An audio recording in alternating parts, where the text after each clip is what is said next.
Good morning, everyone, and welcome. We would like to begin by acknowledging with respect that the Neuro is located on the traditional territory of the Haudenosaunee and Anishinaabe nations, which long served as a site of meeting and exchange. I think that's the purpose of today.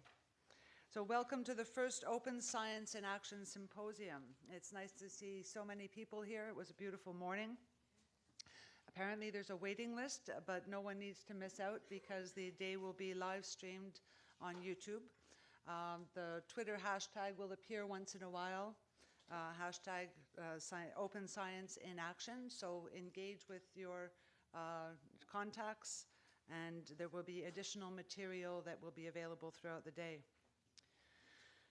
The Neuro became the first open science institution in the world in 2016, recognizing that diseases of the brain and the nervous system are the world's biggest unmet medical need. The goal with open science is to trigger a paradigm shift in how we approach research by breaking down the barriers of the closed proprietary system that's academia and expanding the impact of research by sharing it with the global community. The event today will help to achieve a key mission to promote collaboration and sharing to accelerate discovery. I don't know if you noticed, you are privileged to be among the first people to see the new Neuro logo. And my question is, were the tablecloths ordered to match the color of that new logo? They're lovely. The event will be live streamed. The camera will be trained on the speakers throughout the day. And we would like to thank the sponsors of the day, the Healthy Brains and Healthy Lives, the Tannenbaum Open Science Institute of the Neuro, the Azrieli Foundation, and the Fonds de Recherche du Québec en Santé. We are getting off to a slightly late start, but we will now invite Guy Rouleau to come and take the podium to begin the day. Director of the Neuro, distinguished scientist, identified genes involved in neurological and psychiatric diseases, published prolifically, received numerous awards, and established international scientific collaborations. And now in his second term as director of the Neuro, he is well into the adventure of open science. Welcome.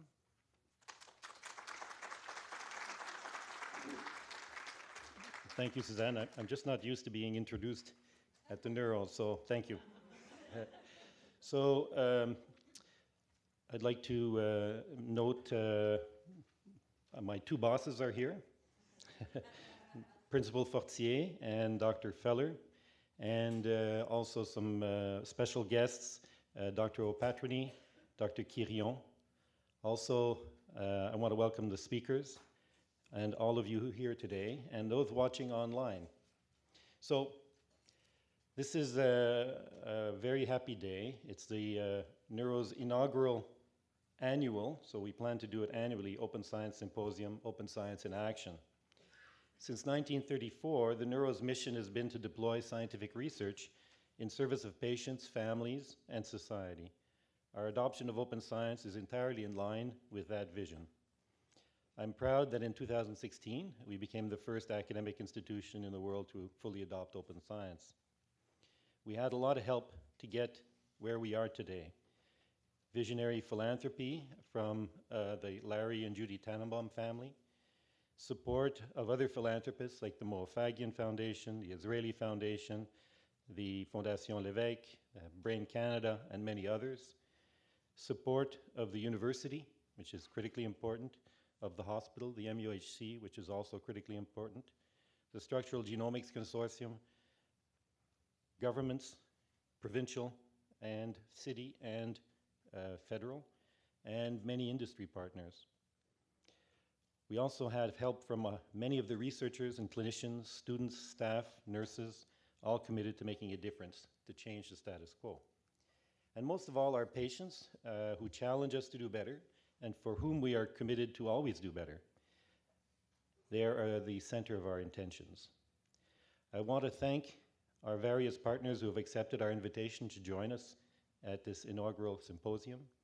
We're happy to be surrounded by key open science players because there are many in the world, like the Chan Zuckerberg Initiative, Sage Bioworks, Stanford Center for Reproducibility, the SGC, IAM-ALS, and many others. Our goal is to trigger a shift in how research into diseases of the brain is conducted by breaking down barriers through collaboration and sharing. You'd think collaboration and sharing is a radical, shouldn't be a radical change, but in fact, it is. We see open science as a way of accelerating neuroscience discovery with the aim of improving patient care and speeding up the development of new and improved treatments and much needed treatments for patients. As I always say, the origin of this movement had to do with the frustration of me as a neurologist and other neurologists and neurosurgeons on the slowness of finding new treatments. With this inaugural symposium, we're taking stock of where we are now, here at the Neuro, but also nationally and internationally.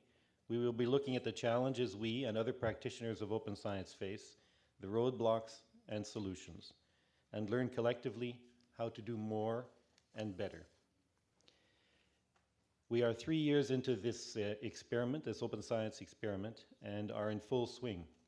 We've developed robust open science principles and platforms, formed innovative partnerships with industry, academia, and philanthropists.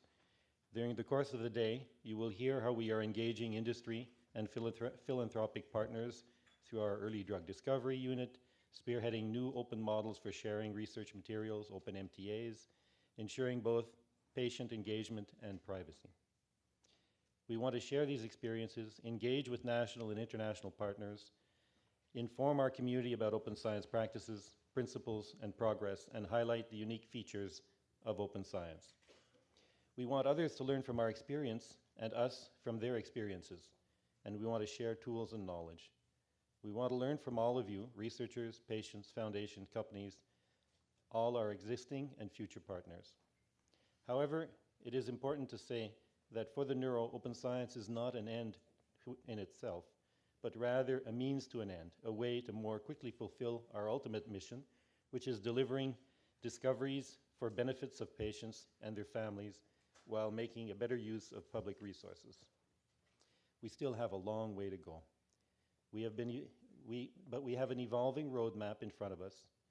I look to all of you at the Neuro, at McGill, at the MUHC, at other partners in Quebec, Canada, and around the world to join together, each in your own domain, discipline, to put open science in action. To respond to our patients' needs, we need to leverage the global brain power of the research community, help us fast-track cures and discoveries. So I'm looking forward to the talks and presentations today. I hope you will enjoy what promises to be a stimulating event and build lasting connections. Thank you all for joining us.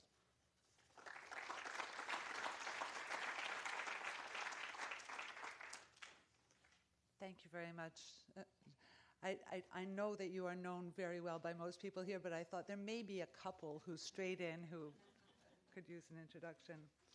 I would now like to welcome Suzanne Fortier, who is Principal and Vice-chancellor of McGill University. Thank you.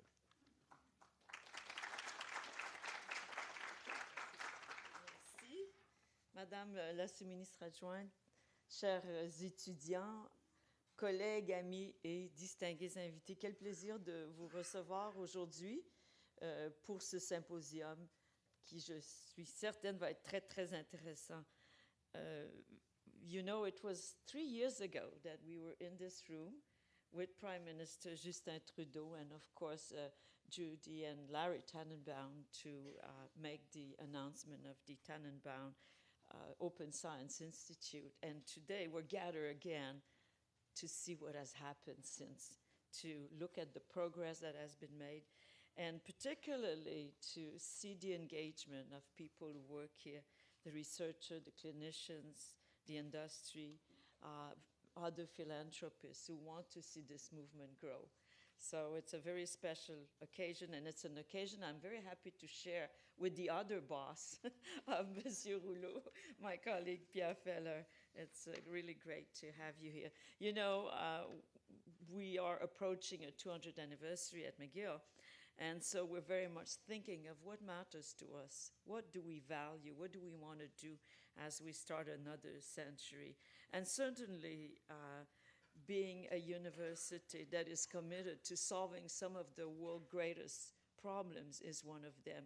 And of course, also to support and to promote research that has the potential to change people's lives.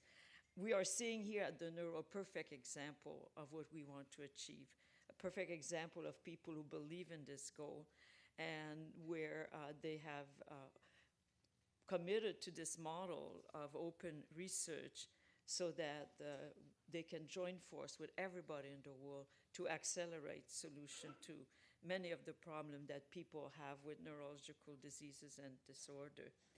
I often come to the Neuro, so I don't think they need to introduce me here at the Neuro either, because I often come, I love to come here, I love to see what people are doing.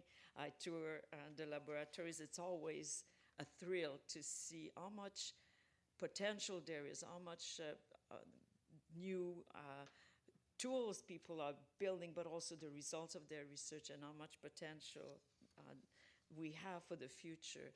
And I want to thank you and congratulate you. Je voudrais vous féliciter, Dr. Rouleau, pour votre leadership, mais aussi tous les gens qui sont avec vous. You know, there are people like Dr. Rouleau who are frustrated with the status quo, with the way things are done. And they turn into other kinds of people that we call sometimes disruptors, innovators. And I'm very grateful that we have people like that here. We need to be disruptors. Dr. Rouleau is absolutely right. We need to have solutions for people who are in very difficult situations. Their families also are in difficult situations. So, merci d'être une personne qui est un agent de rupture. I think that's the way we evolve and that's the way we change and bring on new ways of doing things. So, merci beaucoup et félicitations.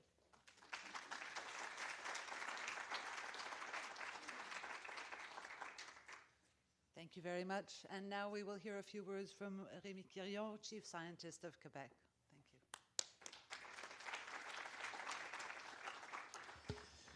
Bon matin à tous, distingués invités, collègues et amis.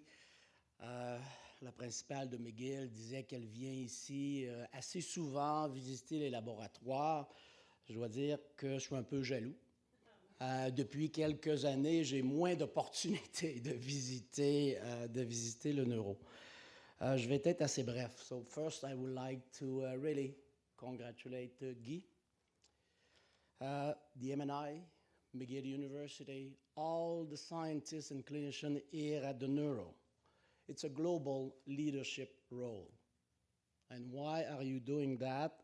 And I think that Guy mentioned that very well.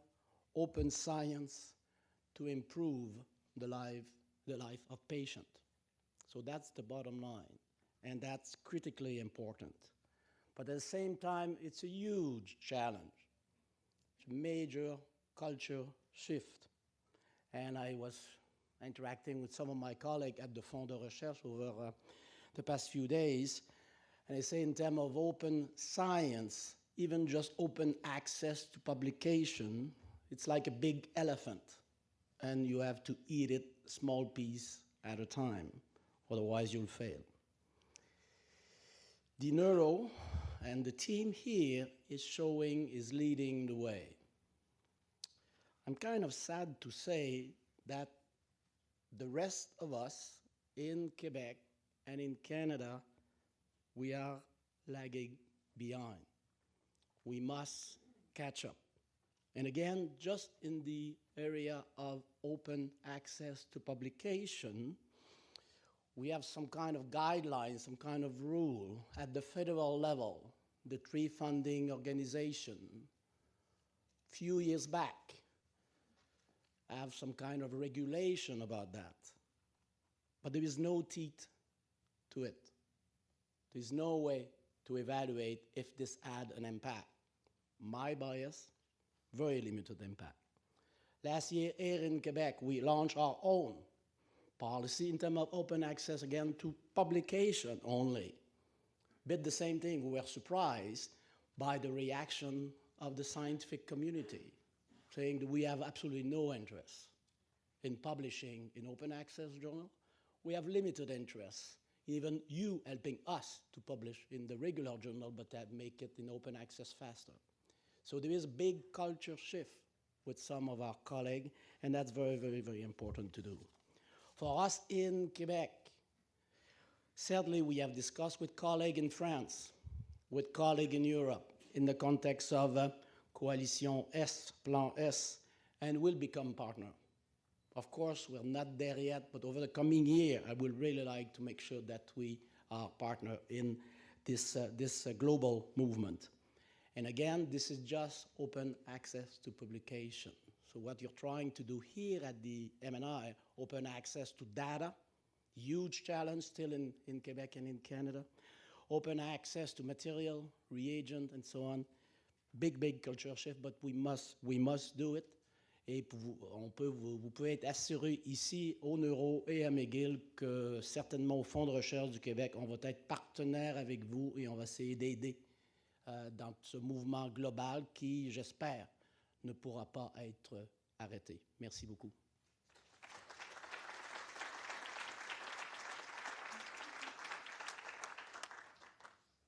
Well, on that note, there's a lot of work ahead. I would now like to invite Dr. Pierre Gfeller, who is the Director General of the McGill University Health Center. Thank you. Thank you very much. Alors, Madame la Sous-ministre, Madame la principale Fortier, Dr. Rouleau, distingués invités, collègues du CUSUM de l'Université McGill, je voudrais tout d'abord vous souhaiter la bienvenue au Neuro, au MUHC à l'Université McGill et dans la ville de Montréal. I would like to extend to everyone a very warm welcome to the Neuro, the MUHC, McGill University in Montreal. En tant que directeur général de l'un des principaux centres hospitaliers au Canada, il me fait plaisir de rappeler à tous ce matin que l'excellence et l'innovation sont des cibles privilégiées qui sont constamment visées par nos équipes. Après tout, nous avons comme objectif d'avoir le plus d'impact possible sur la santé et le mieux-être de nos patients, de la population des gens. Bien que cela puisse sembler assez simple en théorie, c'est loin d'être le cas dans la pratique d'introduire et de maintenir l'innovation et l'excellence dans nos services cliniques, en recherche et en enseignement. Et nous y consacrons des efforts quotidiennement. Staying ahead of the curve takes vision, courage, experts in a variety of fields, and sustained funding. It requires leveraging the latest technologies, indeed creating novel ones and new ways of doing things and empowering stakeholders. It also calls for serious patient engagement. And while we are bound ethically to protect patient privacy by sharing data, results, biomaterials, and insights, we should enhance interactions with colleagues, industry, and the population at large, and seize the opportunity that is coming with precision or personalized medicine. La science ouverte telle que préconisée ici au Neuro et d'autres initiatives de collaboration accéléreront nos efforts pour tirer profit des soins personnalisés, que ce soit en partageant les données de recherche, les données cliniques, les connaissances scientifiques ou les contributions des participants à la recherche. Le mot « partage » demeure la clé du succès pour l'avenir, à mon avis. As the center of our nervous system, the brain still holds many secrets. Through sharing platforms such as Open Science, I believe we can make inroads into the strongholds of the brain. Just imagine where the Neuro and the new MUHC's clinical, biological, imaging, and genetic data repository will take us. To me, this unknown is truly exciting. En terminant, j'ai le privilège de présenter la prochaine conférencière pour qui l'excellence et l'innovation dans les soins de santé sont également une priorité. Sans plus tarder, je vous invite à vous joindre à moi pour accueillir chaleureusement la sous-ministre adjointe à la Direction générale des affaires universitaires, médicales, infirmières et pharmaceutiques du Ministère de la Santé et des services sociaux, la docteure Lucie Opatrny.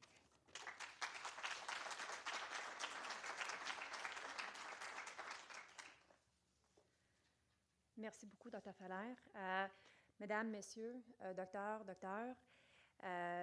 Madame Fortier, Dr. Gfeller, Dr. Rouleau, Je vous remercie de me donner l'opportunité de m'adresser à vous à l'ouverture de cet important événement, Open Science in Action. I join my voices to those who have come on the stage before me to share in the wonder and to underline the importance of the event that this first event today has. Je dois dire mon intérêt personnel, non seulement comme sous-ministre adjointe, mais aussi dans ma vie antérieure de médecin-chercheur. Je trouve que c'est vraiment novateur puis important comme événement. Dr. Rouleau did mention himself that it's quite incredible to say that to have an approach for collaboration is innovative, but it is incredibly innovative, and I might add brave as an approach. But really, I agree that this is really a step towards using something as an accelerator towards discovery. Probably this, as well as big data, are the big keys towards accelerating how we can bring science to the bedside. À cet égard, l'Institut de l'hôpital neurologique est un pionnier, mais ça a été déjà un pionnier pour plusieurs affaires dans le passé.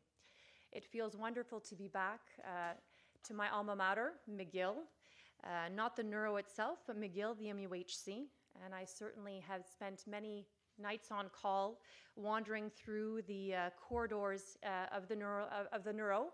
It has changed somewhat since I was last here. There's a wonderful garden for patients. I shared with Dr. Rouleau that the last time I did call, there were large rooms with 12, 15 patients, all sharing rooms. Much has changed since then in terms of clinical care, and much is changing in terms of research. And really, it is wonderful to be here on this first of what will be an annual event in terms of open science. Maintenant, en termes de rôle comme sous-ministre adjoint, on est quand même conscient qu'il existe encore des contraintes importantes pour la recherche sur lesquelles nous devons tous nous pencher. Spécifiquement, le gouvernement de Québec est en action afin de promouvoir l'accès aux données de recherche et de simplifier le processus d'accès aux données pour les chercheurs. C'est un début. C'est quelque chose que les chercheurs nous disent depuis un certain temps. On entend et on travaille très fort pour faciliter l'accès aux données. Les activités comme aujourd'hui posent des jalons très importants dans la démocratisation des données de recherche.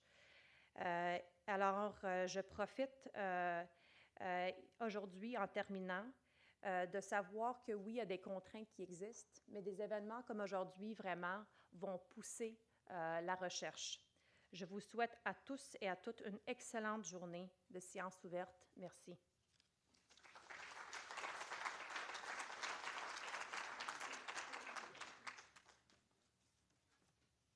Thank you very much to all of our speakers this morning. It's encouraging to see the support from all levels for the Open Science mission. We will now have our first opening panel, and our moderator for the panel is my Open Science story is Sylvain Baillet, and he is professor of neurology, neurosurgery, biomedical engineering, and computer science at the Neuro. He chairs the Grassroots Committee for the Tannenbaum Open Science Institute at the Neuro, and that was created to speed up discovery in neuroscience and establish best practices globally. It encourages researchers at the Neuro to adopt open science practices by creating tools and resources to support their efforts. He's also developed an open science, an open source software app called Brainstorm. There are lots of good plays on words. We see a couple of them outside, but it's wonderful to see them all used so well. Brainstorm now has 24,400 registered user accounts worldwide, and it helps neuroscientists analyze, visualize, and report on data. It's now produced approximately 1,200 research articles. So pleased to lead the panel, My Open Science Story, welcome Sylvain Baillet.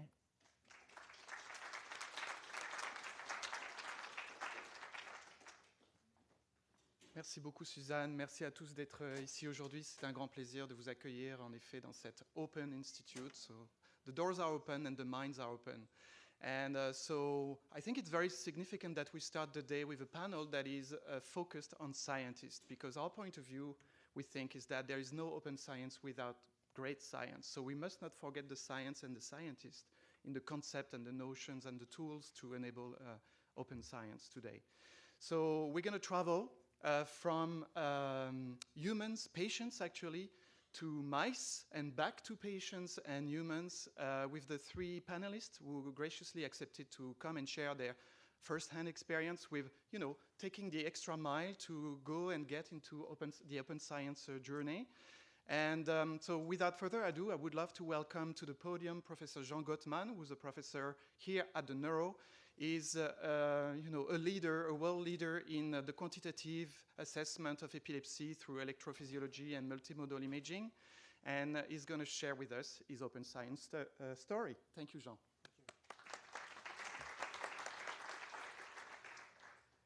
Thank you very much. I usually would thank the organizers for inviting me to speak, but in fact they didn't invite me. I'm speaking here. They invited Birgit Frauscher, who should really have given this talk, and unfortunately couldn't be here, and so I replace her. Can I have the first slide? And I'm not sure. Oh. Okay. Thank you. And I'll just use this for the... Okay. Thank you very much. So I will tell you today about the Atlas of Normal Intracerebral EEG. It's a project that actually I imagined 10 or 15 years ago and started very, very slowly to work on in the kind of background of my main research activity, hoping that one day it would come to fruition. And it really, because Birgit Frauscher came here and joined our group a few years ago, and she really took it and to where it is now, which is an actually project that was completed. So this is Birgit Frauscher, and François Dubois is a neurologist here who has worked on intracerebral EEG for ever and ever, as long as I have almost, and he's a key participant in actor in this. Nicolas van Ellenrieder is a research associate who has done much of the analysis, and Natasha Zazubovic is a research assistant who has actually collected all this open data from the patients and archived it, etc. So, to explain a little bit why we need an intracerebral EEG atlas, I'll explain a little bit, give a little background. How do we interpret standard electroencephalograms? As in a large proportion of medical tests, we compare the measure made in one individual to that made in a large number of healthy individuals to assess if the measure is outside the range of normality. This is how we do many, many tests. And it's the case for standard EEGs, which are recorded by sticking electrodes on the scalp, a non-invasive but very powerful method to study the brain. Now, we know what the EEG of healthy individuals look like because in different conditions, during wakefulness, during various stages of sleep, because you can ask anybody, volunteers of any age, and you state you want to come and have your EEG recorded, and it's no problem. So we have a lot of experience. You know what it looks like. And then when we interpret the EEG of a patient, we compare it qualitatively or quantitatively to that of healthy individuals, and we can say, is it normal, is it abnormal, how abnormal it is. Now, what is intracerebral EEG?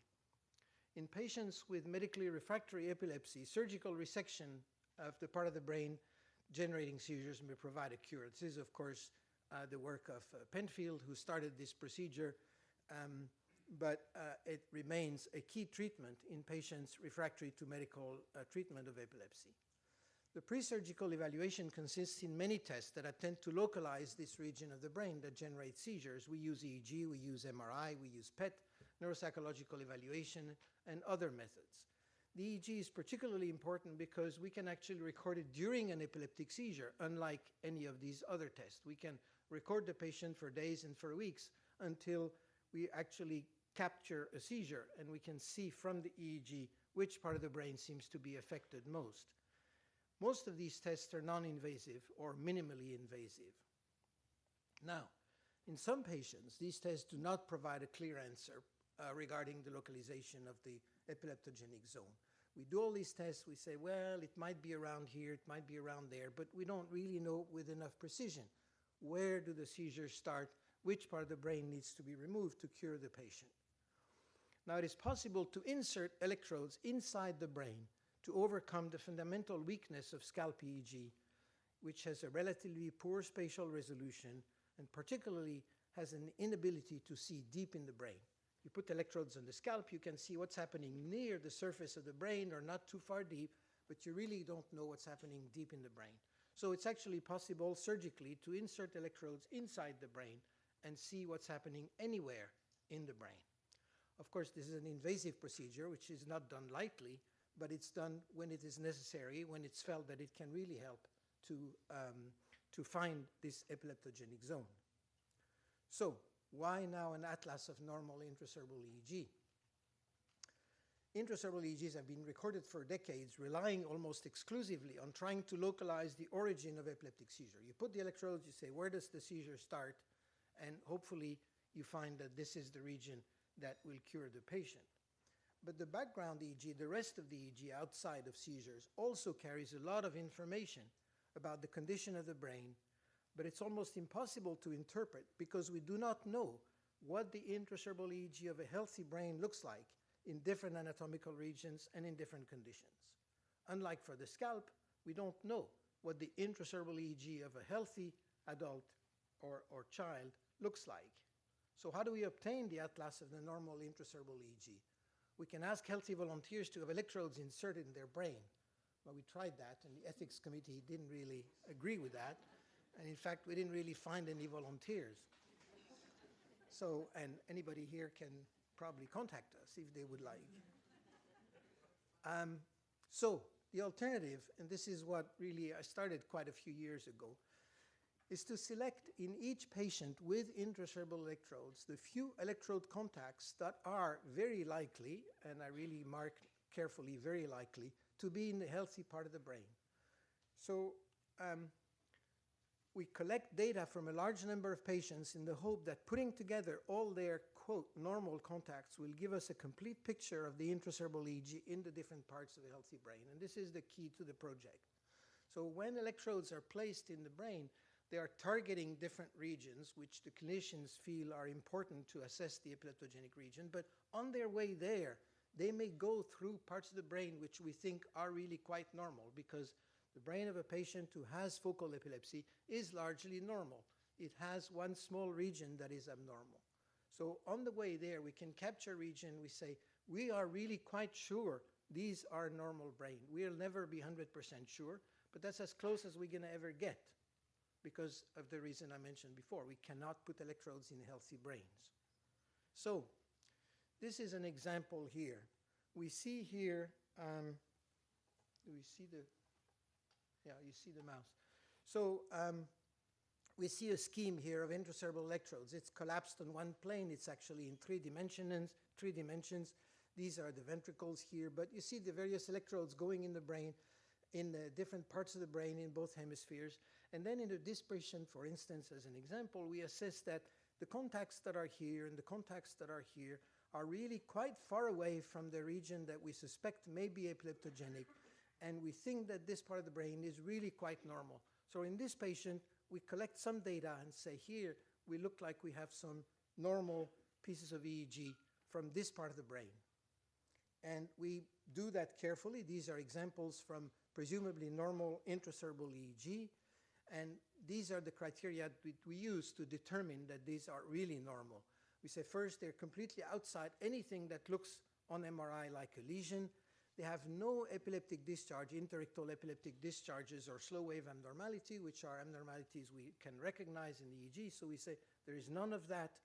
We're outside the region where the seizure starts, and they're located in gray matter. So these criteria, without getting into their detail, is really as close as we can get to saying they are absolutely, as far as we know, in normal brain, as far as we can tell. And then we put all this together in one map. So in this project here, in the first phase of this project, we had data from 106 patients, close to 2,000 channels, in other points that we recorded from. We put them all on the brain, superimposed them on a single brain. 1,500 of them came from electrodes that went inside the brain. 260 come from electrodes that are on the surface of the brain, that are in yellow here. This is a lateral view of the brain, a mesial view of the brain on inflated cortex, for those that are familiar with that. It shows roughly that we cover the brain quite well. There are some regions that are not quite as well covered, as you can see here in the occipital lobe, in the frontal pole, some parts of the temporal lobe, because we rarely put electrodes there. And if we put electrodes there, it's usually because it's abnormal. And this is the case for the occipital cortex, for instance. So, but still, altogether, we have 2.7 channels per cubic centimeter, which means we have a pretty good coverage of the whole brain of the, as I said, the normal intracerebral EEG. This is the first publication that came out, and I want to emphasize that these data were collected in 3 centers at McGill here at the Neuro, at the University of Montreal, and the University of Grenoble-Alpes, and the names of the collaborators here, Dr. Quirion from the University of Montreal, in particular Dr. Kahn from the University of Grenoble. Without these collaboration, we could not have collected nearly as much data as we have. This is an example of a result from this, and I'm really not going to spend much time on this, but it just shows these are the frequency of the EEG in the different brain regions that are coded by color. The higher frequencies are in yellow, the lower frequencies are in blue. We can see very clearly that at rest, during wakefulness, the EEG frequencies are higher in the frontal part of the brain than in the posterior part of the brain. These are here spectra. Again, I'm not going to spend much time on this. This is the frequency, this is the amplitude of the EEG on average in the different lobes of the brain, in the occipital lobe, in the parietal lobe, in the temporal lobe, in the frontal lobe. And for those who are interested, we can see major differences between these spectra. In the occipital lobe, we see the familiar alpha activity here, which is not present in other regions. I'm just presenting a few findings from this that are just picked out as examples.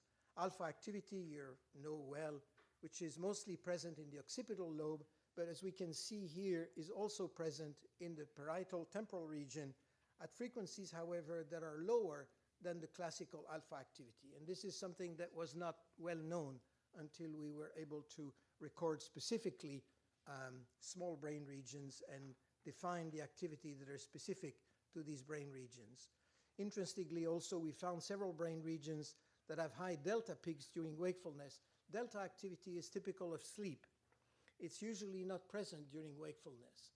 But some brain regions actually show this high delta activity, even though these brain regions are recorded during wakefulness.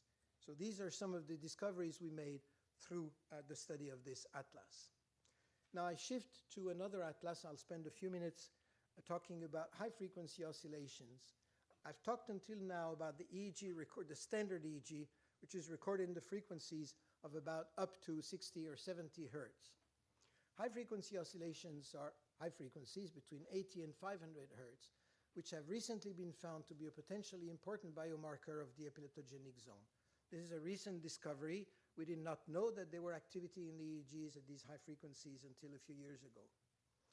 One difficulty in their use of these high-frequency oscillations is that they're also normal high-frequency oscillations related to cognitive processes. And it's very difficult to separate the physiological from the pathological oscillations of epileptic tissue. So you record some high-frequency oscillation, you say, is this because the brain is doing its normal work, or is it because it's an epileptic region?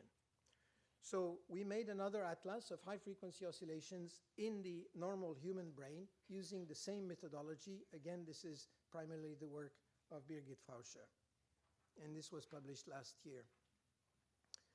And what we found is that these high-frequency oscillations are distributed very unevenly in the brain. These are the rates, again, in the presumably healthy brain. you can see that in the occipital region, you have quite a lot of the frequencies in the 80 to 250 hertz range. And also in some parts here of the temporal lobe, in the frontal region, on the other hand, in the inferior temporal region, they're very rare. So you can actually use these, and you say, if I have an electrode in the occipital lobe and the rate is low, then it may very well be physiological. It has to be very high before I will decide for it to be abnormal. On the contrary, in the frontal lobe, the normal rate is very low, so it can, even if I record a moderately high rate, it may well be pathological. So by comparing to the normal rates, I can assess whether the rate I'm recording is likely to be pathological or physiological. These are very high frequencies above 250 hertz, and we can see that actually in the healthy brain, we almost never record it. So if we record that in patients in the epileptic tissue, then it most likely is pathological. And finally, the third aspect of this atlas is that recorded during sleep. And we call the paper, How Does the Human Brain Sleep? Direct recording from normal brain activity. And this is a paper that is, it says submitted here, but I expect that it will be accepted for publication in the coming days. I see Nicola out there, and I'm sure he's hoping as well to hear that very soon. And what we learned from this atlas is, for instance, again, as an example, spindles are a very characteristic pattern that we record during sleep, which have been very much connected with learning and consolidation of memory. And we see from this that they're not distributed evenly in the brain. They're primarily at higher frequencies and a high rate in the parietal region. Yes, I'm finishing.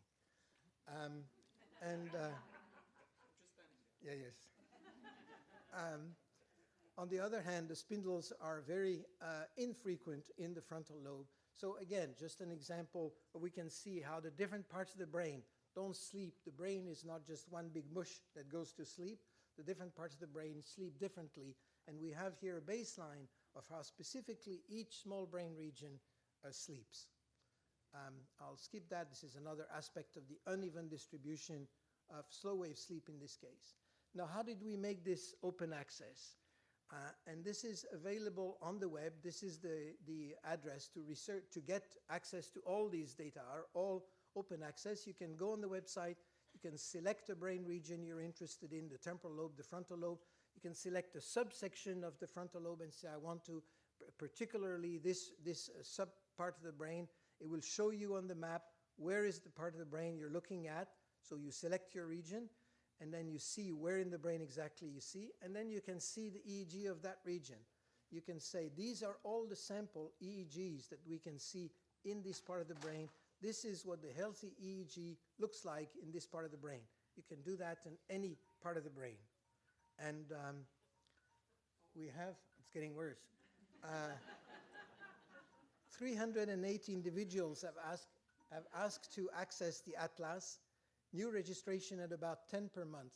Now, this is not thousands, this is not the millions of people, but you have to realize that there's only about somewhere between 50 and 100 centers in the world that perform intracerebral EEG. This is a very specialized process. So we are very happy that the success of this. Mostly this is to improve clinical practice, some for a research project. And I want to take this opportunity to thank Christine Rogers, the Loris team of Alan Evans, who has helped us to make all these data available on the web. For this work, the funding was obtained for the Canadian Institute of Health Research, for the Savoie Foundation for Epilepsy. For the future, we want to expand to children. Unfortunately, an effort has been underway in the UK, but funding could not be obtained so far. We want to expand to adults to cover different regions of the brain, and we have the collaboration of 5 centers, the MNI, the CHUM, at the University of Montreal, the Mayo Clinic, University of Grenoble, Alpes, and University of Brno in the Czech Republic. Unfortunately, we also have not yet been able to obtain funding for that. So in conclusion, this is, I reported to you the first atlas of the normal intracerebral EEG. It's not from healthy brains, but it's as close as we can ever come to that. We have a first atlas of standard EEG frequencies during wakefulness, a second atlas of high-frequency oscillations, a third atlas of the different sleep stages. This is open access for visualization, and open access for data downloading as well. Anybody can actually get these data and analyze them. Thank you very much.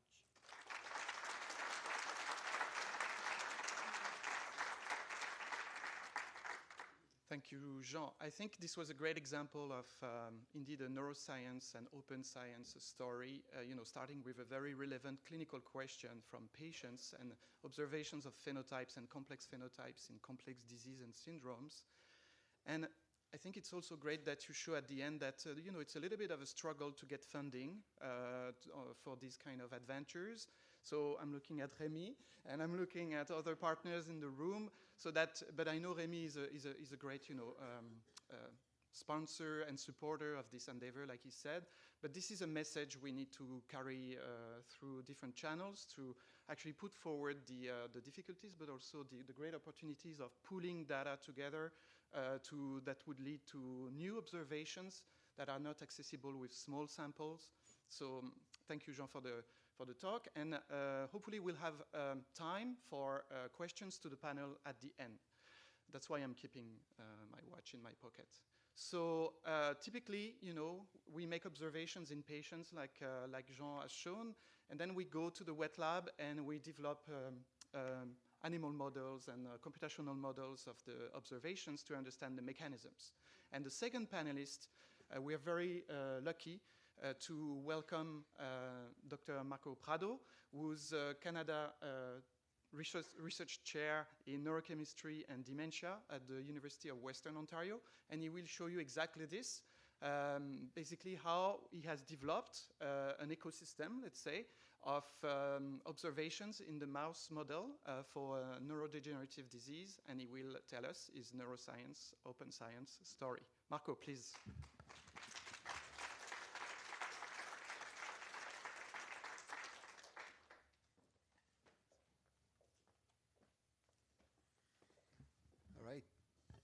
Bonjour tout le monde. Thanks everybody that organized this meeting, in particular Sylvain for the invitation to come here. It's, I actually feel quite at home at the Neuro. I've visited the Neuro maybe 4 or 5 times the last year. I think thanks to a collaboration with Ted and Tom and many others here. But it's also, actually quite reassuring to be speaking a panel where the first half an hour we had heard from the leading scientists and leading science policymakers in the country how much they support open science. So it's really a pleasure to be here. I'm going to talk to you, and what I'm going to do is to tell you a little bit about the rationale, why we embarked in this open science initiative, what we think we are going to be able to accomplish with this, tell you a little bit about the difficulties and what we expect that's going to happen. And this is a type of slide that probably many of you have seen in the past, and there's different versions, and that's one of the things that has inspired me to do what I'm going to show you today. There's a real bottleneck and gap between what we do in the very basic science in terms of drug discovery and how many of those drugs reach clinical trial. So the issue here is really how can we predict better what comes here and to be moving to this phase here in clinical trials. And particularly in my field of research, my disappointment is the fact that in dementia there have been no drugs that have been approved in the last 20 years for treatment of any of the major issues in dementia. So that's the problem. How can we improve this process? And in particular, how can we improve this? To look at something that really affects people that have dementia, which is their cognitive symptoms. So if you ask people that have dementia, what's really bothering them is the fact that they can't remember their friends, they can't remember their family, sometimes they don't even get bothered because they don't even remember that anymore. So how can we improve this? And I'm going to make the point that, and I think Suzanne did a little bit of that point for me as well, and how we establish causal and mechanistic relationships. And only, we really cannot do that in humans, but we need to use animal models. And I'm gonna, most people may ask, if you're not a scientist, why would you bother to study a mouse? Well, it turns out that, mice may actually be deserving a Nobel Prize. So because all these people that receive Nobel Prizes have worked with mice in the past and have used mice to make their point. They have really great education. They're here, they're mice that study at McGill, at Western.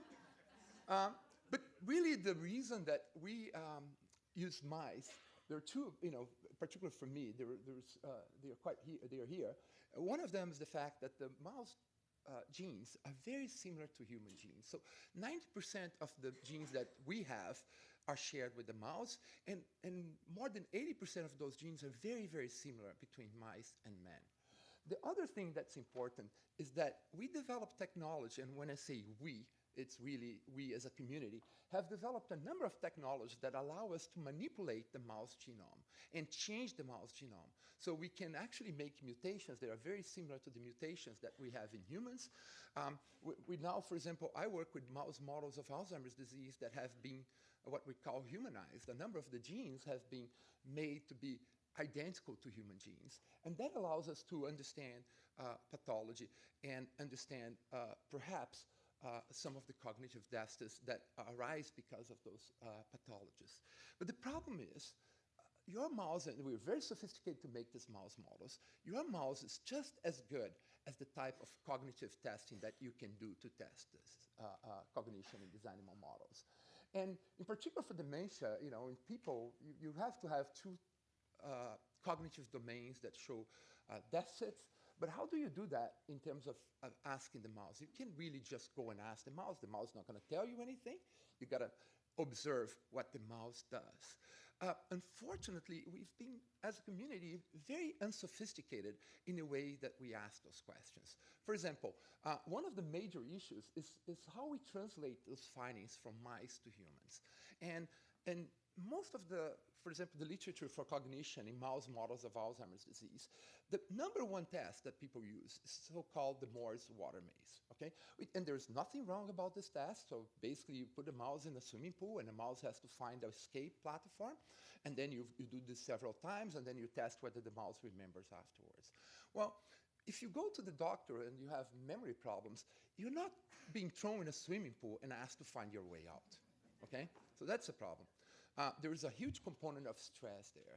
The second most used method for assessing cognition in mouse models is so-called fear memory. So you shock the mouse. Again, you don't want to go to the doctor to get shocked and remember afterwards. So we wanted to do something and use tests that were more translational.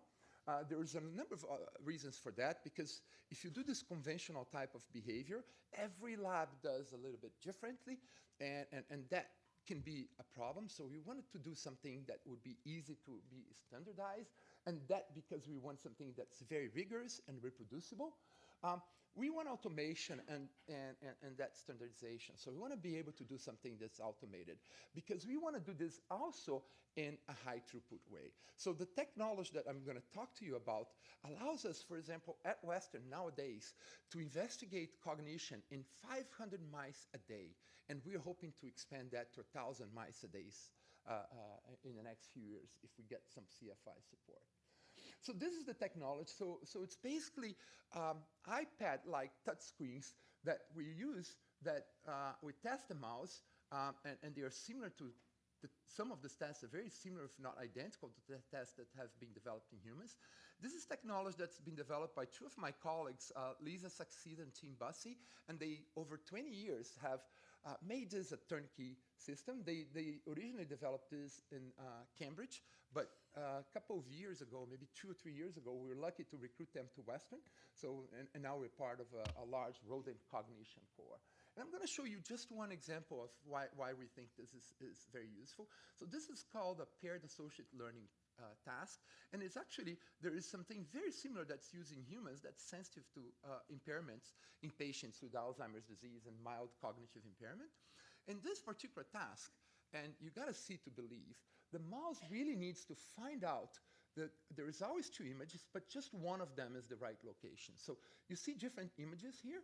So, for example, the flower is only right if it's in this location. So if you see the flower in the plane or flower in the spider, the flower is right here.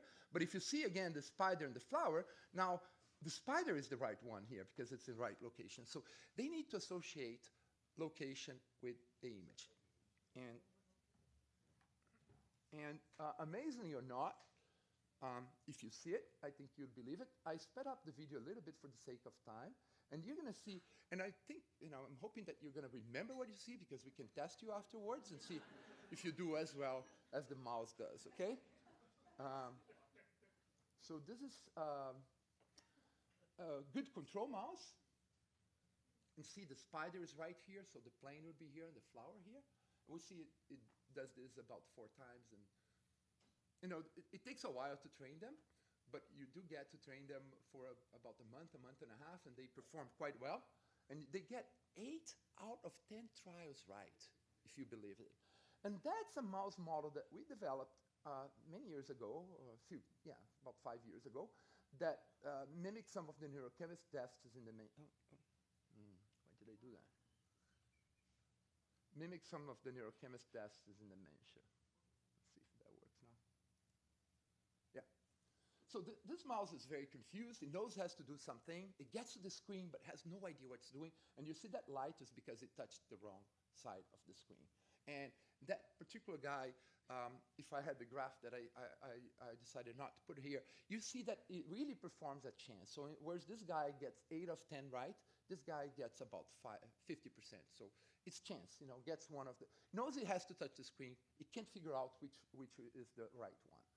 Well, this technology allows us, because of the standardized output, to generate something that we thought would be important for the community, because there's about 200 laboratories, including many pharmaceutical companies that use this technology.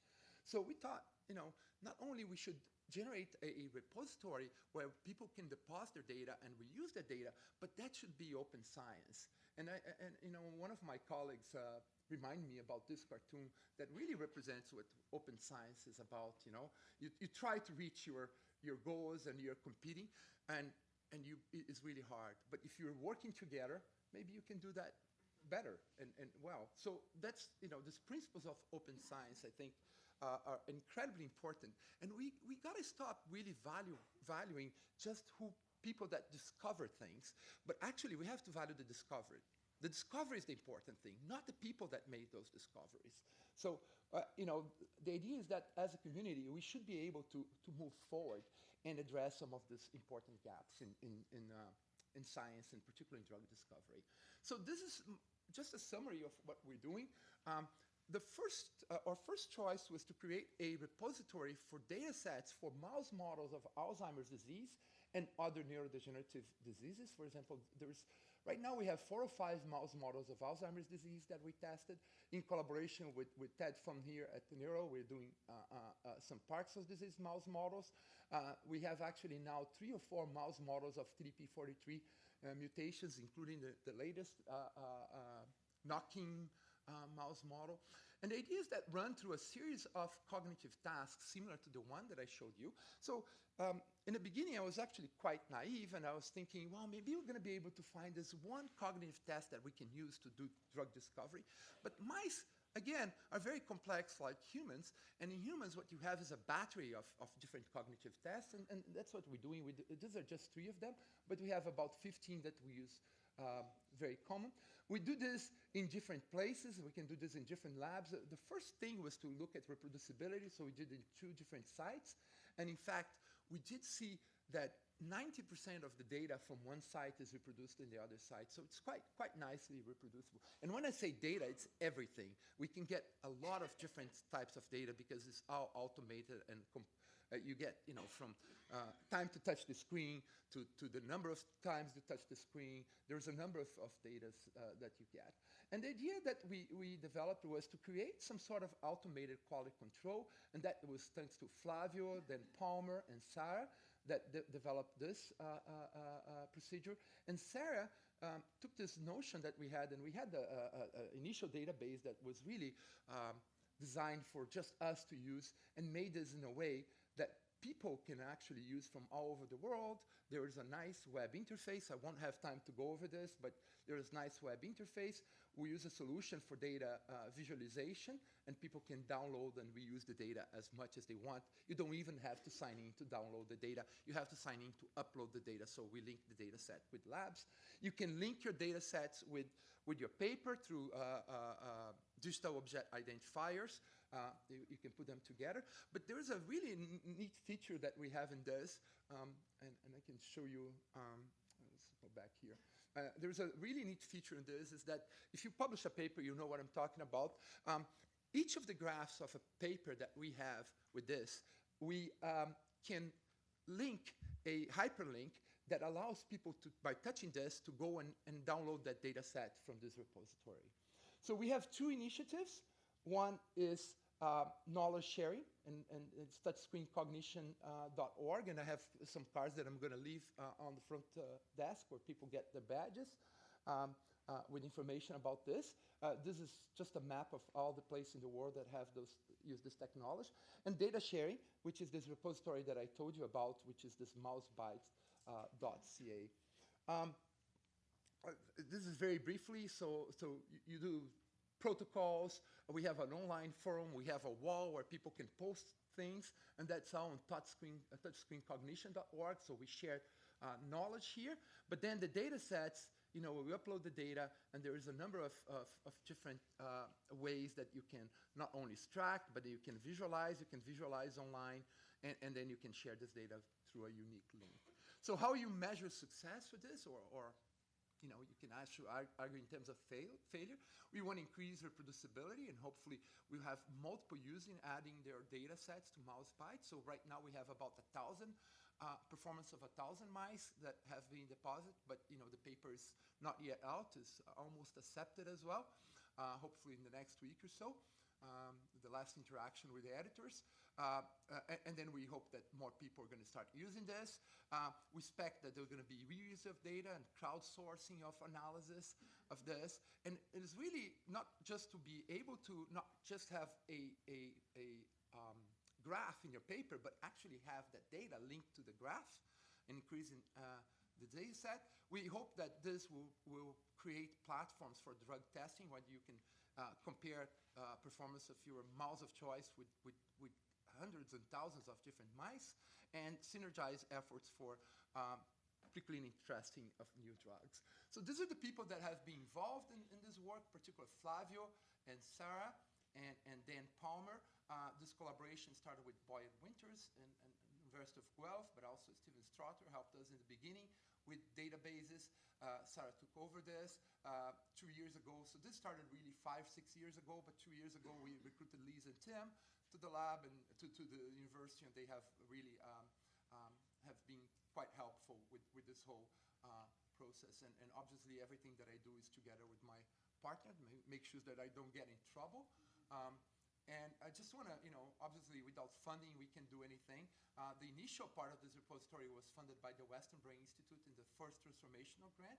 We were lucky to have, or Western Hubble, which is the brain scan, that has adopted this open science platform as well. And I'll be happy to answer any questions.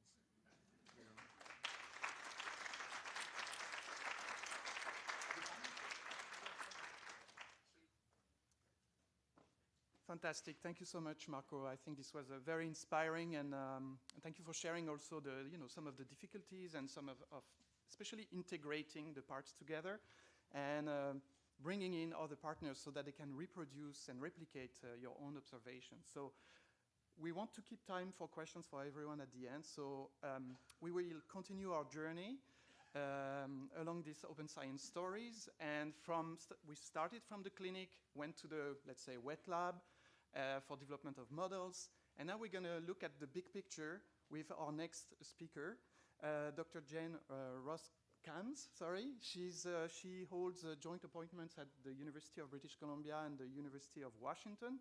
She's been involved in many projects, big and small at different scales, related to open science and putting things together and bringing people together. And she's here today essentially to share her experience in her career and recently with the CONP, which is the Canadian Open Neuroscience Platform, sponsored by Brain Canada. Thank you, Jane. All right, we'll get fired up here. Cool. And how do I go forward? And is it this? Great. All right, well, thank you very much for the invitation. I'm not going to talk about everything I've been involved in open science, but I have actually been involved in open science for over 2 decades.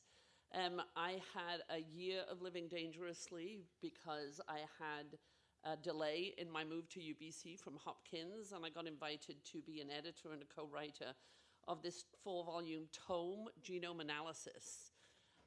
It stands as the benchmark in the field for people who are getting into genomics, and I was incredibly lucky to have the opportunity to work on it with the leaders of genome sciences at the time. I learned 2 things. They're in red. I was the first person to ask Cold Spring Harbor Labs, why don't we ever show what it looks like when we screw up, when we make journals or guides to how to do things. So they started including like a bad recipe gone wrong. This is what it looks like when we mess up. And the second thing is the people that I got to work with really changed the way I think about science. And some of them are on this slide. The 2, and I'm trying to figure out how I point, but the 2 on the left here, John Sulston and Sidney Brenner, we both lost in the last year, and I doubt if any of us would be sitting here talking about open science if it wasn't for the superlative effort that they both put in at a critical time during the Human Genome Project. In the middle there, you will see, is there a pointer on here? This thing? Yay. In the middle here, you will see that John Sulston in particular pioneered over a period of 2 years, 3 meetings in Bermuda to bring together all the separatist factions of genomics from fly all the way to human, and made them sit in a room and figure out how to decide on quality standards, how immediate sequence submission and annotation would happen, how to deal with sequence claims and etiquette, how to develop a coordination and governance network so that they could all have a voice in how the Human Genome Project and all its associated sequencing projects would continue. And they also lobbied for increased funding of tools, for data exchange, for technology development, and included both the public effort and the private effort that was led at the time by a young Francis Collins and Craig Venter, who at the time was a very controversial character in the middle of all of this. These 2 also endured me dragging them into my kids' classrooms after they won their Nobel Prizes so that they could talk to future young scientists about their own journeys in science and their own commitment to sharing and openness. And for that, I will be eternally grateful. 2 amazing people, and our science world is far sadder without them in it. Then I moved to UBC. Don't read everything. This is a summary of 17 years, almost 18 years of having my own lab. You'll notice the word open. I made a commitment from the get-go that we would share every mouse we made, every stem cell line we made, every antibody we made, every cDNA library we made freely before we published on them with people that we liked and trusted. And the main category for that was that I could sit down and have a beer with them and talk science. It was very successful for us. And we published many great papers and got great funding. In the middle of all of this, with my colleague Wolf Tetzlaff at UBC, I jumped into the world of spinal cord injury. My first vignette is about spinal cord injury because it was a huge learning curve for me. And in the middle of our research, I was asked by 2 different groups to participate in 2 NIH-funded spinal cord replication studies. Why? Spinal cord injury reproducibility was a nightmare at this stage of the game. Here is a list of all the various different things that could happen across different labs using different techniques. I'm not going to read them all. A lot of this is reviewed in a great review by Oz Stewart, who was one of my collaborators, talking about the enormous problem within the spinal cord injury world at the time, especially in the world of transplantation of stem cells and glia, which was my own area of expertise. So I participated in 2 different studies for both stem cells and glial transplantation and spinal cord injury at the time, both of which were incredibly rigorous failures to replicate studies that had driven human beings from both Canada and the United States to China and Russia to have these cells put in their spinal cords. Many died. Others had extremely serious side effects that lasted as long as their own lives lasted. So, big problem. In the middle of all of this, I met this wonderful guy at a meeting at Asilomar. Adam Ferguson became a close friend and is an ongoing collaborator at the Asilomar Regeneration Conference. He was the first person as a finishing postdoc to show this radical technique that was new to analysis technique, new to the spinal cord world, principal component analysis, which I'm not going to go into, but it was the first time somebody had taken an agnostic mathematical approach to look at their own labs as spinal cord data, lots and lots of different tiny measures of function, recovery of function after spinal cord injury. And some of these are from his papers, some of them are from mine. A quagmire, and understandably a hard field to begin to actually show the truth in. So where did these data come from? We sat down, we talked with a few other people in the field who cared about how we do the right thing. We take records, we write some down in forms when we're doing behavioral analysis. We use computers and tablets. They go in, hopefully, to your own lab database that's probably organized in a different way to your collaborator's lab database. And the idea of actually being able to combine these was somewhat impossible. We looked at where the roadblocks were and where the problems were. And the main problems lay in data entry and curation of raw data going into process data to make figures for papers.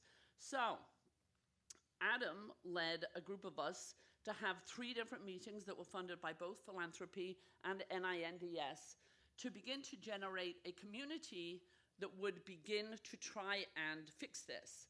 So what we now have is an open data for spinal cord injury that is led by, out of UCSF by Adam, for individual labs to be able to take their data to Adam's group, to have it reformatted into ways that we can begin to combine and cross-compare data.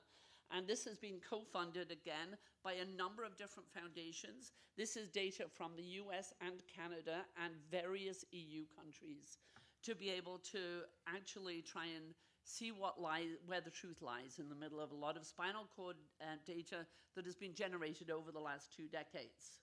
So in the middle of this, I decided to jump off the academic merry-go-round and commit to the world of open science. My spinal cord experience should be a big part of that, was a big part of that, but I also had an opportunity to move to be executive director of the Allen Institute for Brain Science. The stars indicate my involvement with the Allen Institute. I had been an advisor early in their brain mapping of genes in the mouse here, and right in the middle of this, in the middle of my spinal cord journey, I pulled together a consortium of scientists and a consortium of private funders and foundation funders to match money that Mr. Allen was willing to put up to help produce the first spinal cord atlas of gene expression. That then took me into advising on the developing brain atlas. And then the big red star here is moving to the Allen Institute to help shepherd them into their second 10 years. The Allen Institute, for a long period of time now, since the early 2000s, has been producing their own large-scale data, high-throughput, high-quality data that they then share with labs all over the world, covering a number of different topics, both in the mouse and now more in human. And in developing mouse brain, glioblastoma, you name it, you can go there. And you can find data that may complement data that you already have or give insight. They also have anatomical maps that they've created, both of where cells reside and now fine-tuned connectivity in the mouse. Created standardized frameworks that they now share the code for, so that other investigators can map their own data onto the Allen reference data set. That wasn't the case before I went there. They shared data, but not a lot of their code. And it became very clear that that had to happen very quickly. And Dario might not know this, but Jeremy Freeman was a pretty adamant, I'm not going to say antagonist, encourager of the Institute to begin to share that code to be able to do this kind of thing. So I was very thankful to him for putting that kind of pressure on. Don't look at all these things. All these blobs here represent groups of cells in the brain that use the same kinds of genes. We do or the Institute does gene expression screens, and then you can use mathematical modeling to separate out cells that are similar. You can now go in there and try and find mouse and human brain cells that are similar in a project that's growing, and thanks to funding from the Brain Initiative, which I also served on the advisory multi-council working group for a period of time. The Brain Initiative is also committed to do many of the same things the Allen Institute does, but throughout the entire brain, whereas the Allen Institute focuses largely on the visual system. My involvement in the Brain Initiative began around here. That big star, it was when I attended a think tank at the White House that was beginning to bring together the public and private partners of the Brain Initiative to look at how we were going to be able to deal with the huge piles of data that were coming out of the initiative and make sense of them. What to do with it all? Okay, I've got one example here, and I'm trying to figure out how we get the movie going. Here we go. This is, you saw in Jeanne's talk, EEG and human brain. This is a slice of human brain with a neuron that has been recorded from, filled. This is a slice of human brain that was taken out of a patient who was having surgery for epilepsy, not unlike the patients you saw with Jeanne. So we have the physiology of this neuron, and we have the gene expression of this neuron. But in order to put form and function together, we need to be able to do this. We need to be able to take this shape, give it definition, be able to mathematically interpret how that neuron changes in pathophysiology, how it changes in development, how it changes from one brain region to the next. Computers won't do this for us, however good imaging technology is, but human beings can do it. So I returned back to Seattle from that and spoke with Zoran Popovic, who is a computer scientist in gaming science at the University of Washington, and we created a game that will bring human beings from all over the place of all different kinds to be able to log in online, see one of these neurons, and be able to take something that looks like this or this into a more mathematical representation. To do this, they join in teams. And if you can watch there, the little blue line, this is more similar to what most of the images we get look like. Not super clear, not well-defined. And yet teams of humans doing this not only can manage to reconstruct those neurons better than a computer can, but they give us the strategic information we feed back to the algorithm developers, who will then improve automated reconstruction. So humans interfacing with computers to improve algorithms is where Mosaic comes from. We were able to, because of social media and the New York Times Science section covering the NSF funding this immediately, we were able to get, within 2 years, 100,000 players playing this. And it's now funded through NIH for an expansion in crowdsourcing of human-computer interface brain big data analysis through 2023. So, last part of the talk. This was in 2016. It was a year of open science, citizen science, 21st century cures, and a president who was a self-confessed science geek. The open science in the White House was largely because of the efforts of John Wilbanks, who you'll be hearing from later today. I was part of a group covering the citizen science piece, and at the end of that year, the president held a special overview of innovation in the previous 4 years at Carnegie Mellon in Pittsburgh, and Zoran and I were invited there to be able to show Mosaic. We had a number of very key people come and play it. Everything was looking good, and then it wasn't. I was on a science advisory for this particular candidate, and was pretty as taken aback as almost everybody else, I think, when we found out that somebody like her, who had supported basic science, NIH funding, and been a proponent of many of the same things I care about for a very long time, was not going to be president. So when that happens, you lick your wounds. This is a very quick overview. I went back to Seattle and worked with a friend, Shasha Yumbay, at the Gates Foundation, where I'd been already advising on this project. I'm going to go to here, which is basically based on understanding what we as individuals need in our first 1,000 days of life. What do we really need? And we think we need all the following things, but in a resource-poor environment, can we pull together the data from preconception through 3 years of age to begin to really understand what the determinants are? Don't look at all of this. What did we learn? We learned that early development is highly complex with gazillions of tiny variables. How many people here are parents? All right, so length, weight, head circumference, right? Not that hard. Do you know how many different ways there are to measure head circumference? I do. I could not believe that even within individual clinics, that the individuals measuring head circumference varied with how they did it, even within children, from one step to the next. So the analysis of this was hugely complex. From low and middle income countries and high income countries, we managed to feed into ongoing studies additional things so we could begin to bring the 10 million children data from low middle income countries with 7.5 million from high income countries. And this is what we learned. That we learn how to integrate knowledge to begin to quantify and understand not only drivers of variability, but how variability happens when you're beginning to measure clinical outcomes. And that we can use these kind of approaches to achieve the greatest impact in the short period of time if we have domain experts working with the statisticians and the analysts at the same time. This truly is the end.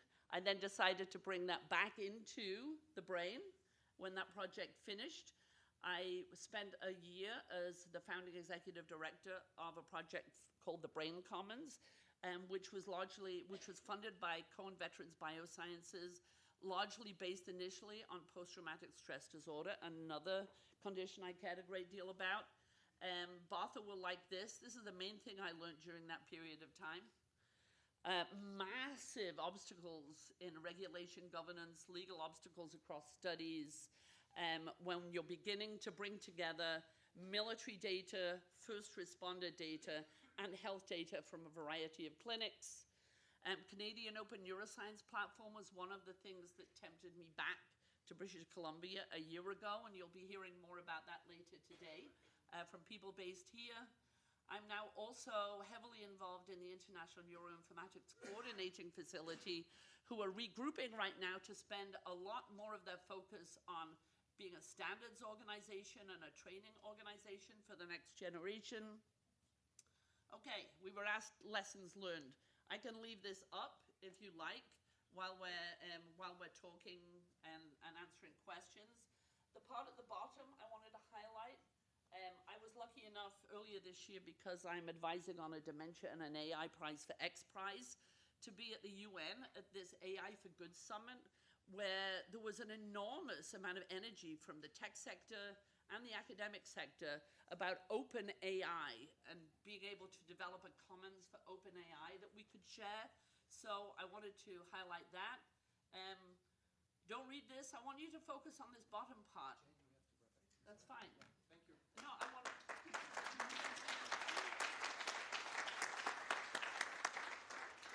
Okay, mainly philanthropy. None of this would have been possible without the people in yellow and green at the bottom. Most of the open science I have personally been involved in has been driven by generous philanthropy, not by federal funding. And I really wanted to highlight that. I did not really appreciate it until I started to put this slide together. So, Thank you, Jeanne. Thank you. I'm sorry, but I have to be the timekeeper here, and we got a late start, but we want to keep up with the, the schedule. So we won't have time for questions, but our speakers will be sticking around during the break and the whole day, I suppose. And we'll have plenty of other open science stories from scientists later in the day. Please join me in thanking all our speakers again, and enjoy your break.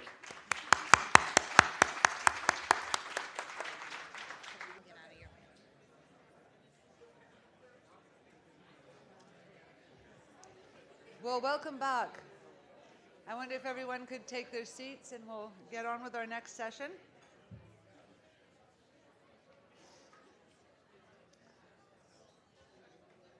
We did lose a few minutes at the beginning of the day.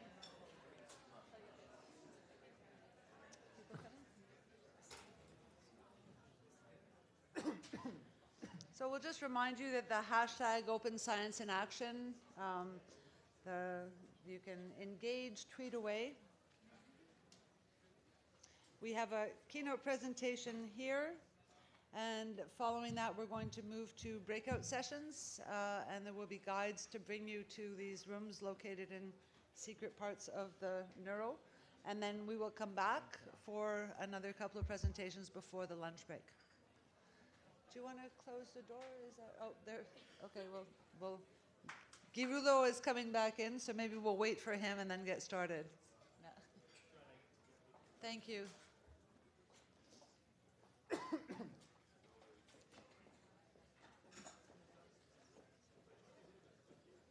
Well, Guy, just while you're there, I think this idea of giving a Nobel Prize to a mouse at the next symposium is a very good one. We should follow up.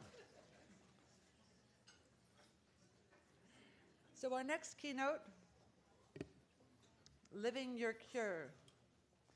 And with us today, we have Brian Wallach, who is the co-founder and board member of I Am ALS, and Danielle Carnival, who is the chief executive officer of the organization. So Brian's a lawyer, and he served as assistant U.S. attorney in Illinois, and was responsible under President Obama, that's the second time we've mentioned him today, we'll keep track, for overseeing the vetting process for executive branch appointees and working on congressional oversight investigations. I told him we'd love to hear his thoughts on current events in the U.S. If he has time at lunch break. I Am ALS was founded in 2017 and is intent on building awareness of ALS and connecting patients, families, care providers, and researchers in an energetic, vast, and open community to accelerate discovery of a cure. Please welcome Brian Wallach and Danielle Carnival.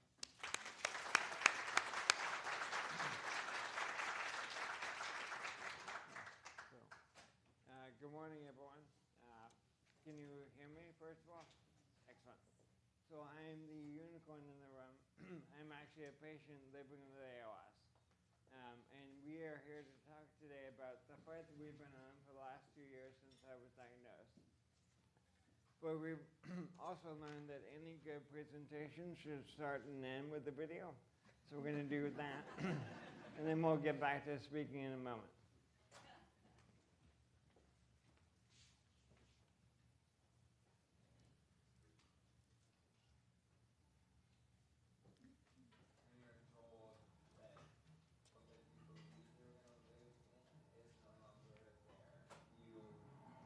Either choose to grow up into a ball or act, and for better or worse.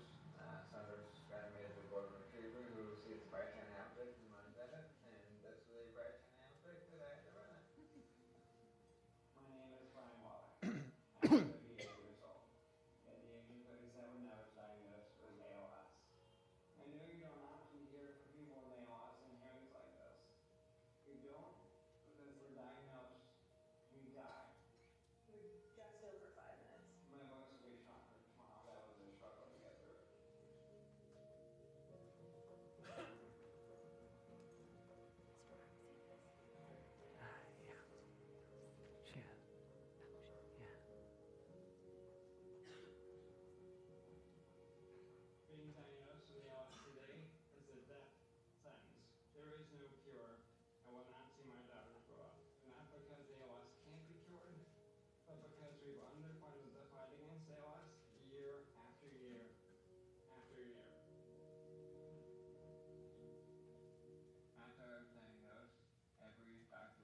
So many of you are probably wondering why on earth is a patient in the SCU of a patient-centric campaign to change ALS sitting in front of you guys today. So I'm going to pick up where that last slide left off with the idea of together.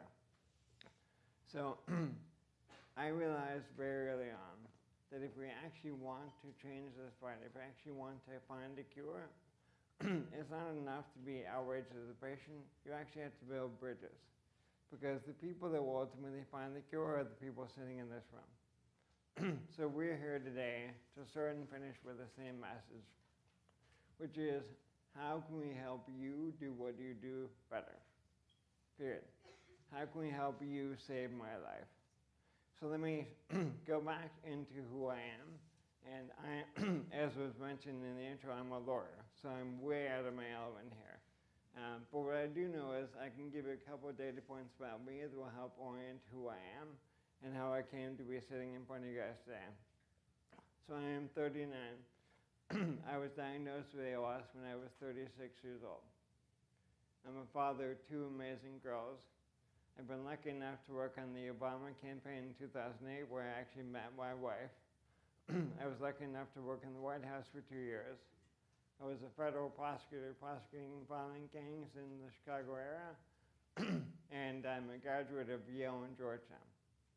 I also happen to be a Washington, D.C. native, which I guess makes me a member of the swamp. And when I was diagnosed with ALS, I, like many people out there, knew next to nothing about it. In fact, the first doctor I saw told me that I had 6 months to live when he diagnosed me with ALS. That was 2.5 years ago. So I think that I've outlived that prediction. And as you can see, while my voice is impacted, I'm still doing pretty well for someone living with ALS today. So after we were diagnosed, I turned to my wife, who has actually started up 2 different nonprofits, and said, I want to create a nonprofit to fight ALS. She looked back at me and said, I think you've lost your mind. And then gave me one condition that I had to fulfill before we started ALS, and that was I had to fly around the United States and meet with every single ALS group, meet with every single ALS doctor, meet with every single ALS patient that would talk to me, and ask them what was missing in the fight. And so I did this. Over the course of 7 months, I flew probably 70,000 miles and met with these groups. And we came out of that with a couple of different ideas that wove together into what Danielle will talk about as becoming ALS. The first was, the general public does not know what ALS is. And they also don't know that, as we noted in the video, that there are links between ALS and some of the other major neurological diseases, such that if we cure one, we won't have a cure tomorrow for the next one, but we'll actually unlock a lot of critical information. The second was that there was a lot of gaps between the different structures fighting ALS. And what I mean by that is patients, doctors, institutes, pharma companies, they don't actually talk to each other. And we realized that we have to become the glue that makes that happen, because no one will have the same sense of urgency as an ALS patient. And the third was, we have to empower those ALS patients to realize that when you're diagnosed, you're not dead that day. As one doctor put it to me and my wife, after he saw us, he looked at Sandra and said, I have good news and I have bad news. The bad news is Brian has ALS. The good news is you're stuck with SOB for at least a few more years. He will wake up tomorrow and the next day and the day after that. And so once you realize that, the question is, what do you do with that? You have this time. Do you fight or do you curl up into a ball? And so we chose to fight. And so we built ALS over the course of the last 11 months or so. And we're lucky enough to recruit Danielle to lead the Biden Cancer Initiative to come join us back in September. So I think it's going to take a second. There we go. I'm going to follow Brian's lead and give a few data points on myself, although the most important one is that I was able to join the ALS team as CEO just 7 weeks ago. So it's been a sprint to here. but I'm thrilled to be here. I am now part of the swamp. I've lived in DC for the past dozen or so years, and I have 2 little boys myself, actually very similar in age. We're just a year behind you on the second one. And I moved to DC to go to grad school at Georgetown University, and I studied, I have a PhD in neuroscience, so it very much feels home to be here today and to see research and scientific presentations again. It's been a while. I'm a little out of practice because I've done policy and broad policy areas for a while, but it's really, really great to be back. And in case toiling away in a lab every day, you forget the amount of progress that has been made. I've been out of the game 10 years, and it looks a lot different. So the amazing work by people in this room and around the world is really impressive. I spent 6.5 years in the White House, first in the Office of Science and Technology Policy, getting to, I call that my postdoc. Nothing like coming out of a PhD neuroscience program, feeling like an expert in something very specific, and then getting dumped into a White House environment where you have to do everything yesterday, and there is no time to become an expert. You have to rely on the experts that you bring in. And I worked on everything from STEM education to neuroscience and broad biomedical research policy, and then spent the last year working on Vice President Biden's cancer moonshot, where in 8 months we were trying to at least start a new approach to a patient-centered approach to how we think about oncology research, oncology care, and oncology survivorship of cancer patients.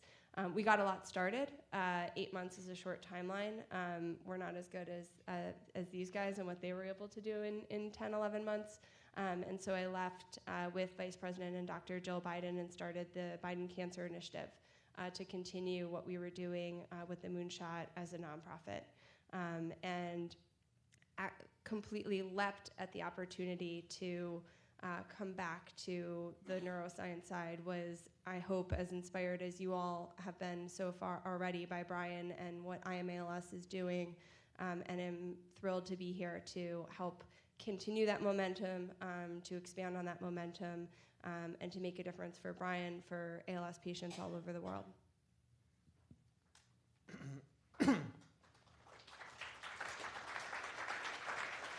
So Brian went into this a little bit. I'll expand on really kind of how IMALS was set up, and I think really uniquely based on, as Brian said, his and Sandra's group network, their own experiences and talents, and what Brian found by traveling around the US, meeting with everyone he could to learn more about ALS. One is what Brian was saying. There is a network. It's not a network yet. We are building that network, but there are patients across the world and their caregivers living with this disease, and they have time, if given the opportunity, to fight for themselves. And so really building that network, connecting them, giving them tools to be able to work together and to make a difference in awareness, in advocacy for what they need, to impact research and what all of you are doing in a really more partnered way was step one. The second thing was serving those patients now. We recognize that not everyone wants to pick up and fight. Some people want to find ways, and everyone needs to find ways to live their lives the best they can day to day, living with this disease. And so we will be launching a patient navigation program broadly for patients, caregivers, anyone, any affected family members, to be able to get the resources they need. It's impossible to have a patient-centered organization and not serve those patients today in ways that we can. And then the third is to transform public understanding. As Brian said, he learned that people didn't know what ALS was, and that may not seem to matter, but when you want to create a more campaign-style movement of giving everyone, even if they aren't impacted by ALS, tools to join the fight, awareness is your top priority. So that is one of the 3 pillars. And then Brian, they designed this in a way that all of it feeds to what you all are doing. And so, Brian, I'll let you take that part. So I think undergirding this entire effort is sort of two things. One is data, and two is openness. So patients cannot become advocates if they can't learn what they're actually fighting for. People in the public can't become informed if they cannot get access to information that explains to them what the fight is, and probably more importantly, why we actually have hope sitting here today. It's one thing for me to be able to walk into a room and say, I have hope that we're going to find a cure. And then everyone looks at me and says, well, what is the actual basis for that? Is that just a fairy tale that you tell yourself to get up in the morning, or is that real? And the answer is it's actually very real. And so we have made a critical part of our kind of platform and our pledge that whatever we do in building IMLS, we're going to open source that information. So we've been lucky enough to actually partner with Chancellor Quirion. I think Dario's here somewhere over there. And part of what we're trying to do is build different databases that allow us to really do three things. One is find out how we can actually engage people and what engages them to actually take action, and then ensure that everyone else can see what we're doing, what is working and what isn't working.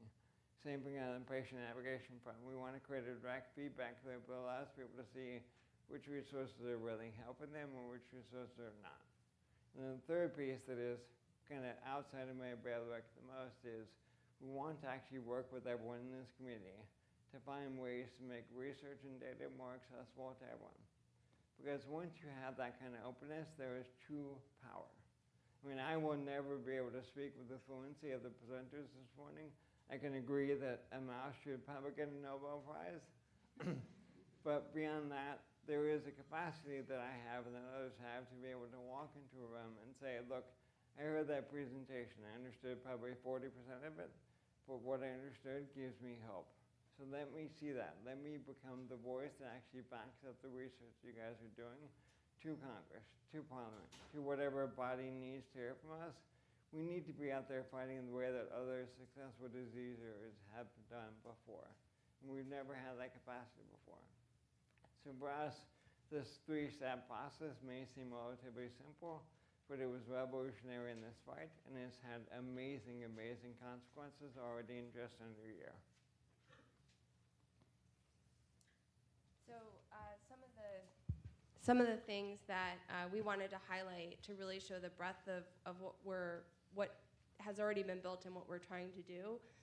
These are just a few of the top level things, and what you'll notice is it is everything. It is advocacy, it is the amount that has been done on awareness, bringing in new partners, bringing exposure, is, as Brian said, part of this comprehensive strategy to really bring a new way of combating disease, especially a disease that affects a relatively small number of people. And so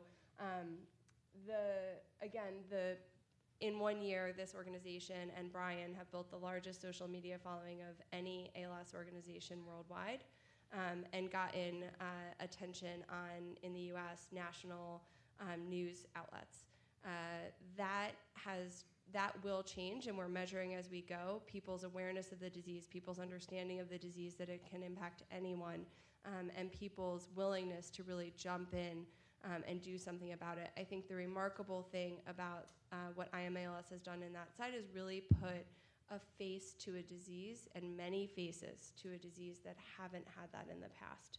And that human connection and understanding of Brian's story and the story of the network of dozens of patients and caregivers who contribute to what we do every day will really change public perception and the public willingness to step in and do something about it. And part of that is explaining to the world that there are no barriers to ALS. There are no barriers between diseases. So anyone, young or old, no matter what gender, what race, can get ALS. And so for us, a big part of the first year was laying the groundwork for what we'll talk about in a moment, but hopefully will be a Cures for All campaign, where we can, our idea was if we could actually help organize the amazing but cacophonous ALS space in the US, we could then take that beyond the US. We can come to Canada, we could go to Europe, we could go outside of ALS to Parkinson's, Alzheimer's, and beyond. Get everyone to come together and see that if we speak with one language, if we break down those walls, we can actually accomplish far, far more than we ever thought possible. And I assume that the folks in this room probably see that every day, where you have an ALS specialist, you have a PD specialist, you have a, whatever other area of subspecialty, and they're all doing amazing work, but you never actually see each other until you come to a gathering like this, and then you end up talking to each other, and you have that moment of eureka.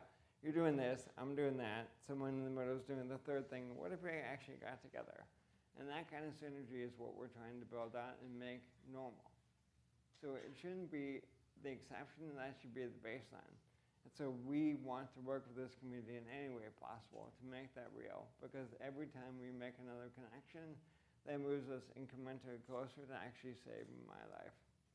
And I'm getting the signal that we're reaching the end of time, and I want to make sure we get to the last video. The one other, building off what Brian just said, that I want to the one thing I want to highlight is one of the things that we're building going forward and would love your learnings about and your input on or your participation in is bringing a number of ALS research foundations together and building what many in this room have around open science and knowledge sharing in a much greater way. And so we will be working on that over the last year. We see the impact of being able to really put larger resources and investment behind ALS funding together, and building the knowledge and data sharing system on the back end so that we can all move forward faster. So we would love your participation in and learnings from all of the work that you have done in building that. Yeah. And before we get to this last video, I have to, where is Ben? So in this last video, you're going to see Ben, myself, and another woman, Justine Padak. Actually, I think both Ben and Justine are Canadian, so I'm the one American representative in the video. And what we did was try to put together an initial effort to explain the cures for all concept.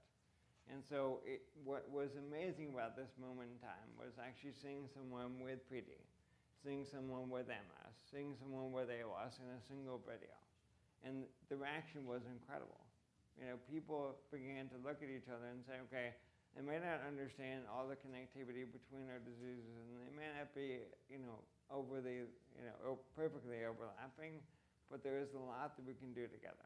And so we put this out in the summer, and we intend to come back to it with ferocity next year to do exactly what Danielle said. We want to bring everyone together. We want to work with you, because the more that you guys do, the faster we actually move forward. So, as I said at the beginning, thank you for everything that you do. Thank you for being the hope that allows me to get up every day and say we can actually win this thing.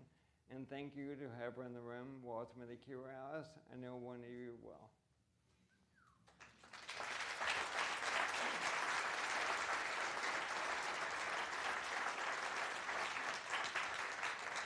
MS, ALS, Parkinson's. we're each fighting our own battle. Fighting like hell. But we're done fighting these diseases alone. We're fighting together because our cures are linked. Unlocking one can unlock them all. Think about that. Cure one, cure us all. We're a whole lot stronger together. I am ALS. We are ALS. And we need you to Join us. join us. Join us.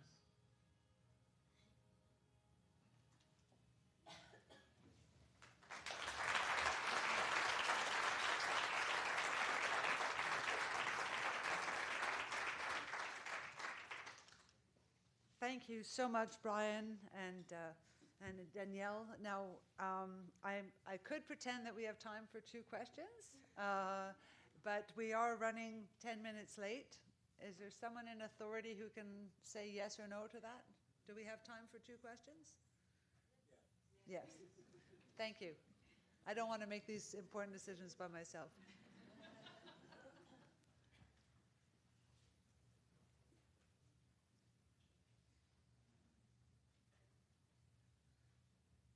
Well, maybe we can, is there any, yes? Yeah. Can you tell us more about the databases and how they're going to be developed?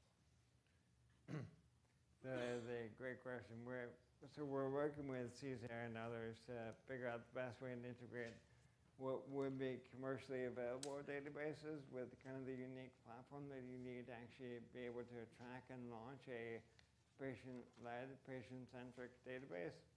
And so we intend to do two things. We will actually write down the process by which we build these databases, then share that process with everyone, because that process is probably more valuable than the actual database itself. So each group can look at it and say, I like this, I don't like that, I like this, I don't like that. And then on the back end, we will, whatever we can, whatever we own, we'll put out in public and say, here it is.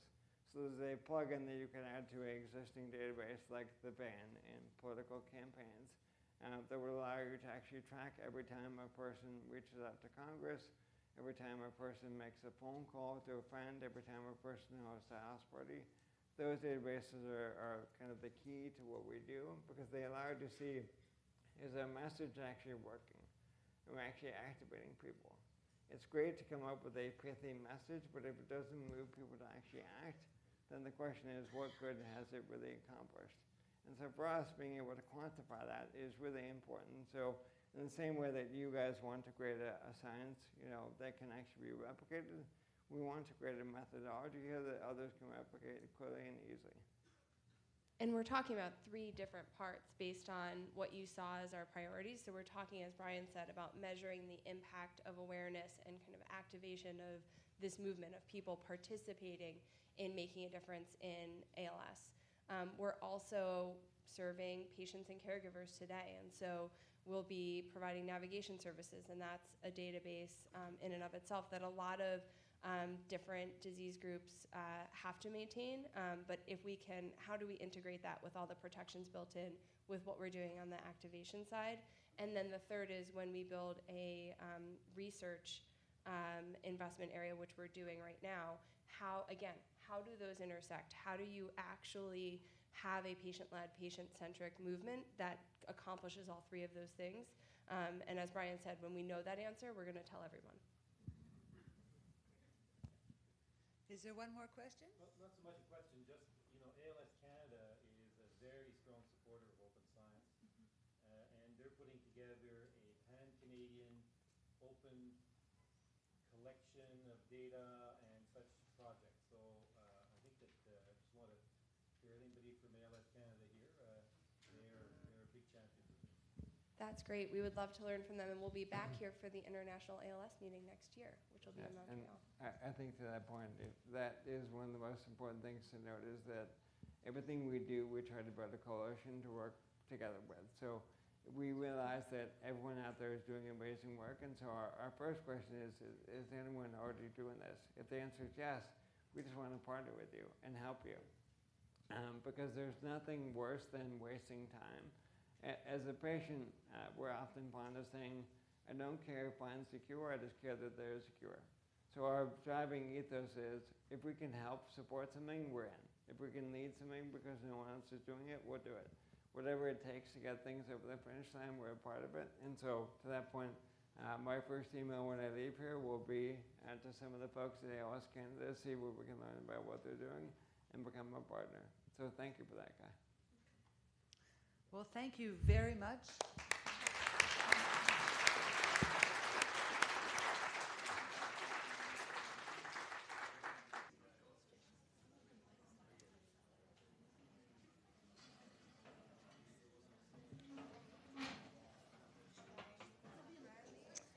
This panel is called Open Science and Patient Contributions.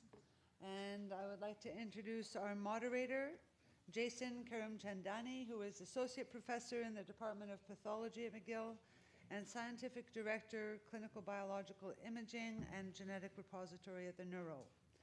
In his research, he employs bioinformatic data to identify and characterize biomarkers relevant to classification and prognosis of brain tumors and neuromuscular disorders. He is also the lead on the Neuro's Open Biobank. Please join me in welcoming Jason Karamchandani. Good morning, and thank you all for your time. I'm excited to explore this aspect of open science with you here this morning. We have 3 distinguished panelists, and I'm looking forward to a nice discussion. We're trying to save about 15 minutes for questions and answers at the end, so we will proceed. So this is a slide of peripheral blood. These large purple things are blast cells, and these are the cells that are responsible for leukemia. So leukemia was really formally characterized at the end of the 18th century. But within 50 years of being formally characterized, we started having treatments for this deadly disease. And if you look at the graph on the left side of the screen, you look at the 5-year survivals in this disease over the last several decades. And you see the astonishing progress that we've made in the world of hematolymphoid pathologies. This is a similar slide for Parkinson's disease. We made a discovery in an animal model in the 1950s. It entered clinical practice a decade later, and we really haven't had anything to add on since then. That's a small exaggeration, but it's unfortunately the reality of neurological disease. So with that in mind, the Neuro decided to form the CBIG repository. This is a biobank, a biorepository that collects clinical information, biospecimens, imaging, and genetic data in order to collect materials to allow us to better understand neurologic disease. It's a little tough for me to see this over here. But basically, we can collect all kinds of things: CSF, brain tissue, skeletal muscle, all of the kinds of tissues we need to actually study neurological disease. And where we are now, we've got approximately 1,500 patients with large cohorts in Parkinson's and ALS, with more than 20,000 individual vials. And so we're starting to build a collection that is large enough to allow us to study these pathologies. But this is the real breakthrough. This slide, which you're seeing right now, is an image of an organoid. This is a mini brain. This is a mini brain that was generated from a patient who was treated here at the Neuro with a known genetic disease that was implicated in Parkinson's. So now, for the first time, we have the cells that are implicated in the disease, human cells, that we're able to study scientifically. So we hope this is a new tool that will advance our understanding of these diseases and lead to treatments. We have just recently launched our CBIG portal. It is in-house, so we are doing the beta testing. But I really do want to thank sincerely the contributions of the people at the Ludmer and Alan Evans Group, who put a substantial in-kind contribution to help us generate this data portal. So hopefully in the next coming months, we'll have something we can make truly open to people in the community and around the world. And with that, I'd like to introduce our first panelist. Professor Knoppers is a full professor, a Canada Research Chair in Law and Medicine, and the Director of the Center of Genomics and Policy at the Faculty of Medicine here at McGill. She is chair of the Ethics and Governance Committee of the International Cancer Genome Consortium. She's co-chair of the Regulatory and Ethics Workstream of the Global Alliance for Genomics and Health. She was a member of the drafting group for the recommendation of the OECD Council on Health Data Governance. She holds 4 honorary degrees and is a fellow of the American Association for the Advancement of Science, the Hastings Center, and the Canadian Academy of Health Sciences. She's also an officer of the Order of Canada and of Quebec, and was awarded the 2019 Henry G. Friesen International Prize in Health Research. Thank you for coming, Dr. Knoppers.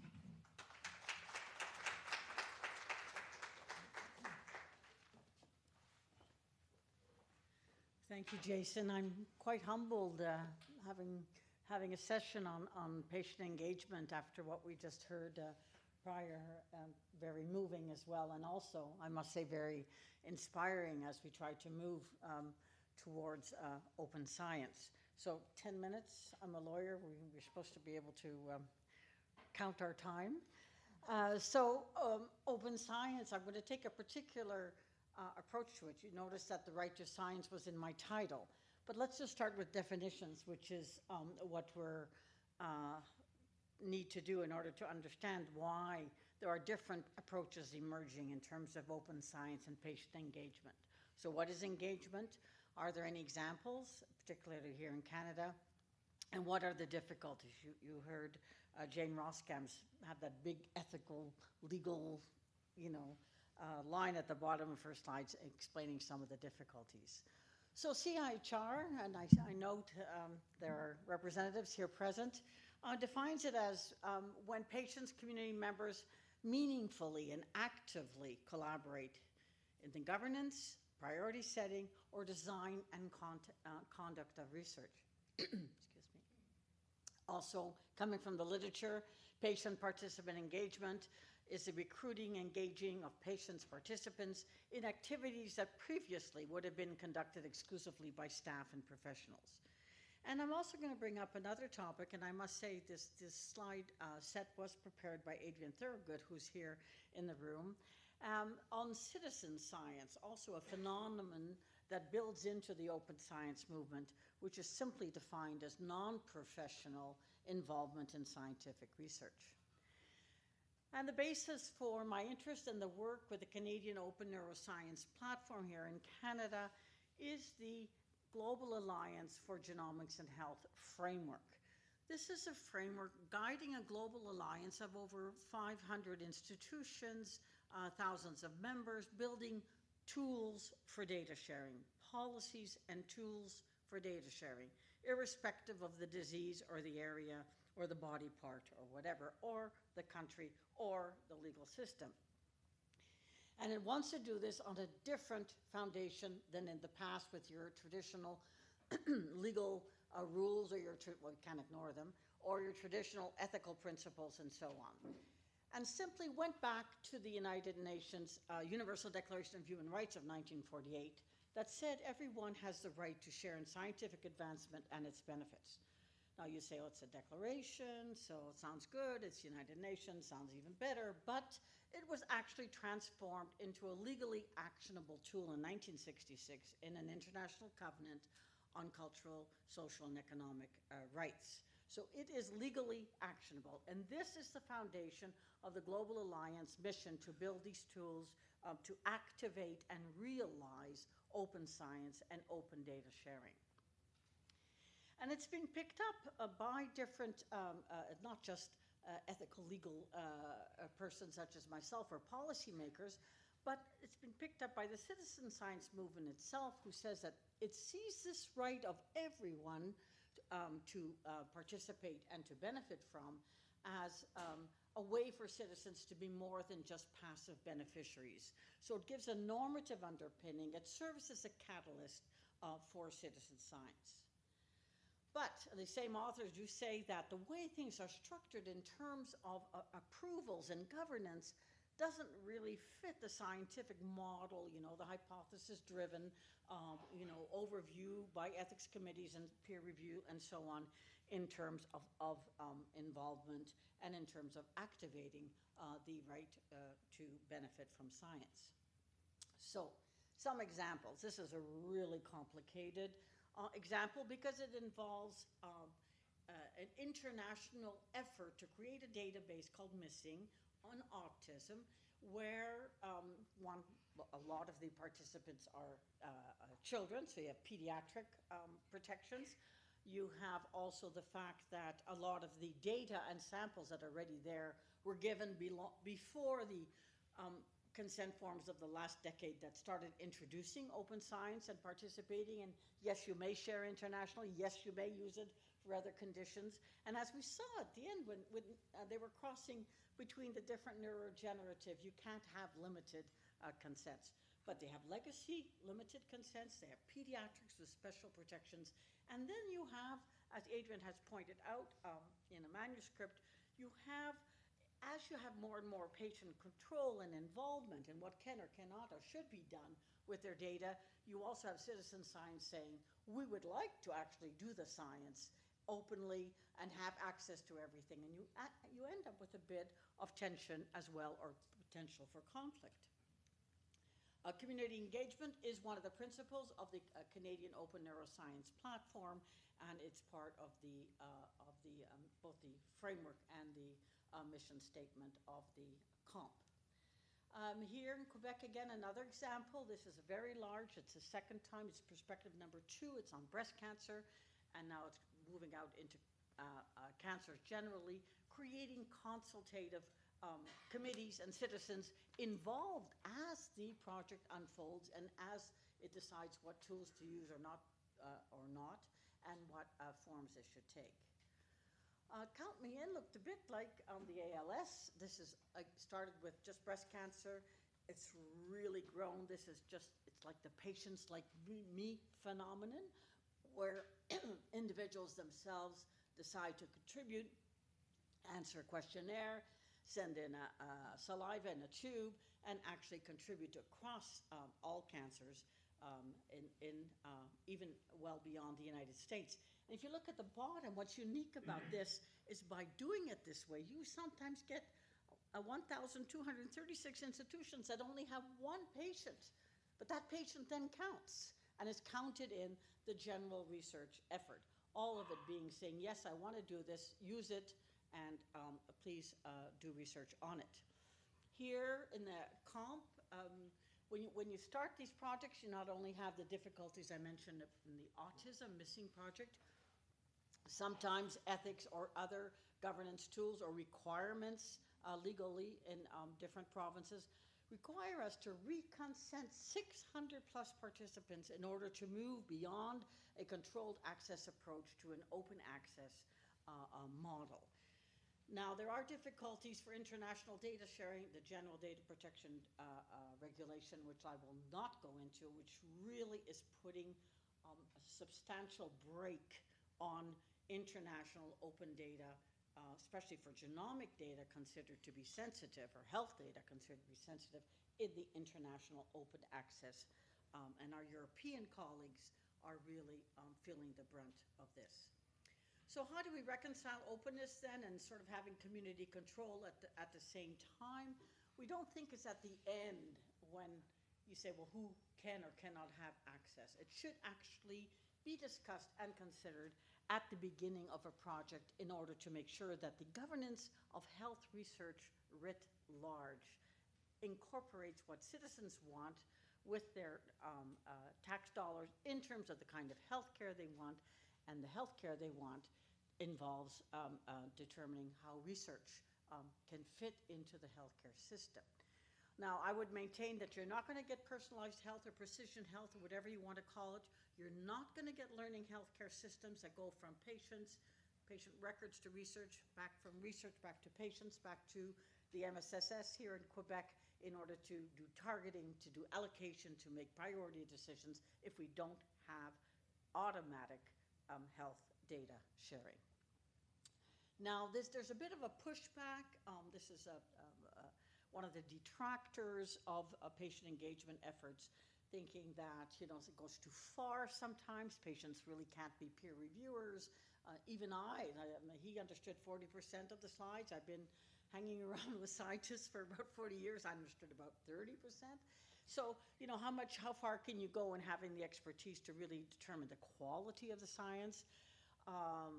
But are patients really, you know, becoming more difficult? The institutions aren't comfortable with it.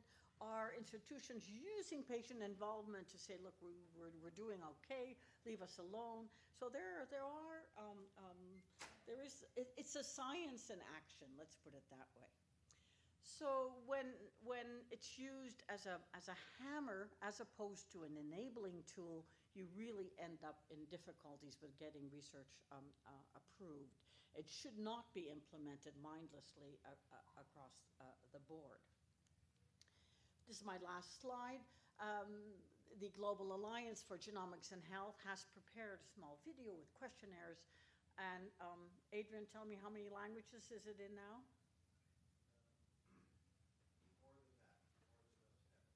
I know it's over 20 languages available. I think it's close to 30 with questionnaires. A video can be used in any community, and it actually brings online input from everyone with DNA having their say around the world. And I think that's where things should start, not just public opinion polls or formalized structures, but active participation. So I just wanted to conclude by bringing back to my main point, is that the right of everyone to benefit from science is legally actionable. You can hold your governments to account. They have to answer for why they are not fostering this right to allow citizens to benefit from science, and it can only benefit if data is open. Thank you.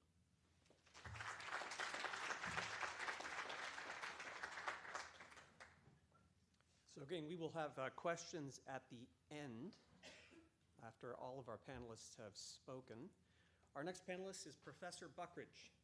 Professor Buckridge is a professor of epidemiology and biostatistics here at McGill, where he holds the CIHR Applied Public Health Chair in eHealth Interventions. He is the medical director of the data warehouse at the MUHC and a medical informatics consultant to the Quebec Institute for Excellence in Health and Social Services. As a clinician scientist in public health, his research and practice focuses on the informatics of public health, surveillance, and disease control.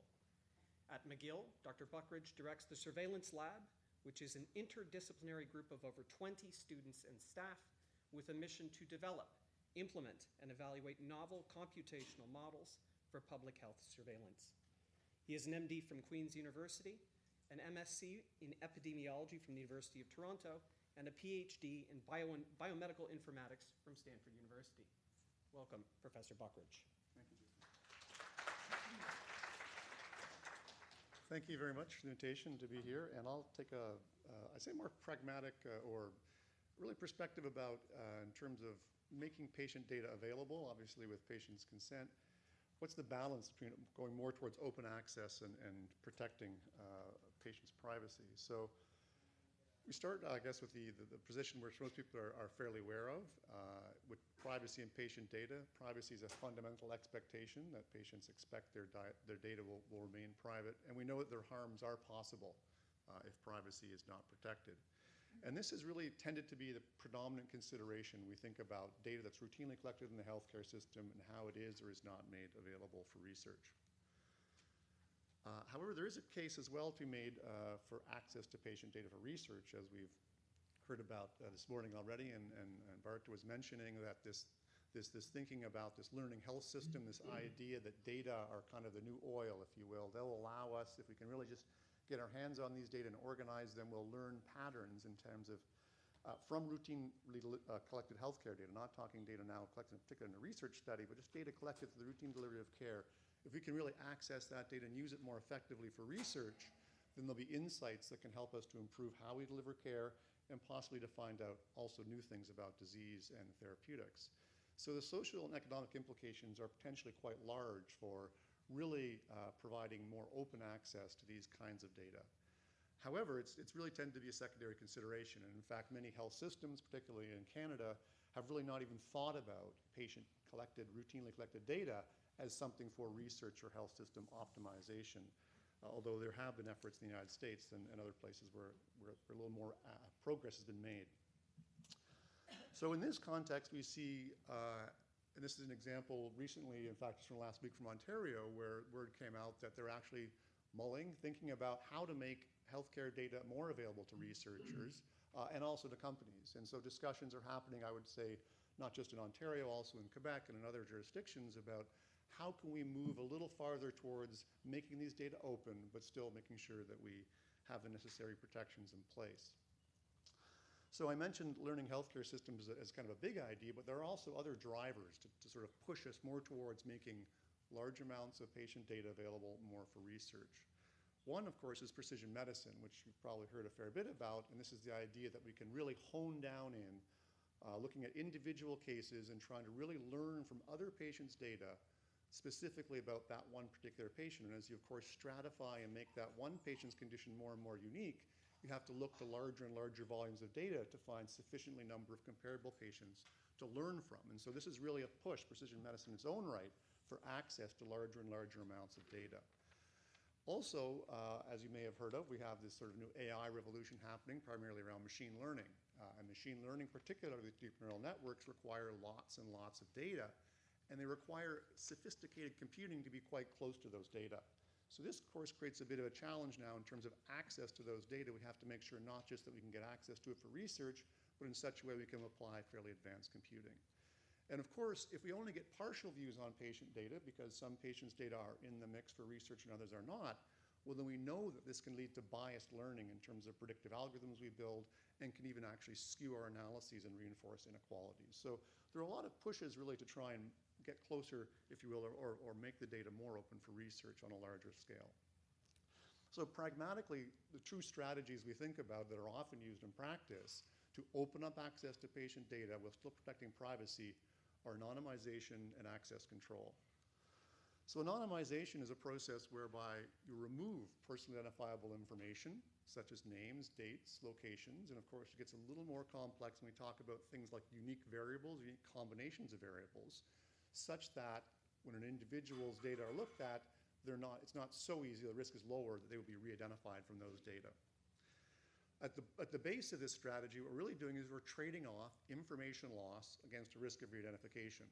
And so you can imagine if we're doing fairly sophisticated research, that little bit of information loss we may lose from anonymization may actually make the data not so useful for the question we're trying to ask. And so this really is the crux of this issue with anonymization, is how valuable can those data be to still have acceptable level of re-identification. However, there are limits in theory and practice. So practically speaking, the example on the left is a case where two academic health centers shared data under the current HIPAA standard, or so they thought, with Google, but it turns out they didn't actually follow it appropriately. They didn't actually remove the free text notes and didn't actually change the dates. And that led to a class action lawsuit against the two academic health centers who shared those data with Google researchers. The other article that you'll see on the right is an article came out recently just showing that people are getting better and better with these similar high-powered analytic methods that we discussed before to trying to be able to re-identify individuals from supposedly anonymized data sets. And so just to say is that it's not like there's a fixed clarity on what is re-identifiable. That science is getting better and better in a sense as more and more data are out there and people get better at it. So not to say anonymization is not a good thing to do, it's just that there are limits, both practically and theoretically. So access control is another strategy. And here it's where you really just say, you know what, I'm going to put the data in a safe place, and I'm going to make sure the researchers come to the data. They can bring their algorithms and analyze the data, but they don't leave with the data. They leave just with some information they've gleaned from the data. And so that seems to be a reasonable strategy, but of course, it's very difficult to implement in practice because it limits people linking across data sets. And again, as I mentioned with the artificial intelligence methods, if people want to bring really sophisticated algorithms into the data, then you have to make sure that you have that compute capacity to run that kind of analysis right next to the data, which may not be so possible for academic health centers and other groups that hold data. So what happens at the MUHC data warehouse, just to give you an example, as with most academic health centers, we employ a combination of those two strategies, anonymization and access control. So we've actually built a nominal data warehouse, which centralizes about 20 different information systems within the academic health center. And then we've created an anonymized version of that data warehouse that strips off personal identifiers, anything deemed to be of high or intermediate risk for identification. And all of our research requests are by default directed towards that anonymized data, unless researchers can demonstrate they really need to have access to the identifiable data. We then make sure that those encrypted data are made available in a secure cloud environment within the hospital, so trying to contain access and have some security in that regard. And then we, of course, have investigators sign a data use agreement, making clear they will not attempt to identify individuals. If they do, of course, they have to report it. And if they do want to take those data and collaborate outside of the academic health center, they have to go through another series of approvals. So it's a really combination of this anonymization, data access control, and a certain degree of policies. So just a couple of closing reflections. First is that there is, I think, an emphasis in open science to place a bit more weight in anonymization to try and get data sets out in the open. And there have been some really remarkable examples, like, for example, the MIMIC database that some of you may have heard of, which is from intensive care units at the Massachusetts General Hospital, been placed out in the open. And there's very limited, really, constraints on who can have access to that. You have to sign off and say you're going to use it for research. But what's interesting I find about that is that the data sets that tend to be easier to anonymize and make available openly tend to be more constrained and around very specific questions like ICU patients, like certain imaging studies. And we think about the bigger things that drive health in a population. They're often from linking across large numbers of different data sets. those kinds of data are very hard to make available open because it's almost impossible to reduce the risk of re-identification down to an acceptable level. And so I think we need to think a little bit about this when we make data more open. We're sometimes encouraging certain questions to be answered, and we're actually prohibiting other questions from being answered in that context. And the last point I'll make is that the value of these data that we're talking about, patient healthcare data, are very valuable now from a business perspective as well, from making the business of healthcare, the business of medicine go faster. And so we're seeing a bit of a blurring of the line, especially now that we have some companies that are involved in both the business of medicine and in research in medicine. And so a good example, not to get people, I'm not trying to scare up fears, but this is an interesting article that just came out recently that Google, through their more business arm, is now acquired Fitbit and acquired a lot of those data, and they're working with academic health centers as a technology provider. At the same time, they're also researchers. And so in the context of being a business provider, of course, it's quite legal for an academic health center to give your data securely to another business to help you do your business. And I think what people are starting to say is, well, we're now seeing a lot of this outsourcing of data management from patient care. And some of the same companies that are managing those business procedures have other arms of the business that are also conducting research. And so I think it's really just an interesting question about who really gets access to these data for what purposes, and how do we really think about how that is going to roll out over the next 10 to 15 years. What does that mean for openness of data in terms of research, and maintaining the trust that we have to make sure that organizations that are going to facilitate research are also doing the right thing in terms of the way they provide services in healthcare. Thank you. Thank you very much. So we're extremely fortunate that our third panelist is able to join us. I don't know how to maximize this. We are very fortunate to be joined today by Sir Rory Edwards Collins, who is the Principal Investigator and Chief Executive of the UK Biobank. He's a British physician who is a professor of medicine and epidemiology at the Clinical Trial Service Unit within the University of Oxford. He's also the head of the Nuffield Department of Population Health and a fellow of Green Templeton College, Oxford. His work is focused on the establishment of large-scale epidemiological studies of the causes, preventions, and treatment of heart attacks and other vascular diseases, as well as cancer. Thank you for joining us here today. Thank you very much. I hope you can hear me reasonably clearly. I'm sorry not to be at what looks like an absolutely fascinating meeting, but I'm in Philadelphia at the American Heart Association Congress. I thought it might be helpful for me to describe the UK Biobank study and the approach that we've taken to making data available. So UK Biobank was an initiative that was established by the Wellcome Trust charity and the UK Medical Research Council to recruit 500,000 men and women aged 40 to 69 from all around the UK. They were identified through the National Health Service, and we completed that recruitment and baseline assessment between 2006 and 2010. When participants came to the assessment centres, we went through a very detailed information consent and explicit consent process, explaining to them that the data and samples would be used for all kinds of health-related research that's in the public interest, seeking their consent for that research to be done by both academic and commercial researchers, for their consent to link to their medical and other health-related records, in particular linking to records within the National Health Service, but also beyond that, and that they would be joining the study on the basis that it would not be intended that it would produce benefit to them individually, but that it would produce a resource that would produce benefit for the population as a whole, and that there would be no feedback of individual results to participants from use of the data or samples. And it was on that basis that joined the study.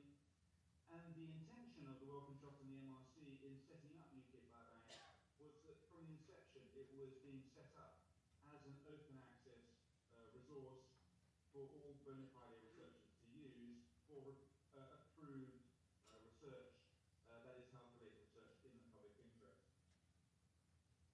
At the baseline visit, participants spent about 2 to 3 hours answering a series of questions, largely on touchscreen questionnaires, but also a short interview with a clinic nurse, and then had a number of physical measurements made, standard things like height and weight, blood pressure, lung function, grip strength, heel ultrasound, and they also then had blood, urine, and saliva samples stored for subsequent assays.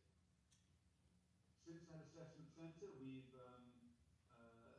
been in contact with participants to get additional information from them. For about 1/3 of them, we have email addresses, and we send out requests. They answer web questionnaires, giving us more information, for example, around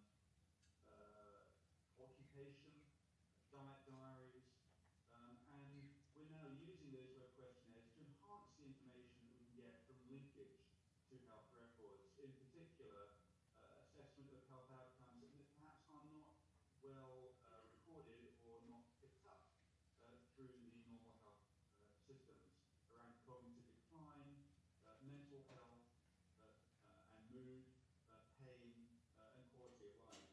And again, we use doing that through web questionnaires.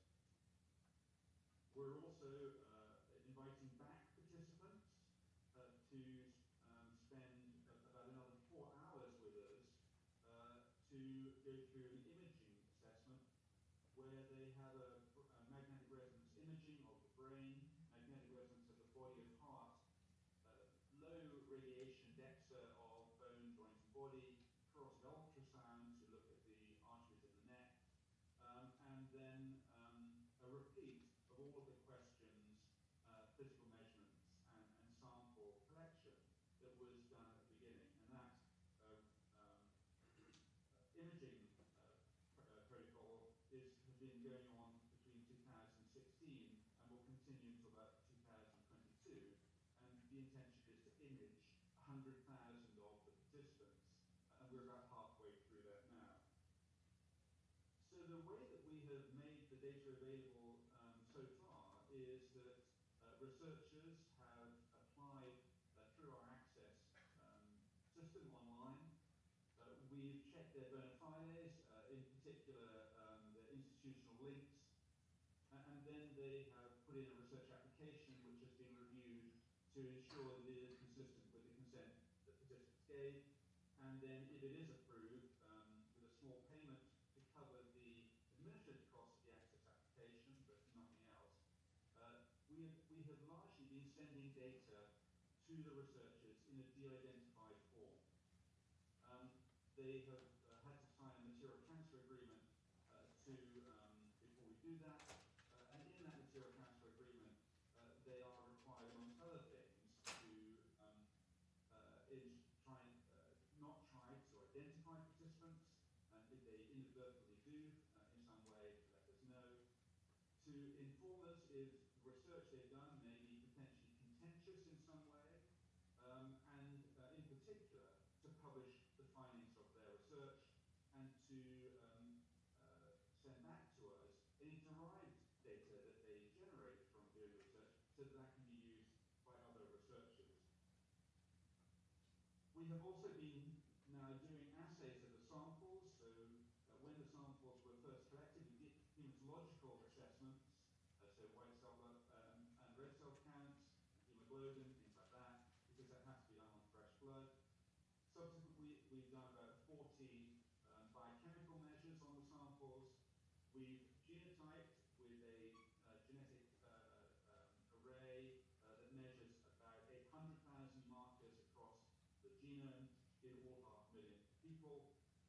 And currently, the exome, that is the 2 to 3% of the genome that is the direct protein-producing part, is being done actually under an access application from industrial consortium led by Regeneron, a company in the US.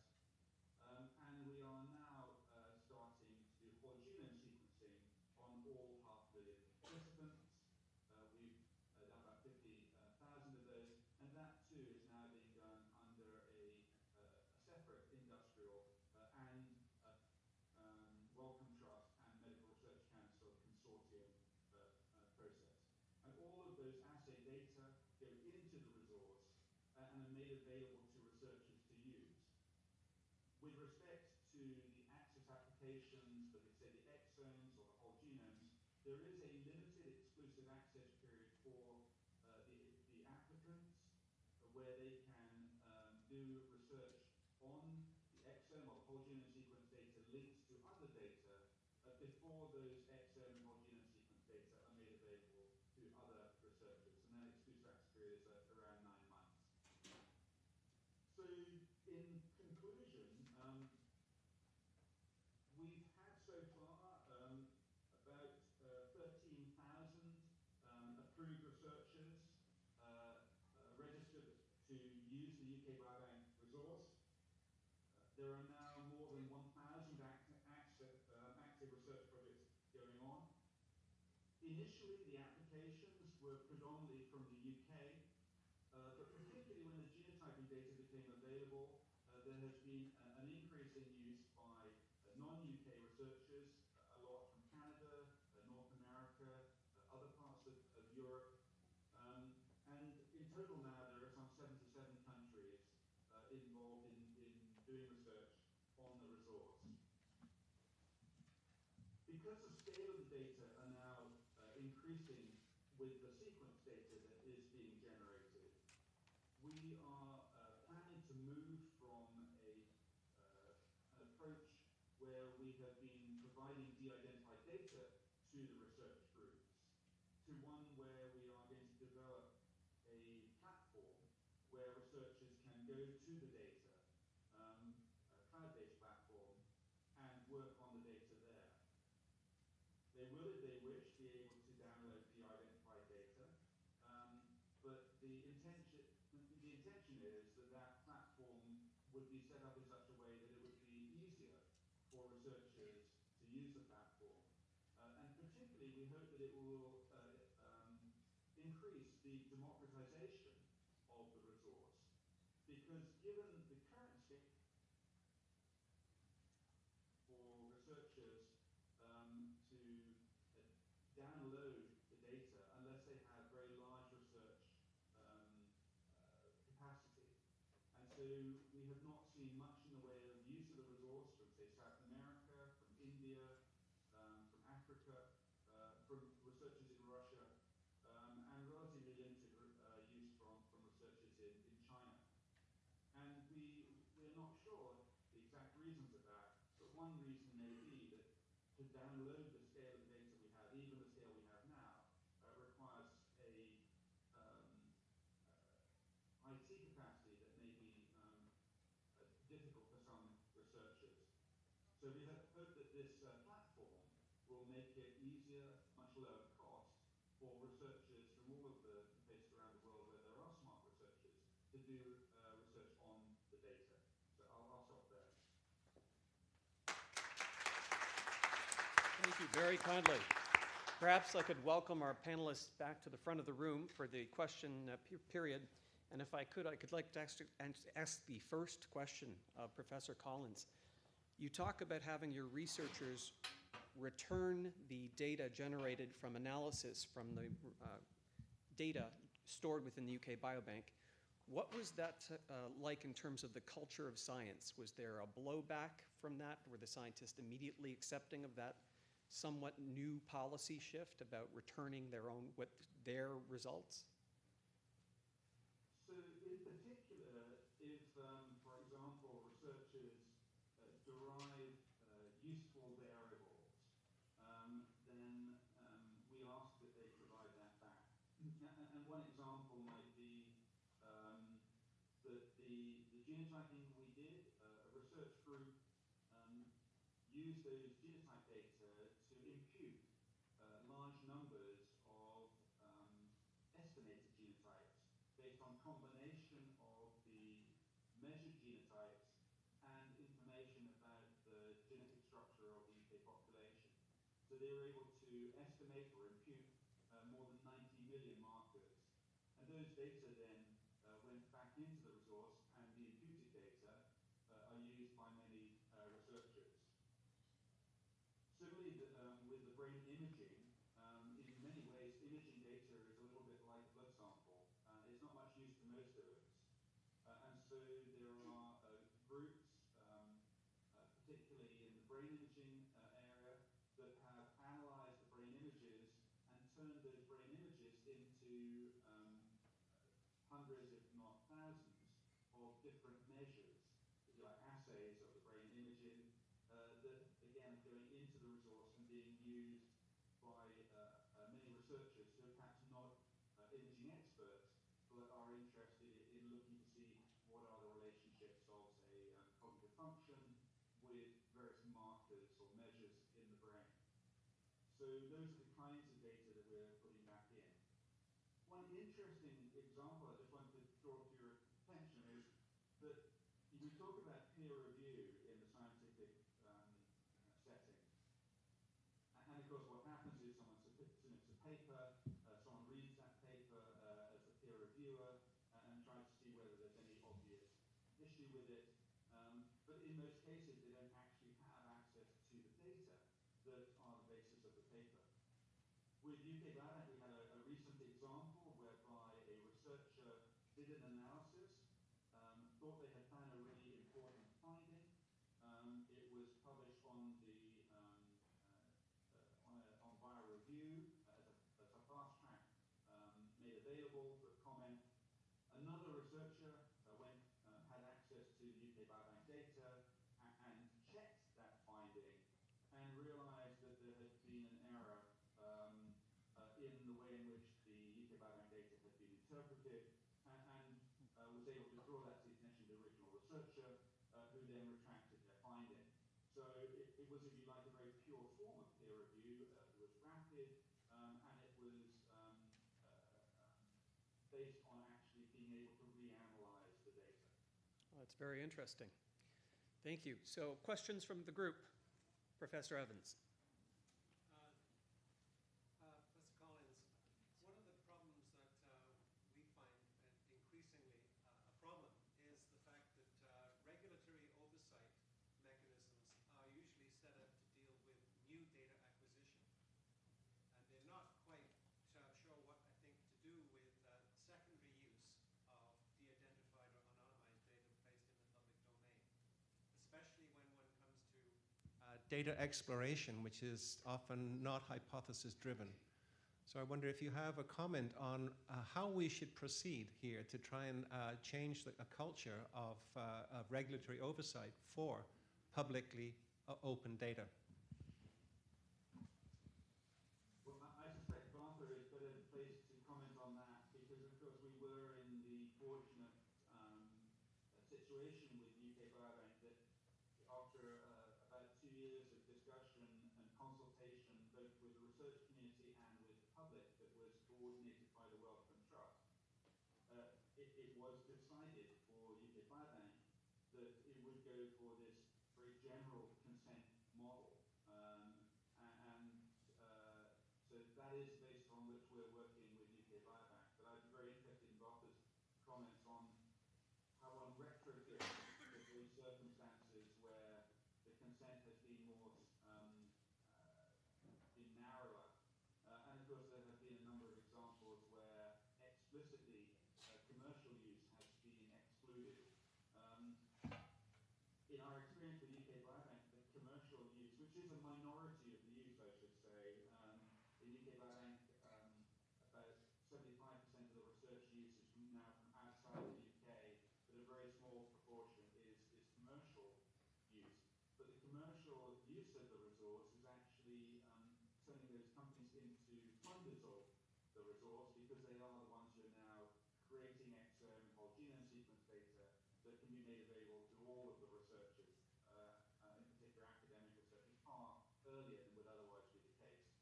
But retrofitting to older resources, I think, is a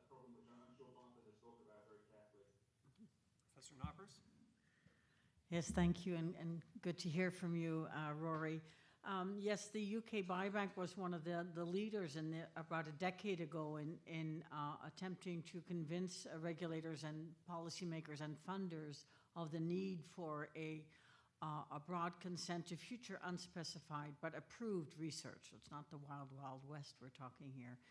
It took a long time, often accused of being illegal, because how could you approve or give consent to something if you didn't know what you were giving consent to? Whereas what patients or citizens participating in UK Biobank and other like initiatives like Cartagena here in Quebec, they were participating in the creation of a resource, of an infrastructure for science that would be governed, that would have oversight of the researchers using or accessing to use the data. And as Rory mentioned, their bona fides are checked out. They do make sure that the science that's being proposed is commensurate with the consent that was given and so on. So it's taken a decade, and still you will find individuals, and particularly legally trained individuals, who say that that's not a real consent, whereas I think it's as specific as it can get for the broad nature of the epidemiological enterprise that it incorporates. Now, to the issue of secondary research, yes, the legacy, would be an absolute waste and totally disrespectful, I think, of patients and participants who, at the time that they gave their biopsy or gave their data or whatever, did not have one of these broad open access, albeit ethically governed processes for building resources for science. Their GA4GH, together with the Human Cell Atlas, is trying to build a filter, a legacy filter, that will provide the different steps that can be gone through by researchers to open up and free that data. Now, there's some tools available. You can do a very broad, imaginative, creative reading of the consent if your ethics committee will allow you. Most likely, you'll probably have to go and get a waiver, which in most circumstances, if your protocol is correct and the way you've set it up is correct, and it's in the disease area or related disease area and so on, would be approved. There are some clauses, though, particularly the commercial one, that Rory just mentioned, that still do give rise to difficulties. I can't understand how in 2019 we're still writing consents that there will never be any commercial use. You want the products, the devices, and the drugs that come out from this science. So this legacy filter, it's going to be submitted later this week for publication to see if this will help researchers have access to that data. I once had to reconsent 10,000 because the consent form said breast cancer, not ovarians. Had to reconsent 10,000 women. That was so utterly ridiculous. It was so privacy invasive. It was so disturbing for the families that we had to recontact. I will never go through that again. Understood. I think we have time for one last question. Dr. Stratton.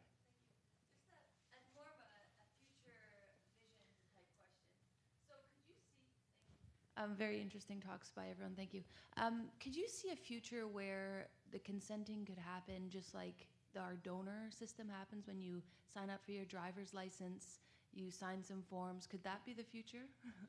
Timon, why don't you answer that one? I just want to know where this is going and what leaders in the field are thinking. Well, I don't have a legal answer to that one, but pragmatically that would make sense. I think you're under the problem that Barta mentioned, though. What exactly are you consenting to? I do know, though, that people are definitely thinking of different ways to. But I'm talking now again mainly from sort of patient records and not so much from research studies that we were thinking from the outset. What you want to collect and what consent to arrange. I do know for patient data. There are markets emerging where people can actually literally sell their data personally if they want to, or personally donate their data as well. So, one sort of frame for thinking about this is to actually put the patient in ownership of their data and an ownership of kind of where it goes and where it gets shared. Of course, the challenge is once the data are out there, you really have to trust the entity that's holding your data that it will, rest with them and not go farther down the stream. So I think that kind of a model has been thought through by academic health centers and health systems at some level.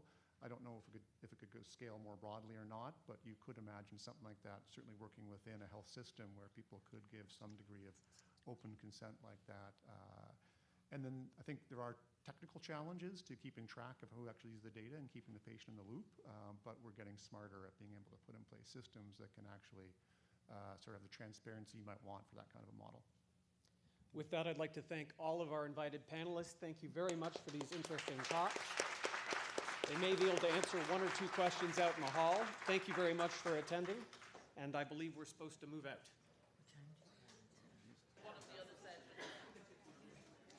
So welcome back to those of you who strayed into unknown parts. I hope you found your way all right. We have two more talks today before the lunch break.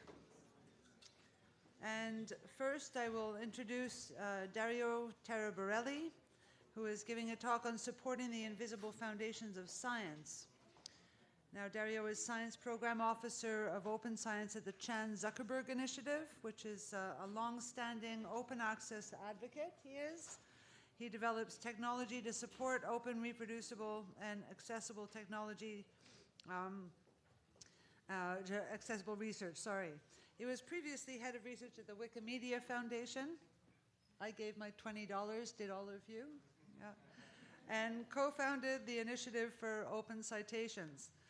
Brings us back to a talk we heard a little bit earlier. The Open Science program at the Chan Zuckerberg Initiative is built on the premise that the pace of discovery increases when scientists build on each other's discoveries. Please welcome Dario Taraborelli. Thank you. Thank you very much. I'm delighted to be here today and share a bit of a philanthropic funder perspective on opportunities and challenges that we're facing in making open science sustainable. I was actually looking at the flyer that the organizers put together today to announce my talk, and it occurred to me that they accidentally cropped out a fundamental piece of a picture. And I couldn't think of a better way of introducing today the topic of what we're learning in trying making the invisible labor behind science visible. It's going to be a topic of my talk today. April 2019, we all witnessed the availability of the first image ever created of a black hole. The image circulated on the web. Scientists, engineers, and policymakers all celebrated this incredible achievement. And it was actually the result of years of efforts and over 350 people across multiple teams collaborated in creating this image. It actually took like an incredible effort just to transfer the data and process the data, right? And years of application of imaging algorithms to produce this image that we all saw. And one of the things that this image doesn't quite convey is the invisible labor of the open source projects that made the discovery possible. Earlier last month, Dr. Katie Bauman, one of the leaders behind this project, called out a keynote at the Federal Institute of Technology in Switzerland, Lausanne, the fact that over 20,000 contributors made it possible to use a software that enabled this discovery. And one of the interesting examples of the software projects that Dr. Bauman and her team used is Matplotlib. I'm sure all of you, or some of you, have used this library. It's a very popular library for 2D imaging, 2D plotting in Python.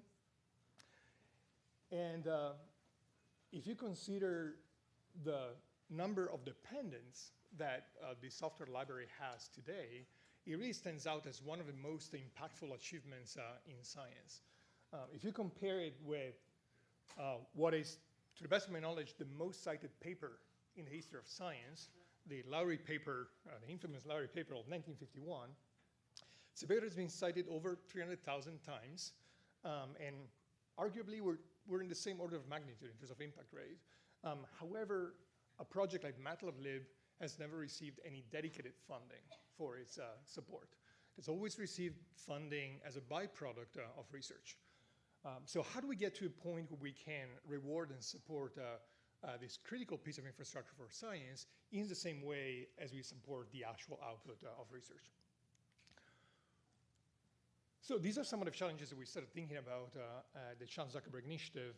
We believe that the idea of creating opportunities for maintainers of open resources that others can build upon is absolutely critical to advance scientific progress. And the question then becomes how to make these contributions to science visible, fundable, and recognized for people building a career around creating them.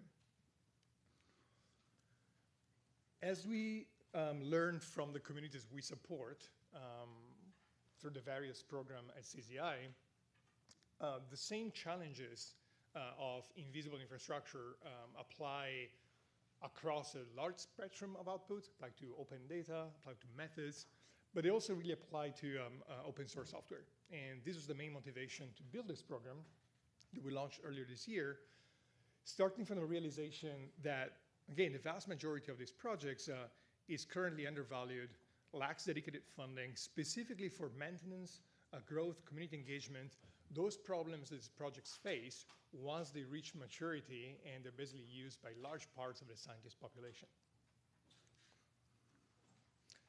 So I'm going to give you today like an overview of what we learned through the program, because I think it paints some really interesting lessons about what it means to support these foundations of open science. The grant program was designed to support projects between $50,000 to $250,000 US dollars. Grants are for 1 year, and they can be submitted through 3 cycles of application. The next one is coming up mid-December. And most importantly, we try to be as agnostic as possible, non-prescriptive about what can be funded. We didn't want this to support new research, but we really said, okay, if you need as an open source project to invest in documentation, to improve the usability of your project, to build a community by hosting events, we really want to hear from you what is critical to make your project more successful and stabilized. And we also incentivize the participation from multiple projects at once to try and create synergies across open source projects. The application pool as a whole for the first cycle consisted of about 300 applications. In total, we're talking about 475 open source projects. A few statistics about this project. Most of them are hosted on GitHub, which is not surprising. We saw a very strong representation of the main programming languages that are used in scientific computing, so Python and R primarily, among many other languages, especially those coming from the more established projects. Most applications are from academic institutions, even though we saw a pretty sizable number of projects coming from nonprofits, from industry, globally distributed. And one of the goals of the program was to support at the same time what we consider like domain-specific software, so software really used by individual communities in their field to advance modeling, data analysis, visualization of data specific to that area of biomedicine, as well as foundational tools. So foundational tools that are used across many fields of science, as long as they can prove they have made a significant impact in the area of biomedicine. So some of the lessons that we learned by running this program. So the first thing is that the immediate reaction has been really strong and positive. We've seen, this is an experiment that, to the best of my knowledge, we as a scientific community, we haven't really started figuring out yet. And seeing that funding maintenance is a clear gap in the current funding landscape was really validated by the immediate reaction that we got from the community after announcing the project. There are some beautiful blog posts that I recommend you take a look at if you're interested in this problem. One is from Juan Nunes Iglesias, one of our imaging fellows, and he wrote basically about this issue of a bias that as funders we try and fund the shiny new thing, and we often forget about how to support the things that are successful. very insightful thoughts there, and also for a history of the entire life cycle of an open source project. There's a beautiful interview to Ann Carpenter, whose team developed Cell Profiler, that describes really the challenges and the opportunities in this space for people who are scientists as part of a day job. A few words about how we decided to evaluate these proposals. So the projects were assessed against 3 criteria. Their impact. We really wanted to hear about how these projects made an impact, not about like future new features, but their existing impact in biomedical research. Their quality from an open source perspective, I'm going to come back to that in a moment. The feasibility of the proposal, of course, given the budget that they were requesting. And we also requested, on top of that, an optional diversity statement to try and understand what measures this project would implement to try and build a healthier, more diverse community of contributors. So let's drill down for a second into each of these criteria. First thing that I realized after like reading all of these applications is that even the most mature projects are really struggling for sustainable funding. I mentioned here 2 examples. A project having dependencies in the order of like hundreds of thousands, or a project downloaded over 10 million times a week. And none of these 2 projects had any dedicated funding up to this point, which again, we knew anecdotally, but seeing this in the data was really shocking. Second, the good thing when you look at the structure and the governance this project have implemented to become, first-class citizens of open source. The vast majority of the project, specifically those that we ended up funding and that ended up being on the more mature side of the spectrum, have really implemented most of the best practices that you expect from a modern open source project, including issue trackers, continuous integration when it's applicable, venues for participation from the community, and contributor guidelines, as well as a code of conduct to welcome new contributors and make it a safe space for participation. The feasibility and the budget aspects also tell a story that confirms what we learn about sustainability. So about half of the applications requested a maximum amount of funding, and we don't fool ourselves into thinking that 12 months in funding is a solution to the sustainability of these projects. But we think it's a way of stabilizing these projects and signaling potentially to other funders' way of approaching this problem.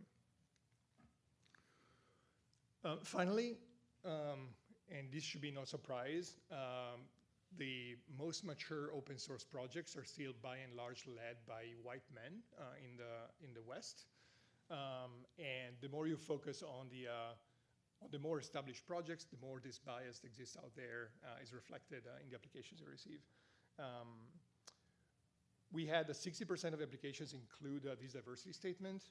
We're making mandatory as part of the next cycle of applications. And this proportion is higher for projects that are led by women.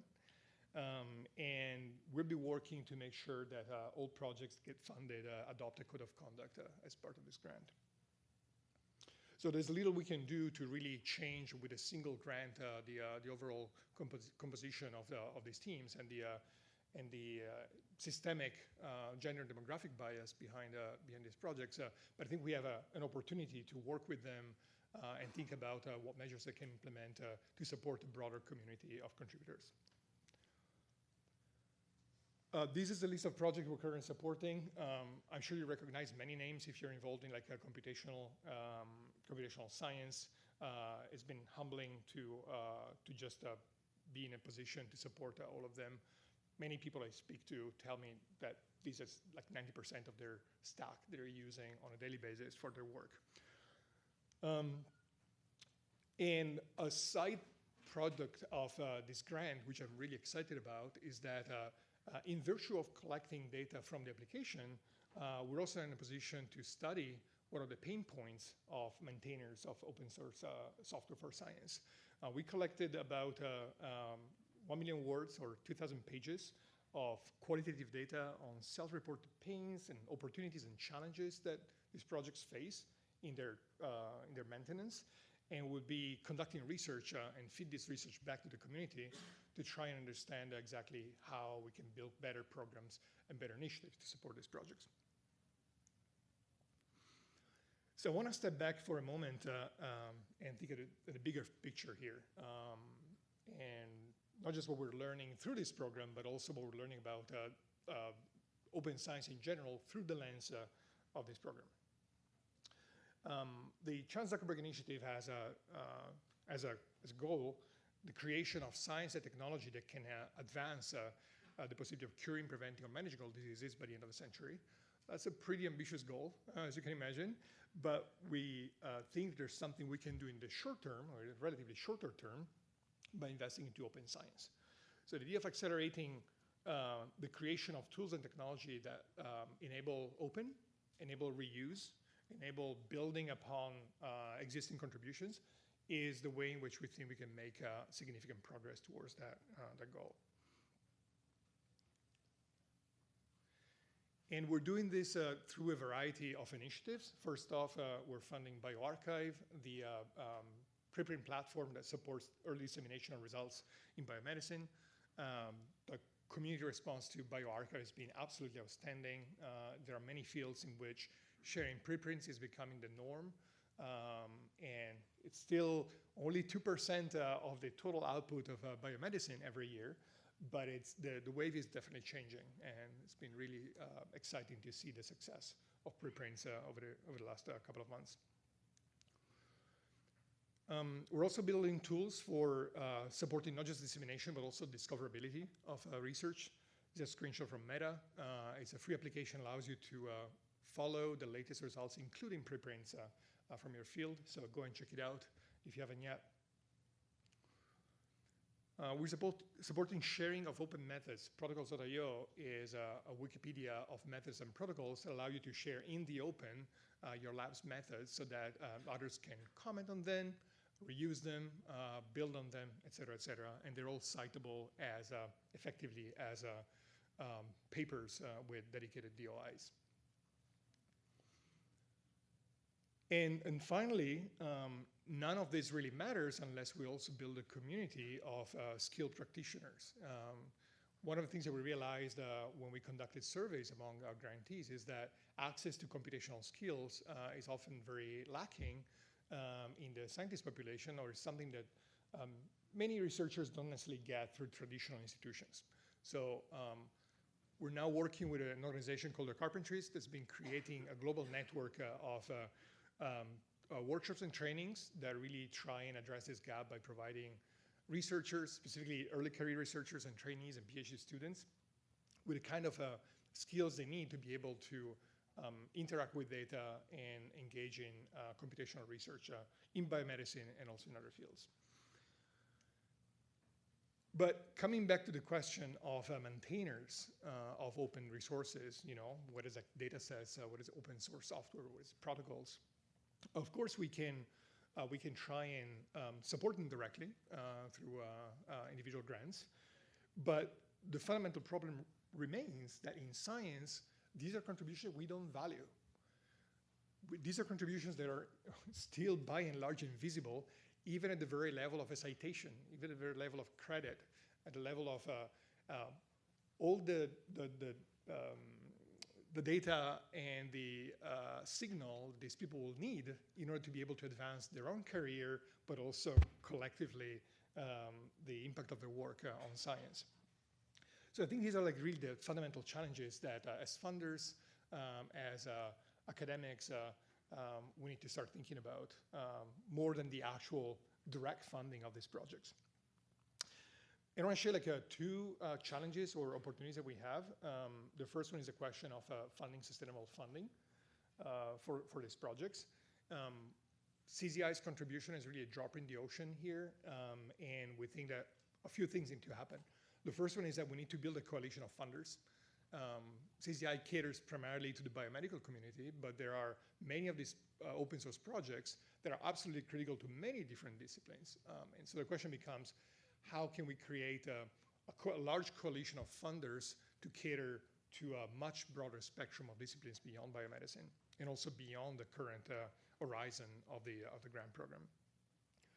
The moonshot is really to try and get governmental funders to realize that this is something that needs to be supported more sustainably.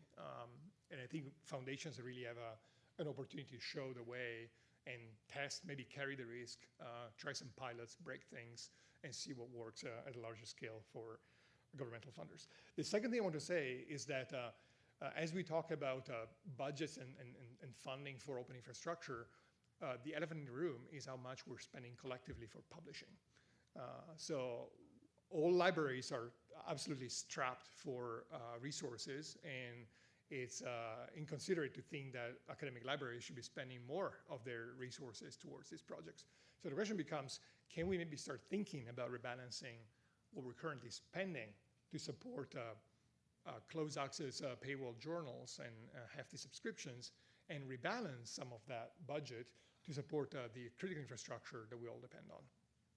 I know, big questions. But the second piece is something that I feel we all can start doing, something we can all start doing in our daily work. There's a question about funding, but also a question of credit and attribution. And citing software, citing data, citing open protocols is still not the norm in the scientific community. So wherever you use one of these outputs, and whenever you don't cite it, you don't give credit, you basically undermine the ability for these projects to be funded, to be visible, to be recognized. There are many outstanding initiatives to try and get software citation practices off the ground, and to make them count and to make them as visible as paper citations, but they're still like lagging. And we're going to think about the adoption of these practices at large in the community. That's it for my talk, and I'd like to take any questions.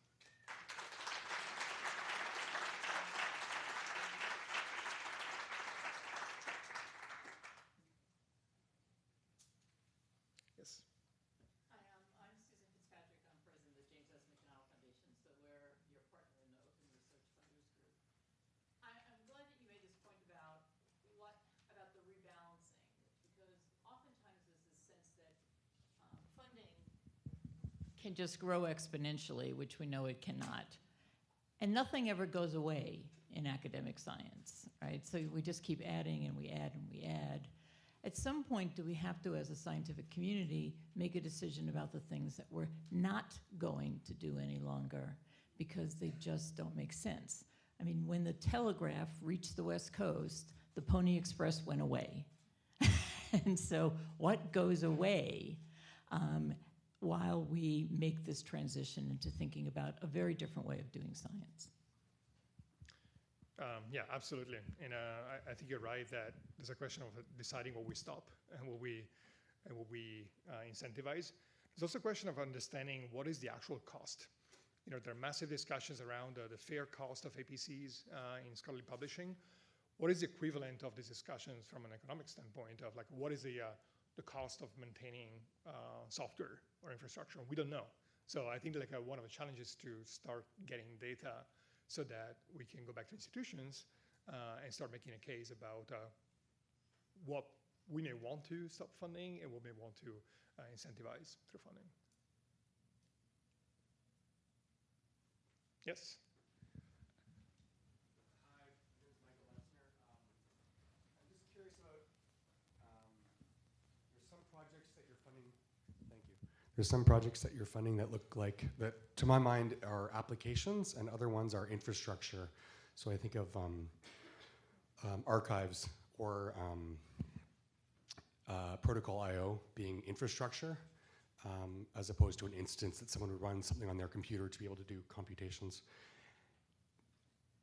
For you, are those important distinctions when you look at funding these different projects of funding infrastructure versus funding applications? And just curious on your thoughts on those two areas. Yeah, thank you. Excellent question. So distinction between applications or infrastructure and platforms. I should flag that neither protocols nor bioRxiv were part of this program, right? So these are like independent grants that CCI issued like years ago. For this specific program, we're actually not looking so much at funding platforms or infrastructure. The program is really designed around tooling and software that scientists and or data engineers are using in their daily workflows. So if you go back to the to that list, you'll see the vast majority of these projects are really tools that you may install on your machine to conduct analysis. I think there's a general question about how to support platforms, thinking specifically of knowledge bases and infrastructure that we rely upon for like knowledge graphs for biomedical research, but it is really outside of the scope of this program.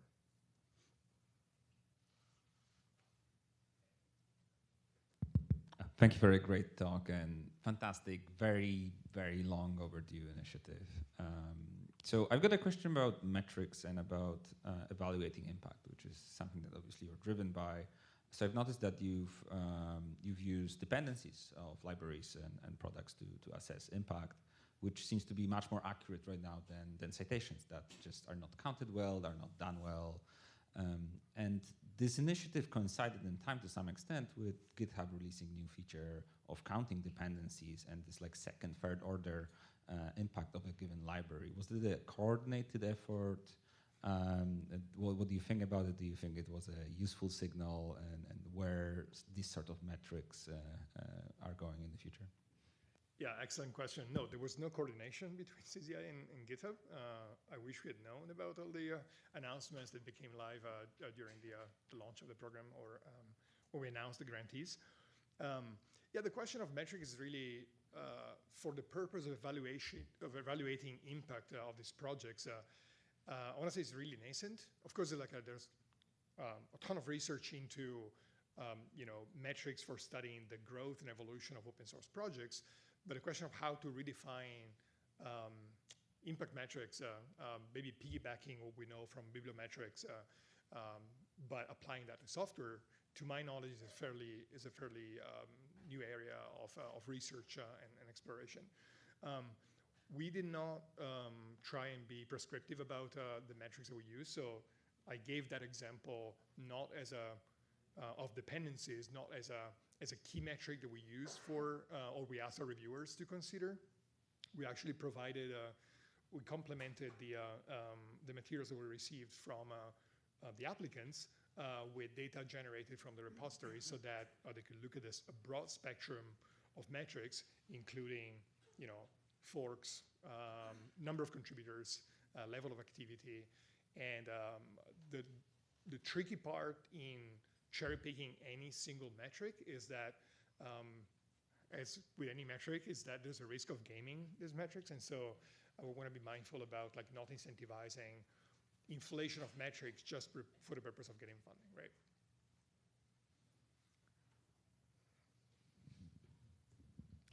Thank you very much for your talk. I work at a university that agrees with you that Protocols.io is solving an important problem. We recently signed an enterprise license with them, and we're the third university to do so, so we're pretty excited about that. We're really interested in how it ties into the ORCID ecosystem and those affordances for giving credit to contributors.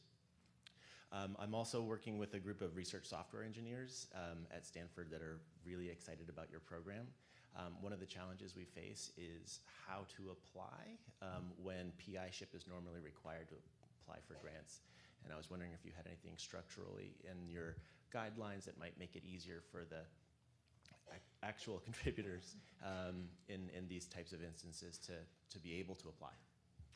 Yeah, excellent question. I think there's a general question applies even more so at the governmental level, where there's some gatekeeping that happens in terms of who can get funding unless you have PI status. So first off, as a general rule, rethinking whether at the institutional level we need to have PIs as the only individuals that can be effectively applying for funding is a question I think we all should be start thinking about.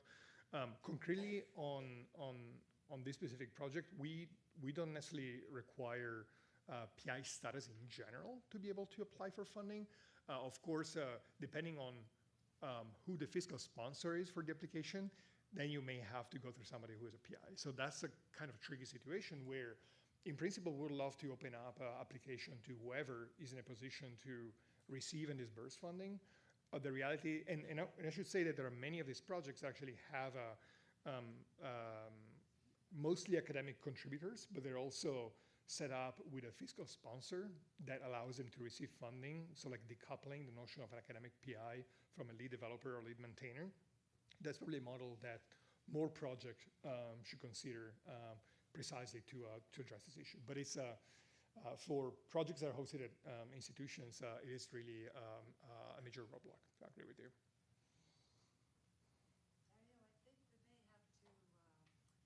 I think we have to cut this short, but I have a request for you, because I'm going to be asked after our final talk this morning to hold some of you back from going to lunch while the first batch goes out. So Dario, would you mind at that point being available for a few more questions to keep people from their lunch for a few more minutes? Happy to do that. That would be much appreciated. Thank you very much. Thank you.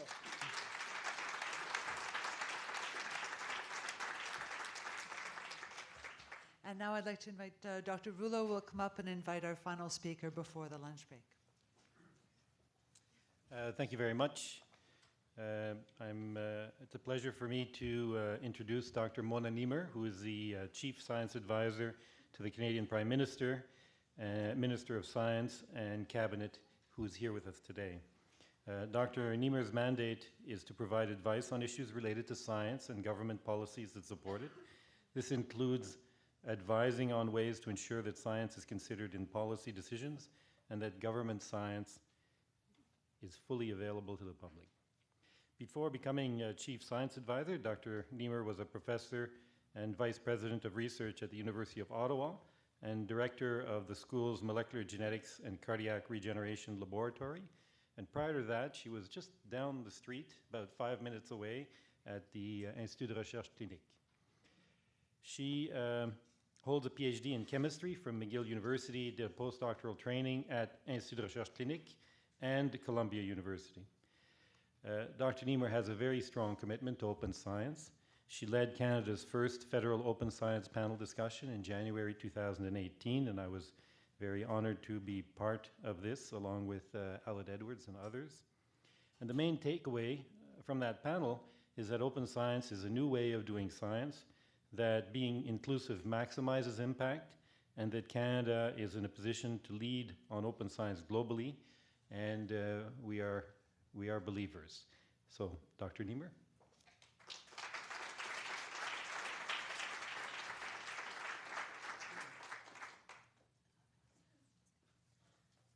Merci beaucoup, Guy. Thank you so much. Hello, everyone. It's always an immense pleasure to be back in Montreal, and especially to be back at McGill, my alma mater, as you heard. Donc, je suis extrêmement fière de fait d'être une ancienne de McGill et d'avoir passé la majorité de ma carrière si près du MNI. De fait, j'ai quelques-uns de mes propres étudiants et postdocs qui ont passé par le MNI. Donc, bravo, McGill. As a McGill alumnus, I am so proud that actually McGill, and for that matter, Canada, have an incredible institution like the Neuro. I guess this is the new name for MNI, and who's not only an incredible internationally recognized leader in research and care in neuroscience and mental health, but also is the first open science institution in the world. So this is really absolutely great. Congratulations for the organizers on this very interesting symposium. I have certainly enjoyed the sessions that I attended and look forward to the next one. So thank you also for having me among you. The conversations that I heard, and from the program also that I checked, I'm really impressed by the diverse perspectives that are being brought in, whether it's the technical, the foundations, the researchers, but also the patients. So I think this is really very important that we are as open and diverse as we can in these conversations. I want to say thank you to our international colleagues from the US, from Europe, from France in particular. I also want to thank them for the support they have provided me and my office as we started the conversation, the much-needed conversation in Canada around open science.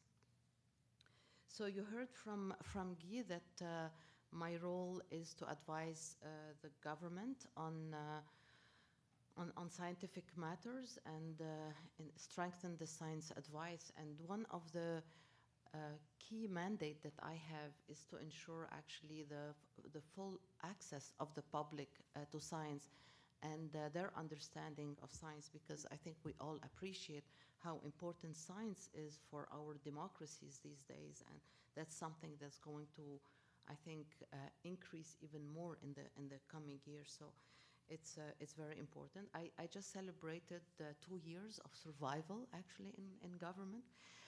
For those who don't know, this is a new position that was announced by the Prime Minister 2 years ago. So I very much look forward to this third year. And I want to thank everyone in the Canadian and international community for their support and the help they have provided my office in varying files that we have to tackle. So I'll just briefly talk to you about what we're doing about open science. As Guy said, I am a champion of open science. When I was at the University of Ottawa as VP Research, I actually created a sort of pilot project, a fund, to help researchers pay to have their publications openly accessible. So I'm fully aware of the importance of funding, of tools, of enabling basically tools to make sure that our collective dream actually becomes reality. So a few months back, I put together a committee of experts coming from government and outside government as well, both from the IT, technical platform sites, champions of open, and researchers basically, and institutions who can give their perspective of the issues that will need to be tackled if we are to successfully roll out an open science strategy in Canada. The committee was chaired by Leslie Weir, who's presently our chief librarian, the chief librarian of Canada. So they did provide very valuable advice that helped me put together basically a roadmap for open science for the government of Canada. And hopefully we will be able to unveil this roadmap before the end of this year. So that's not so far off. But I'm actually very happy to give you en primeur some of the thinking and principles and recommendations that will be in this roadmap. So in the roadmap, we tackled the diverse areas actually of open science, from the open publications to the open data. We did not tackle open innovation though, so the challenges were great enough as it was with these two topics. And the same sort of principles have guided our recommendations, and these were unanimously agreed upon by the advisory committee. So they basically revolve, you wouldn't be surprised, around people, transparency, inclusiveness, collaborations, and sustainability. So this is what guided our recommendations. And maybe before I say a few more words about this, I realize that we're among believers here, so I don't have to preach to the converts. And we've heard already a lot of examples about the importance of open science in terms of accelerating discoveries, building on it, reproducibility, the integrity. But I think we have to keep in mind that there is also an extremely important element of open science, which is building public trust. It's building public trust in science, and it's building public trust in institutions and in government. So I think this is something that is extremely important at a time when we're so, I guess, we take things for granted that are extremely fragile around the world. So then back to the roadmap. I think we're recommending that we tackle things in two phases in a way. The first one, which is the easiest, which is not that easy already, which is the open access to publications. And then during that time that we properly develop what we will need for the data, which is to have basically scientific data fair, findable, accessible, interoperable, and reusable, which is easier said than done at the level of a country where science is developed in diverse institutions, from research institutes and the universities, but also within government labs and within the private sector. However, it is my strong belief that we need to have harmonized policies. So basically, whatever is federally funded ought to be treated, in the same way, whether it's being done in universities or within the federal government. So this will, of course, require a lot of consultations with the communities that are everywhere. And what I'm seeing is that actually, the consultations are more about perhaps demystifying, certain myths and, doing a little bit more of educational, I guess, outreach than basically consultations on the how. Clearly, consultations on the how will have to occur because there are, different options, and it's clearly appreciated that all the options will have to have support and funding with them. However, I think it's really important that Canada be on the right side of history on this very, very important initiative and movement, and I'm certainly committed to continue working very hard, including to develop a framework that will identify the scientific research that should remain closed or sort of different levels, if you want, of accessibility, because we have to appreciate there are some data and there is some research around national, perhaps security and other issues that is not perhaps appropriate or wise to put out in the open. However, I think that we need to have a harmonized approach to this, both within the country and also internationally. So I think that the first step is to have these harmonized policies within Canada, but we need to have these also harmonized with the rest of the world. Research is funded by multiple funders increasingly.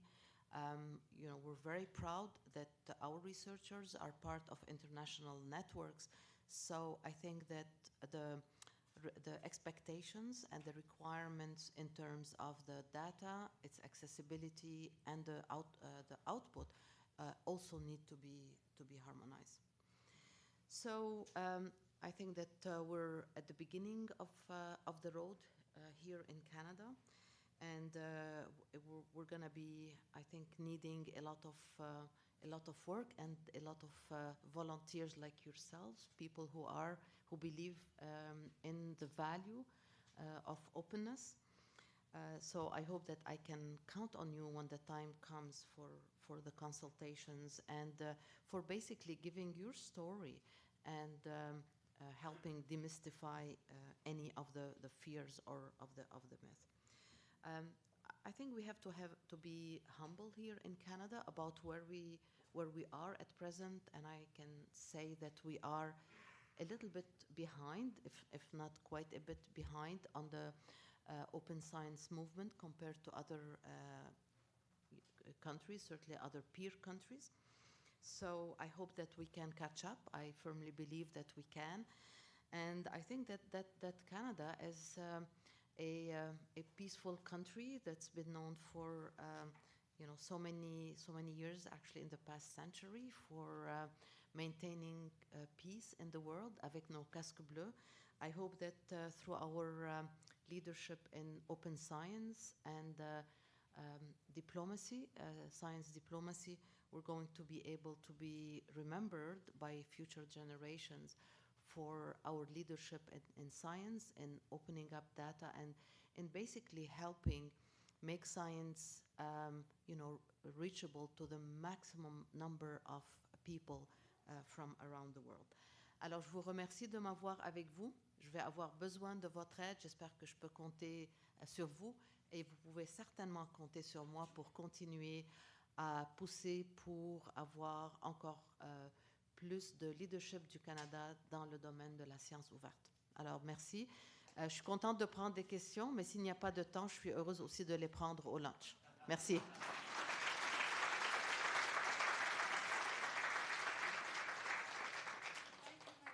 Hi, we have a question here.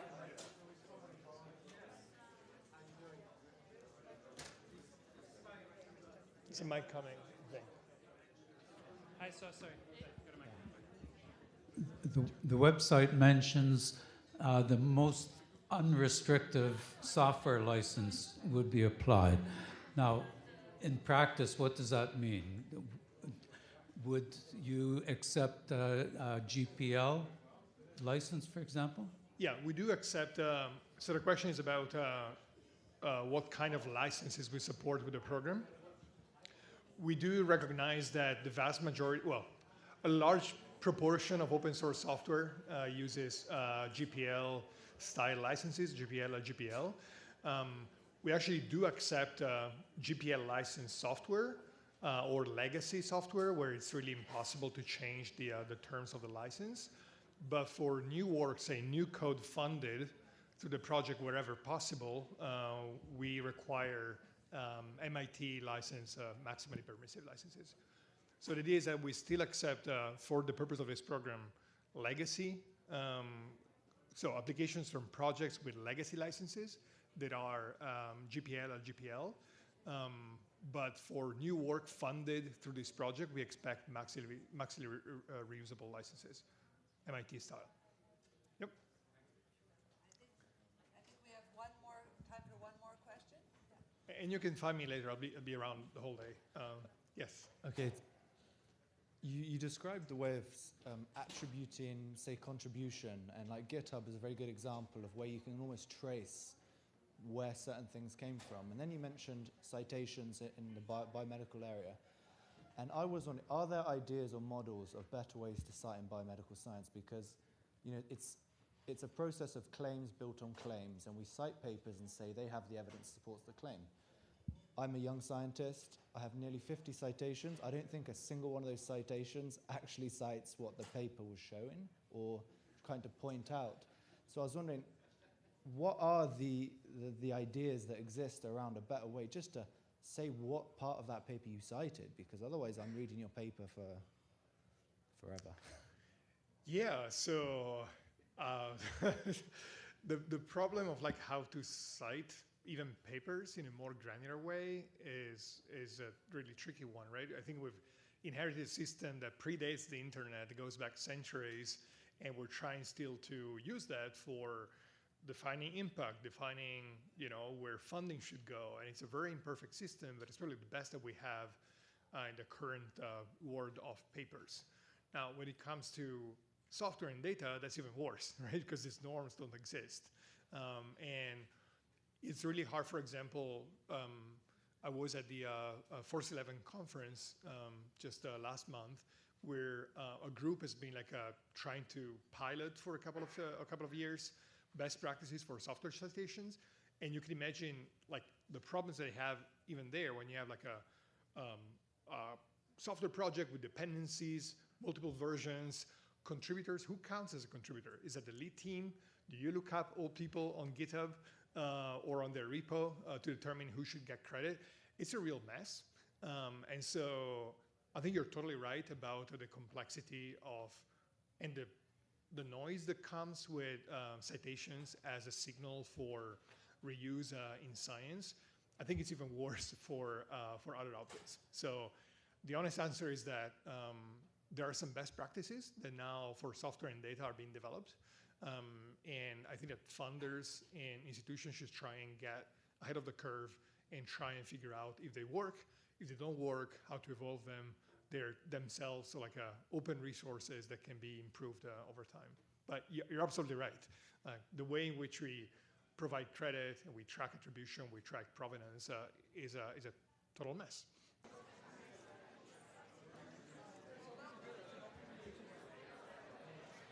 Welcome back.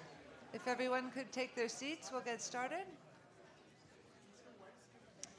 We have a busy afternoon and it's going until 6. We need some stamina. I hope you all had a good lunch.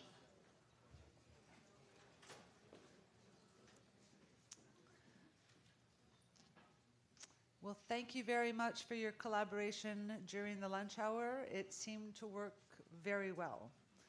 To start off the afternoon, I would like to invite Sylvain Baillet to come back to the microphone.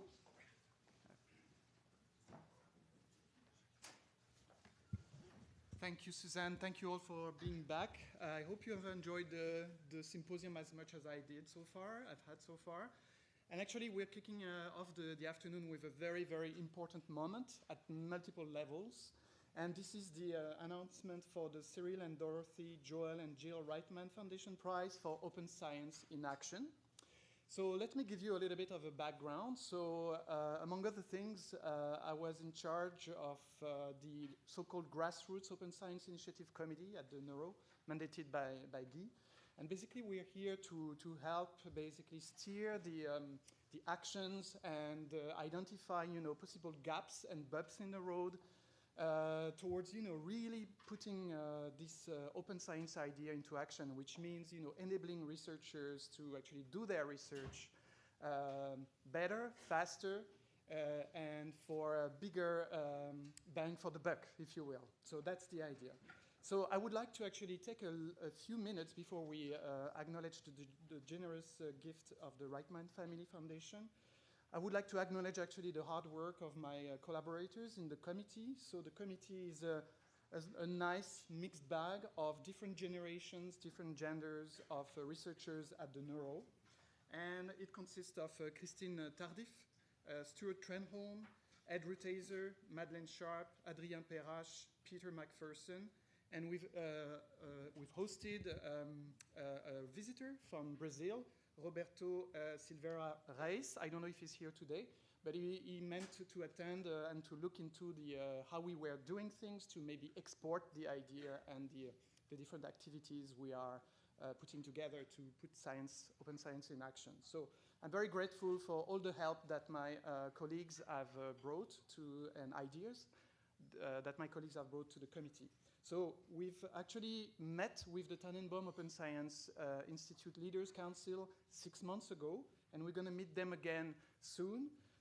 And we made propositions around different aspects of logistics, infrastructure that really are the backbone of putting open science in action. We put a strong emphasis on education and knowledge transfer because that's very essential to train the next generation of researchers and students. And also, as it has been mentioned, I think by Dario from CZI this morning and a few others, it's important that people would take the risk, because it's still a risk, to put some of their efforts and time into developing open science resources and platforms, be recognized for their career progression, especially tenure and funding and other things. So we've made very specific recommendations and we're to TOSI and MNI, and we're looking forward to their feedback anytime soon. So now, without much further ado, I would like to explain now how we came up with the process to nominate and select the first recipient of this prize, very prestigious prize, I think, very significant.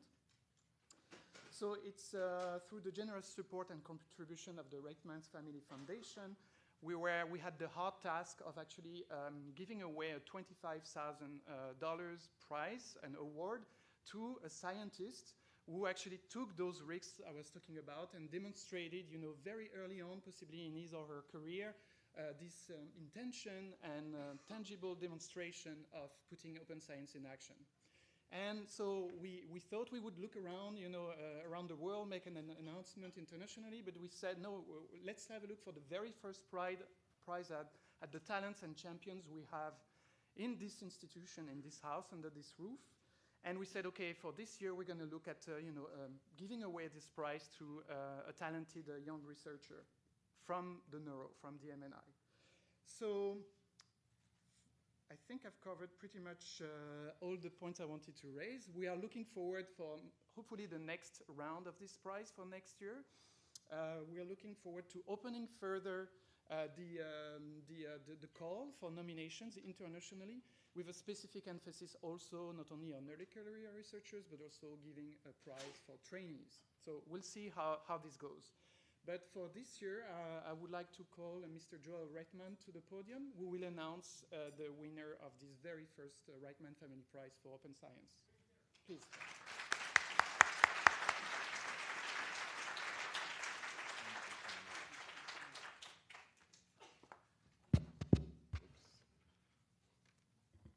It's so nice to be in Montreal, and welcome. For those of you who don't know, it has been 80 years that my family has been involved with the Montreal Neurological Institute. And we've been celebrating its success for generations. In 1939, my grandmother Ruth had a lesion on her spinal cord, which, if not treated, would cause paralysis. She was offered a revolutionary surgery by the late, great Dr. Wilder Penfield, who in 1934 had the unique vision to advance medicine through patient-centered science. The unique operation was a huge success, and I should also say that Dr. Penfield's technique is still performed successfully around the world today. Fast forward to December 16th, 2016, in this very room with the Prime Minister of Canada, Dr. Guy Rouleau, my friend and businessman and philanthropist Larry Tannenbaum, who stepped up and proclaimed, today we take an important step forward in opening up new horizons in neuroscience research and discovery. Our digital world provides for unprecedented opportunities to leverage advances in technology to the benefit of science. That is why we are celebrating here today the transformation of research, the removal of barriers, the breaking of silos, and most of all, the courage of researchers to put patients and progress ahead of all other considerations. I mean, how compelling is that? After years of evolution, progress, and revolution, we are not only a Montreal Neurological Hospital family, but a global family celebrating the possibilities of open science research for all humankind. Today, November 18th, 2019, we are so honored to be announcing Dr. Thomas Durkin, chosen to be recipient of this very, very first award. You and your team symbolize open science. You are a beacon of light for scientists of the future. Dr. Durkin's current research program is focused on the use of induced pluripotent stem systems and mouse models to understand how specific pathways are affected in Parkinson's disease and other neurodegenerative disorders. In addition to his academic appointment, Dr. Durkin manages the New Brain Canada IPSC CRISPR, forgive me, translational platform at the Neuro, focused on providing iPSC-derived neurons for use in different academic and translational projects. During this time, he has published in many prestigious scientific journals, including Journal of Cell Biology, EMBO Journal, and Human Molecular Genetics. He has previously received research support from the Parkinson's Society of Canada, Parkinson's Disease Foundation, National Ataxia Foundation, and he is currently funded through a research grant from the Michael J. Fox Foundation.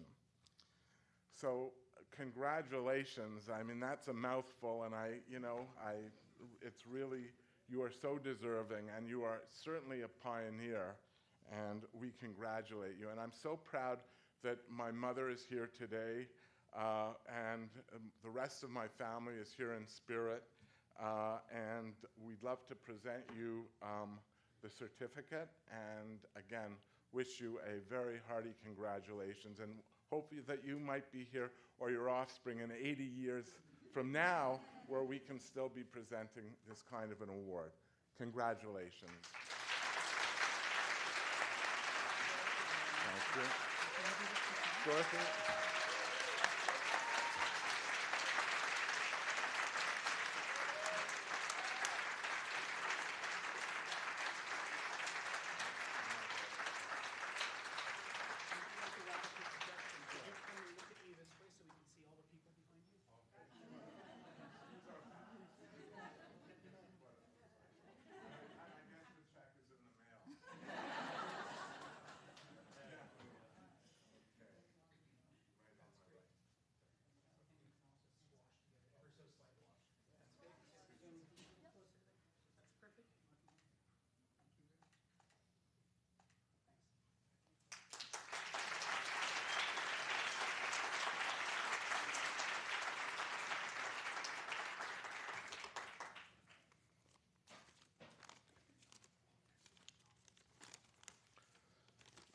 Hello, good afternoon. So I first want to start off by thanking Joel and Sylvain for their kind words today, and also want to send a special thank you to the Reitman family for creating this award to honor open science. It's a great honor for me to actually be selected as the first recipient of this award. And for those that actually know me, you actually know that I don't shock very easily, but about a week ago when I heard about that I was actually gonna receive this award, my jaw was like, from everybody in the lab, they would talk. So some of you may know me, although there are many new faces in the audience who may not, but you can probably tell that I have a bit of an accent. I was actually born and raised in Dublin, Ireland, and in 2007 I actually immigrated to Montreal to actually take up a position in the Neuro, working in the lab of Dr. Edward Fawn. And for those who've ever had to leave your family, friends, and country for a new challenge, it's one of the most exciting, but it's yet scary things you can do. But I was very fortunate that I chose the Neuro. From day one, it felt like family. And I've been lucky that the Neuro and everyone here over the last 12 years has welcomed me with open arms, and this place has really felt like a second home for me all these years. I've also been extremely lucky to actually have a great mentor and a friend in Ted, otherwise known as Edward Fawn, Scientific Director. Ted's always pushed me and everyone in this group to be bold, to be different, and to actually try new things, to take risks. And he's also kind of a main reason why I'm actually standing up here today to receive this award. Because it was actually, you heard about the open science journeys this morning, but it was actually really Ted that started me on this open science journey many, many years ago. A Wednesday afternoon, it was raining, it didn't snow at the time, I think it was October. And he actually called me into his office and he showed me a vision of what he hoped that we could actually do as an institute. How we could recruit and collect blood and samples from patients and further afield, and how we could actually use these to make stem cells from our patients. With these cells, we would then make neurons in a dish to better understand these complex brain disorders with the aim of finding new therapies. He asked, "Are you in?" It was almost like a dragon's den, like deal or no deal. And I said, okay, if you say so, yes. And so since that day, we've actually worked together ever since. We started from the ground up with a team of 3, and over the past 5 years, we've grown to a team of nearly 30 people, focused on applying patient-derived stem cells towards modeling disorders of the brain and accelerating the development of new therapies, making the vision that Ted and many others actually within the Institute had a reality. But we aren't stopping here. This is just the beginning, and we're hoping to then build towards the future over the next decade. Over the past 5 years, it's been quite the roller coaster, to say the least, to get to this point, but I wouldn't swap it for anything. Ted and I have one of the best teams anyone could ever wish for. I see many of you in the crowd, and you're like my work family. Each and every day, you go above and beyond to move things forward. And I'm immensely proud of all of you and everything that you do and the work we're doing all as part of this open science movement, so thank you. And to end, I want to say kind of one thing, because we've been talking about open science all day, and it's to all the trainees and researchers in the audience, and that's actually embrace failure. It seems counterintuitive, but I actually need to say is don't be afraid to fail, as it means you tried. I actually received an award, but to be honest, I actually fail constantly every single day. But from every failure, I actually learn from it, so that one day I actually hope to succeed, and many days I do succeed at what we do. And to me, this is the essence of what open science is, to be open to new challenges, open to collaboration, and most importantly, open to failure. Because by failing, we actually move closer to succeeding. Yet as scientists, we're too afraid to share our failures, and I actually include myself in this as well. We showcase all our successes, and we need to be more active in showcasing our failures so that we and others can actually learn from our mistakes. And so this will be the goal of my group and others, hopefully moving forward, to embrace our failures and to highlight what we've learned so as others can avoid making these same mistakes. So I want to say thank you for your attention today, and then I'll be around at the coffee, the wine, and also me and Rachel Harding will have our open notebooks later. So if you want to come and grill us about putting protocols and methods out into the open, please come along. So thank you again for the award. Merci.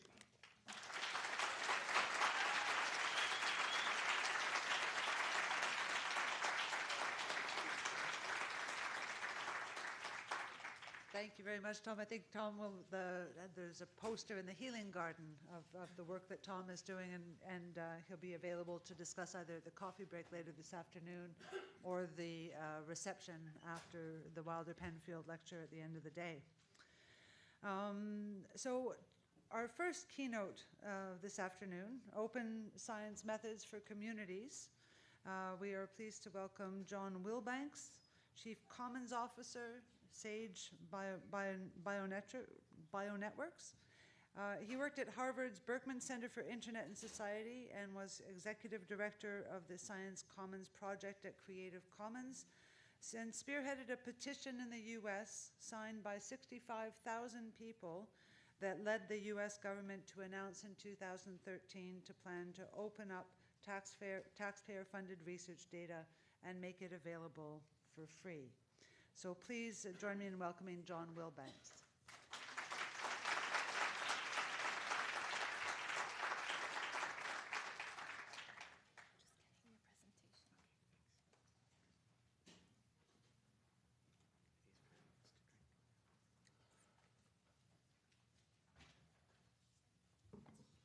So it's wonderful to follow that great award. Congratulations.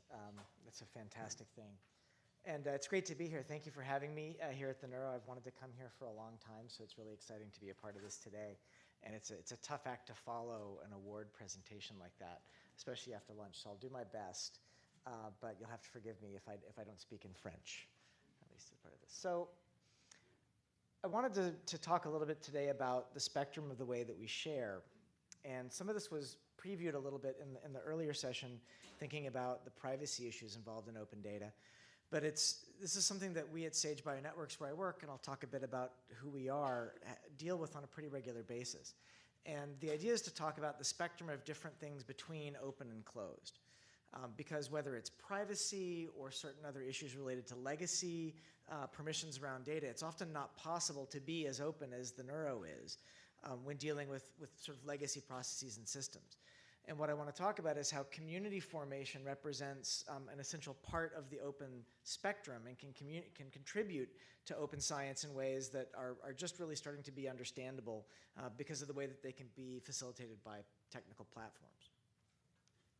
So I think most of us are here because we recognize that the closed part of this deal is a bad deal. It's a bad deal as tax-paying investors in science, and it's a bad deal as patients who have to cope with the healthcare system. But closed science, at least in the United States, which is where I come from, is really a legacy of post-World War II scientific funding. And so it's worth thinking about how did we get here as we think about how do we escape from where we are. So this is the NIH, the National Institutes of Health, the United States. Vannevar Bush, who was an advisor to President Truman after World War II, developed this thesis that we would take taxpayer funding, create federal institutions. They would have neutral ways of deciding who would get that money. That money generally goes to rich academic institutions. This is a generic stock photo. I think that it tends to be Harvard. The people at these institutions would publish papers, and then technology transfer would somehow magically, along with the market, result in products that benefited American citizens. And so this is the idea. And it worked incredibly well for a really long time. But like a lot of these kinds of systems, at a certain point, especially right before the system crashes, what you get is a system that's optimized for the wrong thing. And what we have right now is a system that's optimized for publication. And what we have is what we call at SAGE massive incrementalism, in which the average scientist is incented to file an incremental grant and write an incremental paper, because that is the most likely to make it through the neutral review system and publication system. And when you look at the end game of this, this is what we get as taxpayers. This is my friend Heather, who is involved in the Unpaywall organization, and you should all install the Unpaywall plugin immediately if you haven't. But she came up with this analysis, and this is what we get per $100,000 US for funding. And I actually think this is a pretty high number at the top end of 5 papers per 100K. I suspect if we dug in on this that a lot of those would be 5 papers off the same data set from one lab. This is what we're getting. And this is one of the reasons why we have the frustration we've got, is that publishing incremental papers is not very beneficial to patients or to taxpayers, or indeed to the companies that try to translate the science. So let's look at the numbers, right? 813,598 citations in 2017. I'm pretty sure Dr. Durkin is a very prolific reader. I doubt Dr. Durkin can process 800,000 plus citations a year. Right? But think about the impact of this, that even the best read scientists in the field are perceiving an incredibly small amount of what's been published. And it's really hard to figure out which papers matter out of this batch. And so I came into this whole field 15 years ago thinking, let's feed the papers to software. Right, and that runs you straight into the teeth of copyright, which is part of the closed system that I showed at the beginning here. And what this creates, though, this massive incrementalism creates a scientific impact, which is if we're going to machine these literature that we've got, we're going to propagate the uncertainty, because even the best paper, if the p-value is 0.005, right, if we're looking at 800,000 papers, all of which are 5% wrong, we don't control for the propagation of uncertainty at the level of the claims that are made. We have ways to do this inside statistics. This is from the Wikipedia page on propagation of uncertainty. There is nothing like this at the claim level. Once it gets published, we start to think that these things are true in some way, in a way that makes it easy to create pathways like this for Alzheimer's disease. But there are 7,501 papers underpinning that pathway, and all of them are wrong in some way at some level. Yet we build on them as if they are true. So these are all end games of closed systems that were designed for a pre-technical world to generate lots of papers that would be printed and mailed to people in a monthly cadence. And we have kept that. We have essentially digitized that with all of its flaws. So this is in many ways where I got into open science. There are other people who got into it for other reasons far earlier than I did. I probably date to 2004 in this time space. But in many ways, this is where I look at what's happening at the Neuro as a real remarkable experiment in saying, what happens if you sweep all that away at once and try to do things differently? Most institutions have not had the benefit of that level of support and commitment. And so in the United States, a lot of it's around open access to the literature. This is addressing sort of the copyright issues. And you see the University of California making moves, many other universities and institutions renegotiating the deals that lock up the literature. And we could have an entire day session on how that entire process has itself been captured by the publishing industry and the scholarly societies around high article processing charges and what that means in other countries. But at least it's a movement to say, let's get the literature open so we can process it. Right? You see things like the availability of data materials, code and protocols, the understanding that the paper is the advertisement for the research. And so the underlying materials involved in that research need to be available as well, also reified here at the MNI in a really interesting and important way. This concept of pre-registration from Brian Nosek of the Center for Open Science. Again, these are avatars. A lot of other people do a lot of work here. I don't want to imply that it's sort of unitary, but Brian has really been one of the visible leaders of saying, tell us what you think you're going to find before you try to find it, so you can't change your story based on what the data was. It's a pretty simple idea, but it's been pretty revolutionary in the psychological sciences in particular. And of course, we see this in a field closer to us with attention all the way up to the vice president of the previous administration pushing for data sharing. Now, data sharing is going to consume most of the rest of what I talk about, because data sharing turns out not to look exactly like copyright-based literature sharing or sharing of a biological reagent. Data is not something we've had kicking around for hundreds of years like the printed word, where we all have a lot of cultural context to deal with it. Data is not intelligible, often to the people that generate it, much less to the people who would naively encounter it on the internet from a third party. And this is something I was involved in along with Heather Joseph, Mike Rosner, and Michael Carroll, which was a petition to the Obama administration saying, please make taxpayer-funded literature and data available, resulting in the Holdren memo and this particular policy right here. Now, part of the issue here is that life sciences research also doesn't look exactly like other kinds of research. My dad was a climate scientist. A lot of that data is related to GPS. It's relatively easy to connect it to other data.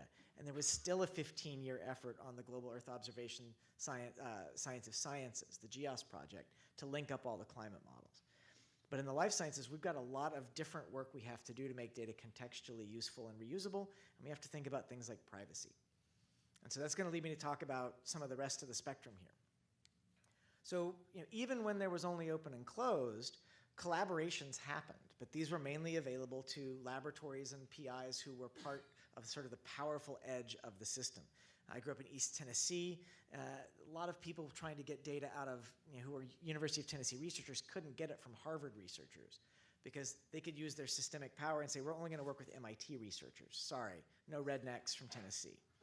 Right? And this is the social system of collaboration that's driven science for a really long time. It filters a certain set of elite scientists up to the very top.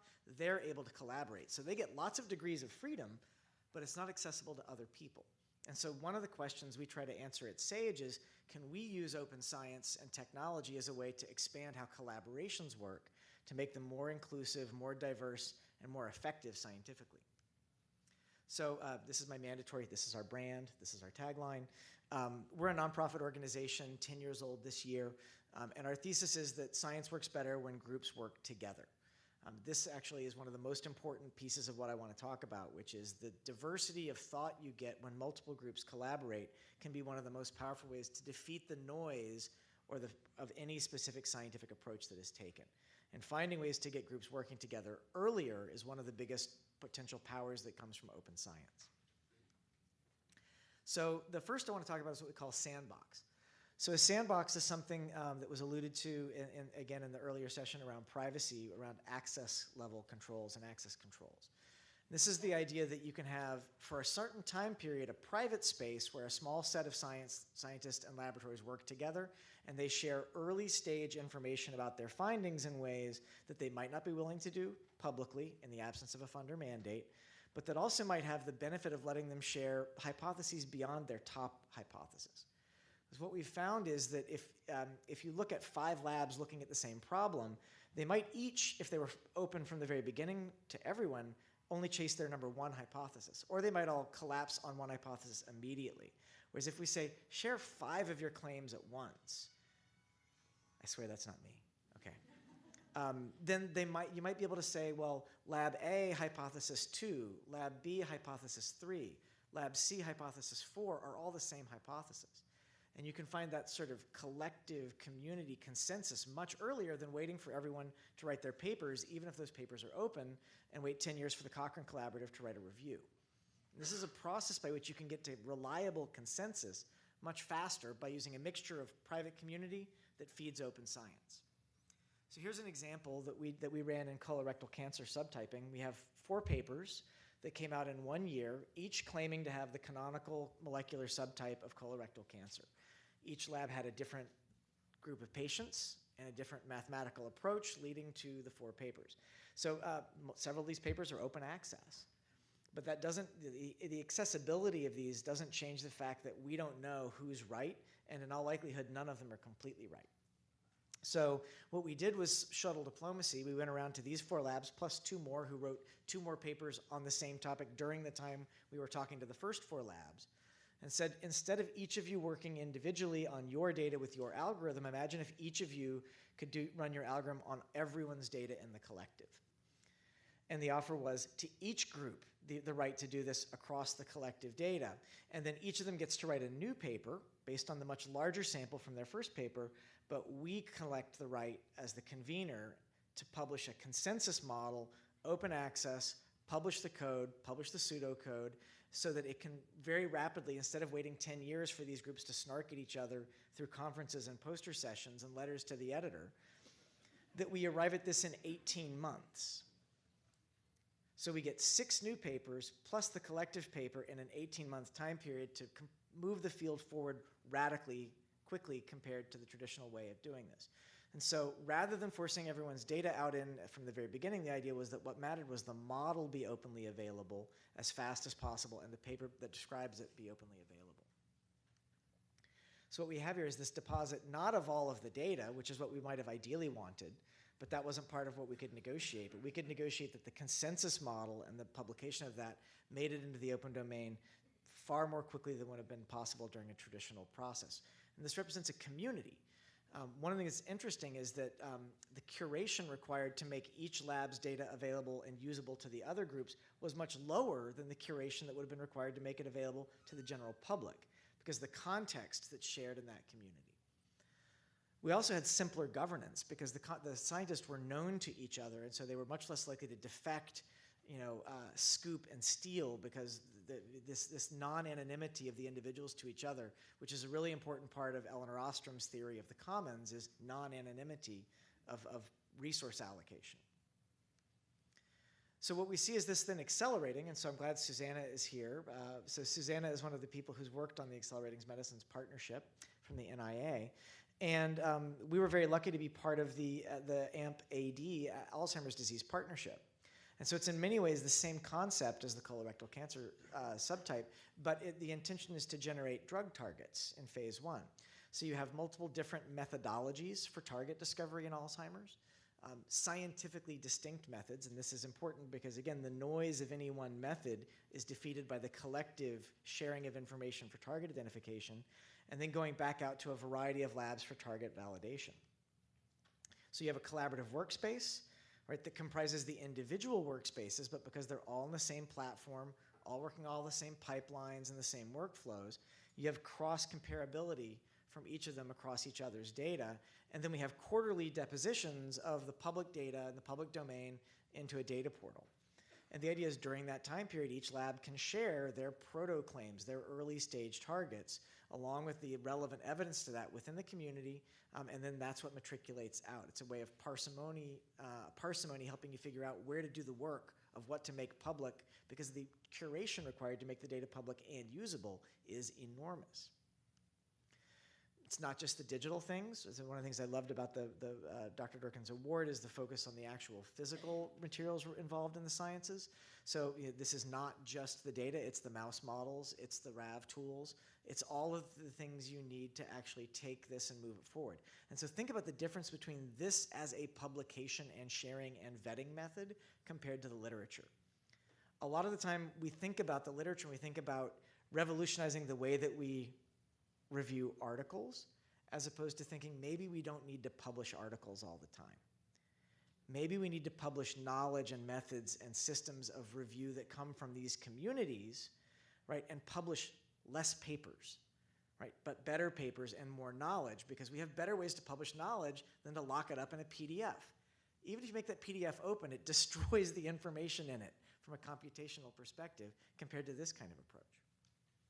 And so what you see is the sandbox now pushes out into the open the drug targets and the evidence, in a way that the NIH itself can then build on. So this is the wall of targets. These are the epistemically diverse findings that come out. So you see, VGF as the top nominated drug target that comes out of the community. And you can even see which teams nominated. For everything you click on, you find the networks, you find the data, you find all of the evidence that led to each of the groups nominating VGF as a target for Alzheimer's disease. You can go all the way down through this. But what's interesting is that this can now be used as the foundation for the next phase of open grant making at the NIH, which is, well, let's discover some chemical compounds that connect to these targets that are bioactive against them that themselves can be open. So this is actually, this wall of targets is in the grant RFA for the next phase of the project. So it's open building on open, going from the targets to the discovery. It's the first time you start to see a really open source drug discovery process, right? There's the great open source pharmaceutical foundation, which I'm glad to be involved in, but that's been more repurposing. This is more the actual things that happen in a pharmaceutical company happening in public for the first time that I know of. And we've been very fortunate at SAGE. We were part of the award for the next phase of this, along with our dear friends at the Structural Genomics Consortium, who wanted to make sure I gave a big shout out to. It's hard to do more open than what SGC has done. And so we couldn't have a better partner. We keep doing the scientific coordination, but there could not be a better partner to help find the compounds than SGC for this. But you start to see like these open things build on each other as we go. But then we found this interesting thing as we started doing more of this, which is sometimes we needed to go from open into something that preserved privacy.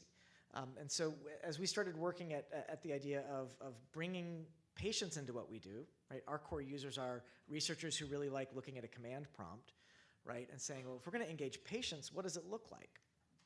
And so looking at digital medicine as a field that doesn't have the built-in inertia and the sort of systemic post-World War II way of doing things, we said maybe we can actually get there and impose some of these methods and culture and norms before the inertia sets in. So the first app that we built was called Empower. It was looking at Parkinson's disease.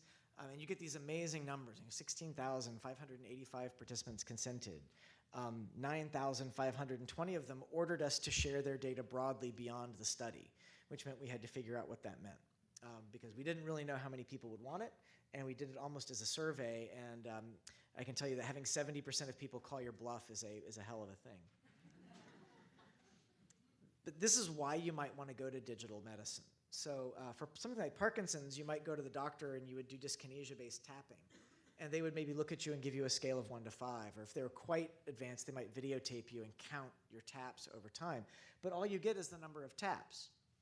Whereas on a screen where you just have the bubbles, like the call bubbles on your touch screen, you can get all of this information about tapping intervals, location, standard deviation, range, all these amazing dimensions that you can start to then get at personal elements of medicine. And so I apologize, these didn't render well, but I'm going to try to point here. Right, so this is an elderly gentleman in his late 70s with Parkinson's. That's number of taps at the top. So this is something that the traditional way of looking at this guy, we would have found him as getting a benefit, because the idea is we're going to look for the number of taps before L-DOPA and after L-DOPA every day. And for this guy, the number of taps is the number one thing that comes out from all the dimensions. But over here we have a woman who's slightly younger, and number of taps is right here. So under the old measure, we would have seen no benefit for her from L-DOPA. But what we see is that her ability to tap accurately has gone up massively because of L-DOPA. So she has a benefit, but it's invisible under the old way of measuring her. And it becomes visible because we're doing this through the digital medicine process. And this is the promise of this kind of approach. It also means that you can start to really do patient-based hypotheses. So this is one person. These are day 1 to day n.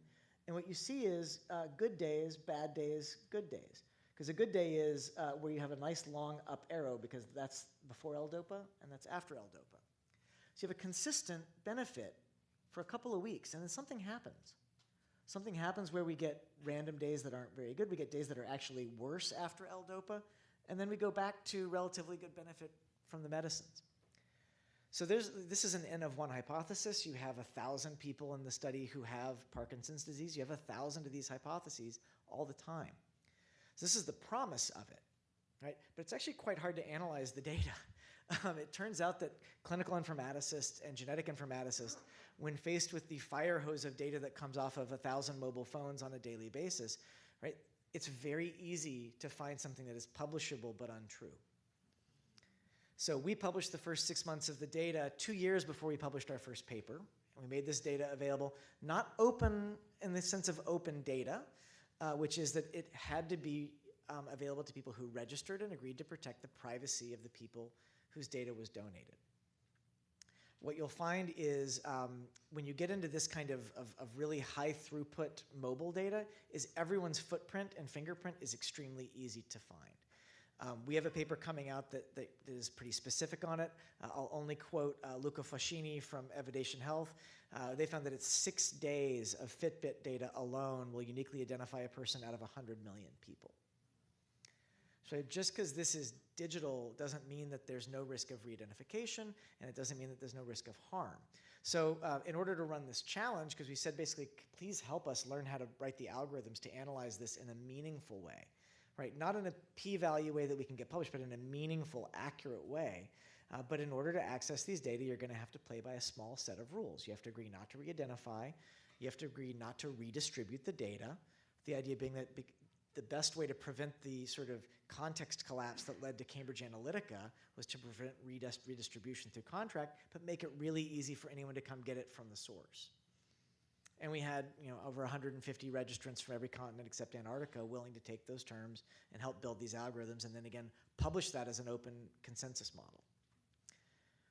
And then this takes us into the hardest part of what we wanted to change here, which is closed and restricted data. So a lot of this data is, that is, a lot of the people who are over here pretend they're in here, right? It's my favorite thing is to say, I can't share this with you in the US because of the HIPAA legislation, right? HIPAA is the reason I can't give it to patients, but I can give it to Google, right? But in reality, there are some very real cases where you want the data to be restricted. Vulnerable communities, right? People who are potentially vulnerable to discrimination or who've been underserved or straight up hurt by the medical research enterprise are naturally and for valid reasons nervous about open science. So this is the kind of headline we see on a regular basis now. God help you if you're a direct-to-consumer genomics company and you have a user data breach, even if it's not the DNA data breach, this is how it's going to be reported. Right? This creates cultural fear around sharing DNA, as does in the United States the use of these sequences for police purposes. This is Nani Garrison's paper, which I think is the essential paper on the Havasupai case. The Havasupai are a sovereign tribe in the United States. They were genotyped in many cases for flu reasons. The data were reused openly in ways that we all might agree with. But unfortunately, it proved that the cosmology of the tribe was not in tune with genetic drift theory. So this is a case where the reuse violated the community and collective norms of the group. And then Ellen Clayton, who has been a wonderful collaborator of mine and also a critic of mine when I deserved it. It's the thing about bioethicists is they'll tell you when you need to be told. Wrote this beautiful article on how hard it is to truly give informed consent for open science. Because you don't know what you're consenting to when you allow your DNA to transit. When I signed up for the Personal Genome Project, which was the first big open one I signed up for, it was 25-page informed consent that got into the details that said, before you die, it's possible someone will print your DNA and leave it at a crime scene to implicate you. Because that will be possible within my lifetime. That is probably going to be possible within the next 10 years. So in many cases, right, it's hard or inadvisable or straight up wrong to make some people's data open. And so we've been trying to figure out how do you get out of this, this lower left corner, which is the least accessible and the least degrees of freedom.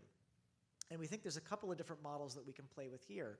Again, these are not the ideal model for what we're doing, but these are models that we need to be thinking about as we think about the real-world impacts of open science. So we're at SAGE, we're an awardee as part of the All of Us research program. This is a 10-year, 1 million person, $1.5 billion US federal study longitudinal cohort program collecting blood, urine, longitudinal health records, wearable data, all the data that we can link, surveys, and other assays that will be run on the blood beyond genetics. These data are not going to be downloadable. If they were downloadable, only the wealthy would be able to process them and afford the transfer fees. So these data live in a private cloud. Scientists can import their data into the cloud, run analytics, but the scientists themselves are surveilled to make sure that they obey the terms of service. We call this flipping the panopticon from the data subject, which is us, to the data user as a way to help them obey the rules of the program, which include an enormous amount of patient engagement and patient actual agency through the form of participation on the executive committee, steering committee, every working group of the entire program. I'm not on the executive committee, right? There are multiple patients that are. This is one example of a place where we think is privacy preserving for the individual. We still haven't figured out about group harms that will come from the inferences that get pulled out of this. And in the US, we don't have a fair health insurance system or a fair life insurance system or a fair education system. So one of the risks that we have to think about all the time is how open science can be used and weaponized against the most vulnerable people in our society, because precision medicine will allow for precision discrimination as well. Then we think about necessarily closed data, which we call, we have a process we call model to data. If you remember time sharing, this is a modern version of time sharing. But where we air gap and we say, you send us the software, we run it on the data, and we send you back the results. And so this is low on the degrees of freedom range, but you can make data accessible that's not accessible any other way. We have 1.6 million mammograms that were provided to us that had never been consented to be made available to the public. These are not data that are legally possible to open, but it would be quite nice to feed them as training sets to machine learning to say, can we predict from a mammogram the likelihood of recurrence of breast cancer or not? And so we've built an entire technical architecture, right, that allows us to do this. We have to curate the data towards the question. We have to build the governance around this. But the idea is we can have 1,000 labs take aim at these 1.6 million mammograms that are otherwise impossible to make open any other way, rather than by creating a process where we give the data to the modeler. Now, this creates all sorts of other problems. One of the, if I had time to do a whole day around this, I would say every solution has an externality and every solution creates problems. This puts data stewards, which we are in this case, in a very difficult position. If we run out of money, the data go away. The access goes away. If we become evil, right? Imagine Evil John is running this, right? Because if an organization lives long enough, the odds of an evil person running it go pretty high over time, right? It puts an enormous amount of obligations on the steward that existing nonprofit law doesn't cover very well in the United States, at least. So we're looking at how would a trust arrangement where the data could be stripped from the trustee if the trustee failed to meet the patient's donation guidelines. Could we use these kinds of structures to put some teeth around the governance of these kinds of processes? Okay, I'm almost done. So I think we have three choices, right? Culturally, as taxpayers, as activists or advocates. Certainly in the United States, the existing elite research institutions would be quite happy with more massive incrementalism. A little bit of open access and a little bit of open data, maybe some extra indirect money to the libraries would be very popular with a lot of the people that I talk to. But I like to illustrate visually massive incrementalism and why it fails. So if your ear is a good information gathering object, right? And this is what we've done with publishing, right? We go from here to eventually here. And this is journals, as far as I see, right? This is journals and existing tenure and promotion practices at elite American research institutions. Ornate and Byzantine failure. So this was how, before radar, the English listened for planes coming across the English Channel. It was better than not having giant ear horns. But what they needed was radar, and radar was probably pretty difficult for people to cope with in the early days, just like open science is now. But this is, make no mistake, this is what the system wants, to the extent the system can want anything. There are a lot of people who would just say, well, the only way to disrupt this is through the technology stacks. So, Google, Amazon, Apple, right? They can call it FANGBAT, right? Facebook, Apple, Amazon, Netflix, Google, Baidu, Alibaba, Tencent, right? The giant stacks that have the processors, the money, and the people to process anything faster than anyone else and promise everyone fantastic mathematical results out of it. This paper, this graphic comes from a paper that led to the establishment of the internet in the 60s. It's the classic Larry Barron paper on networks. And this is what we've wound up with because there's not a lot of control over the propagation of edges and nodes. All right, the internet was built to be more like distributed C. It evolved into decentralized B through the 90s and the aughts. And since smartphones took over, it's more or less turned into a centralized set of stacks. This is why Ascension Healthcare in the United States did a deal with Google to process their data. This is why Apple is actively moving into medical device adjacent spaces. Amazon is becoming a pharmacy in the United States as well as a healthcare plan. They've got the data and the longitudinal picture of the individual in a way that uniquely allows them to make predictions about those individuals.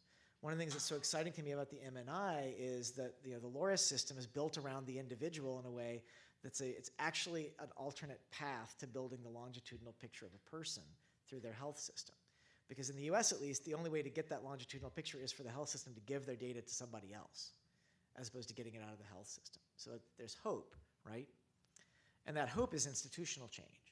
And that's where I really want to commend MNI and the government of Canada for the support of the MNI.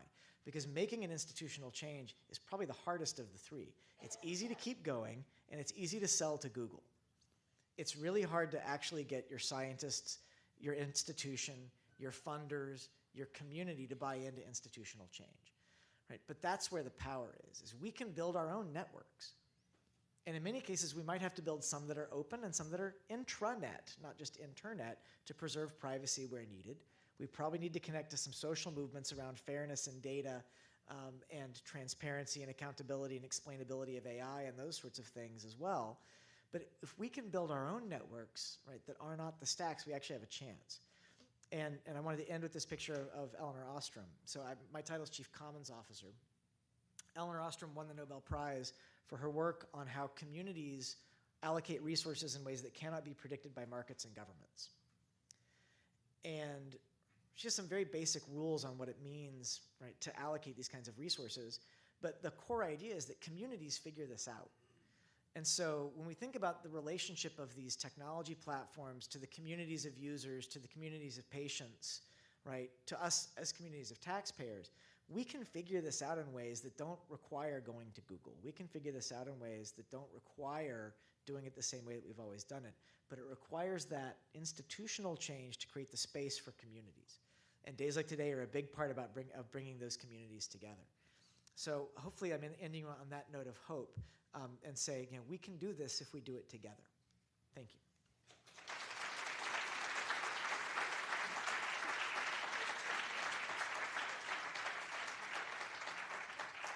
Thank you very much. I think we could fit in maybe 2 questions. Are there some burning questions in the audience? There's one over here. Is there a microphone?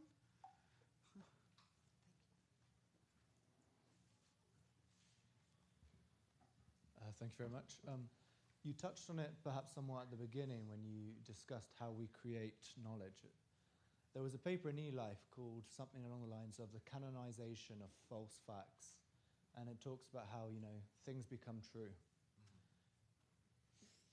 I think everyone here believes that open science is a way to do science better, and I think so too. Do you think there is a necessity to go back and clean up the record of causal relationships, especially in biology, or do you think we can just apply better science and keep on moving forwards? That's a heck of a question.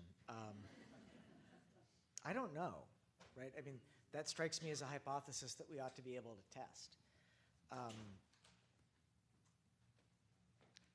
There's a great book by a guy named Sam Arbesman called The Half-Life of Facts, where he's tried to sort of quantify how long knowledge lasts before it is outmoded in various disciplines, and biology doesn't score very well.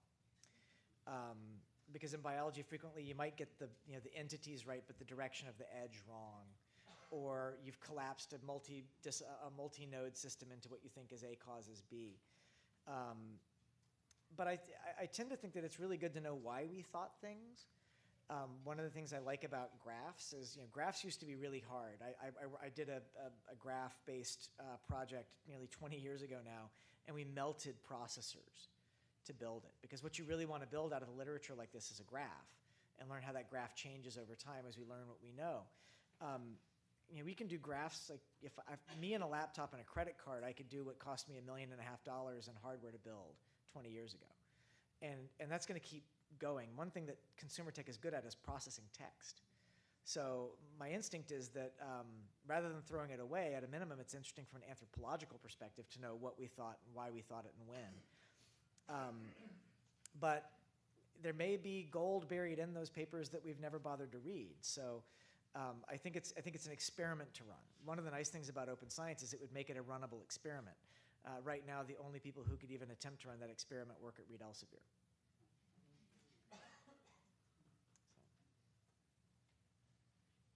Thanks for a fascinating talk.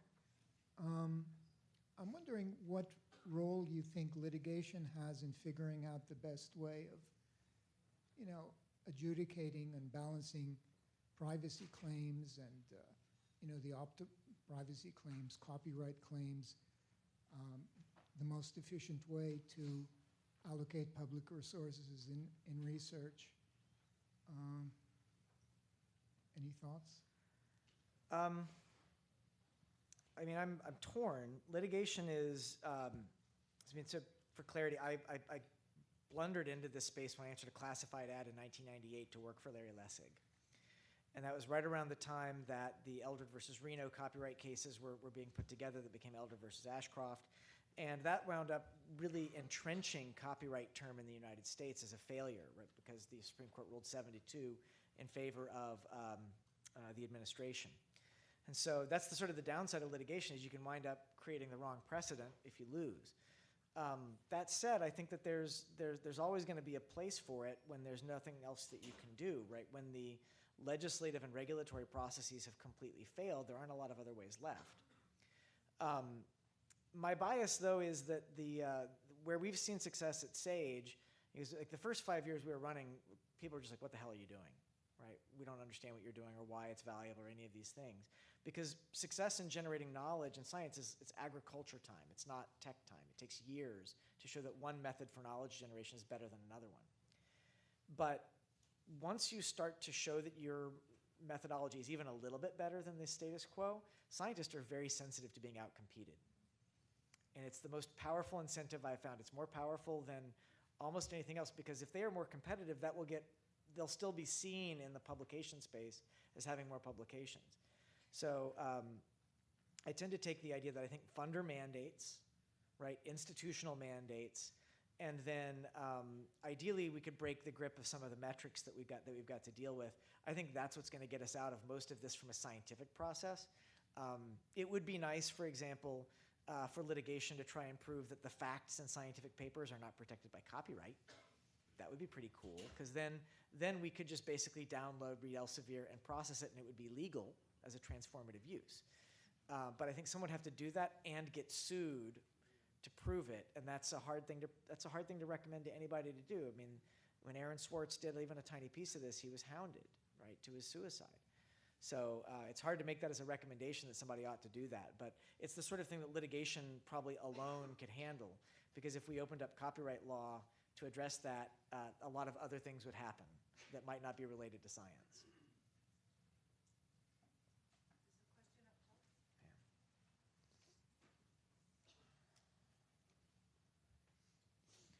Hi, my question is about equity, diversity, and inclusion. And do you think open science is the answer to ensuring equity, diversity, and inclusion, or do you think there are additional guardrails, policies, mindsets that are required? That's a great question. My fear is that open science isn't the answer, because I think if we don't contemplate it and center it from the very beginning, then we're going to wind up with people who are comfortable enough with the system to be open within the system, and that's not going to be diverse, equitable, or inclusive. I think it takes an enormous amount of intention to do that in open science. So the All of Us research program that I mentioned, I would say is the only program that I'm involved in that I think meets that, because it's got a statistical requirement of 75% of the million need to be underrepresented on at least one demographic category for the program to hit its goals, and the enrolling centers are held to those numbers. And the goal there is explicitly to create an inclusive training set that is open enough that entrepreneurs will come train on that versus what they could just gather from the internet, in hopes that we will prevent some of the known ways that machine learning embeds and reifies structural and systemic bias. But I think one of the things that we're trying to get going at SAGE, it's something we're funding out of our own internal extra funds at the moment and philanthropic donations, is how do you build community expertise in data science? Because a lot of these ideas of we're going to give you your data back as a patient, again, what communities are ready to take advantage of that? What communities are ready to ask their own questions or even know what questions are askable out of those data? And so we're looking into how do you hybridize patient researchers with professional researchers? How do you create those patient researchers within communities, support them, sustain them over a multi-year period? Because boundary events like hackathons are great, and we run them and we love them, but a sustained ability to engage, teach, train, and create the sort of the capacity for communities over time to do their own data analysis is one of the only other ways we can see, besides sort of training set inclusivity, is looking and saying, what does it mean to actually get the ability to ask and answer these questions embedded in communities? Because otherwise the people who are going to take the first advantage of open science are the people who are already at the elite institutions, who have the computers, the postdocs, the graduate students, and the funding to run large-scale analysis. One thing I think that we might all argue for in our own countries is subsidized cloud for communities that are not part of the elite system, so that they can get in and mess around and run experiments. I mean, there's one example of how easy it is for this to break anyone who's not in an economically privileged position is if you have a postdoc or a graduate student, it's purely hypothetical, I'm not at all giving a real example from SAGE, who writes the wrong Amazon code, you can come back to a $15,000 bill on Monday because their code spawns 1,000 virtual machines that run for 72 hours. We can subsidize that. We have subsidized that at SAGE.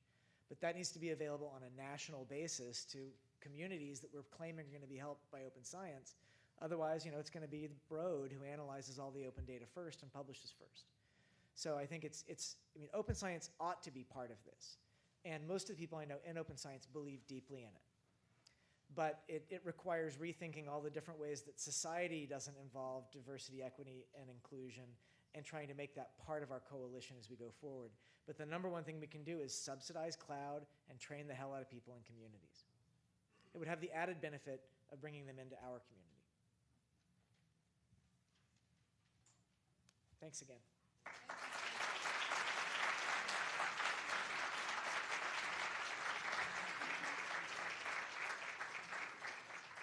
Thank you for another fascinating and very thought-provoking talk. Well, so we'll take a short break to allow you to get to your next sessions. If you are going to the Open Lab notebook with Tom Durkin, as he advertised before, that will be in the Bell Room. If you are going to Implementing Open Science, MTA's Contracts Collaboration, that'll be in the de Grand Pré Room. And you will be following someone with a purple card.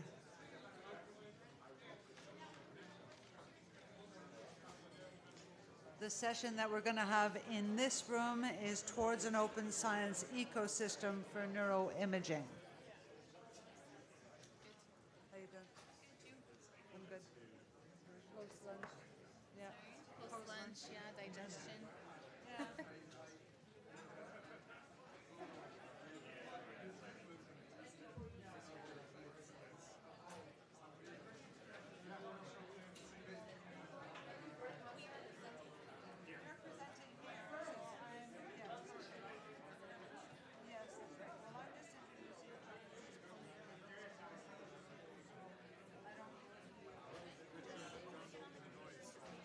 Sorry, which one would you like to attend?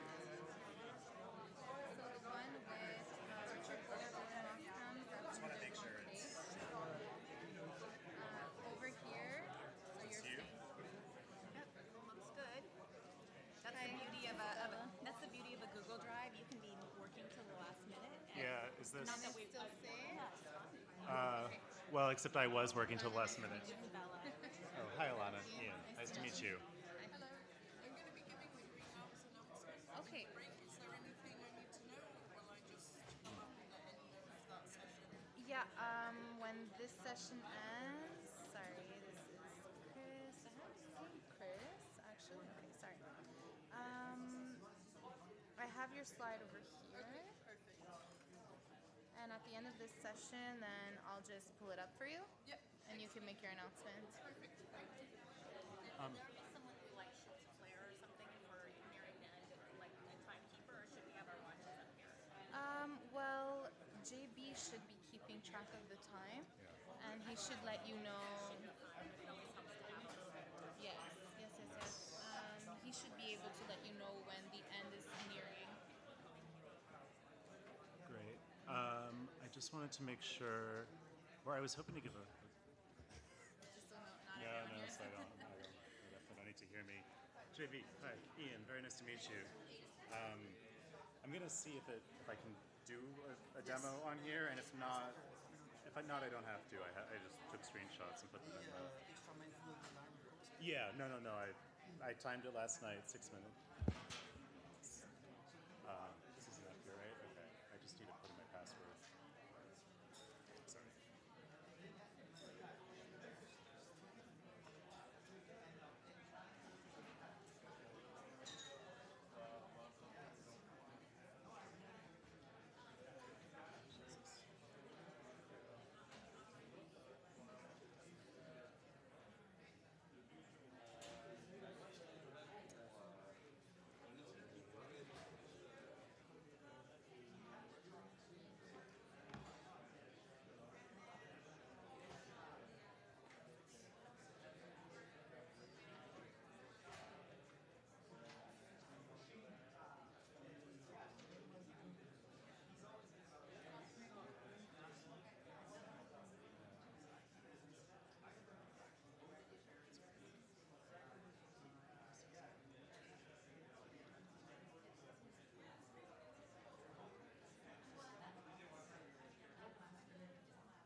Wonderful.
Where it is on here? Is it right here? Oh, here it is. Here it is. Okay, I see it. I see it. Yeah. So I think I can hide the slide. This is pretty. And I think,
to make it quicker to click through.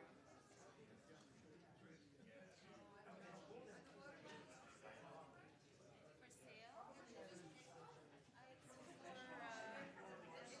speakers, but I'm not sure. Not sure.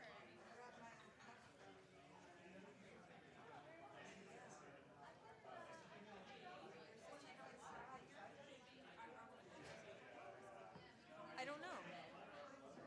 I don't know. Yeah, I know. Those are really cool. All right, so I'm taking out animations to make it just faster to present. Because I've got too many slides. Oh, I'm sorry.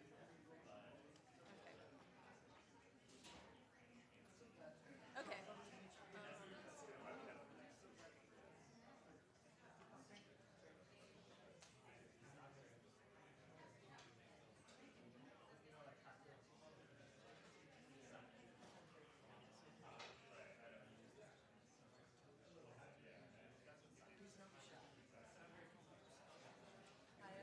Okay.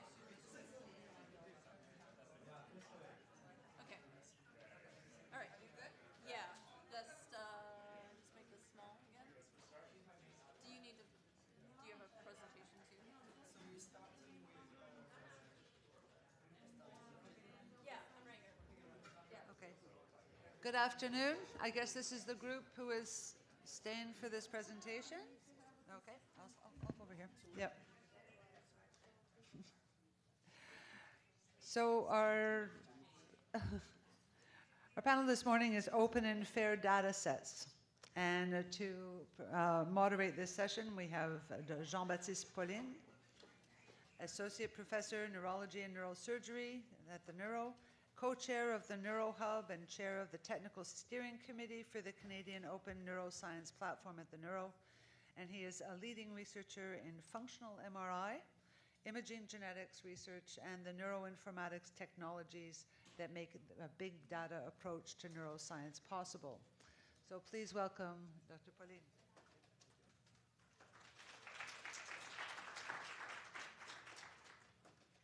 Thank you so much.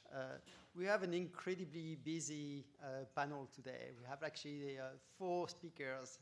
So this is going to be a very short sort of highlights of talks from 4 excellent people that I'm so glad we are welcoming today. So we'll be doing 7 minutes of talks, like in a roll, and then we'll hopefully we'll have something like 10, 12 minutes for questions and answers. So please keep your questions. There may be one question between the movement of speakers, but that's it. So without further ado, and starting right away, I would like to welcome Jennifer Elam. She's the director of the Scientific Outreach and Education at the Human Connectome Project in Washington University. She has a vast experience, one of the most successful open dataset projects, and she will tell us about all the lessons learned from that project. And as you may know, from those who are not, or you may not know if you are not coming from neuroimaging, the HCP project was one of the foundation of the big open data sets that have changed quite a lot of the way we analyze data still today. So thank you very much, Jennifer, for coming. I'm so glad you have. And I will be keeping time. I'm sorry for that in advance. No, yeah. Okay. Thank you. There. Okay. And then, okay. All right. So, this is going to be a speedy talk. All right. So this is about the Human Connectome Project. I'm going to focus on the original Human Connectome Project that focused on young adults.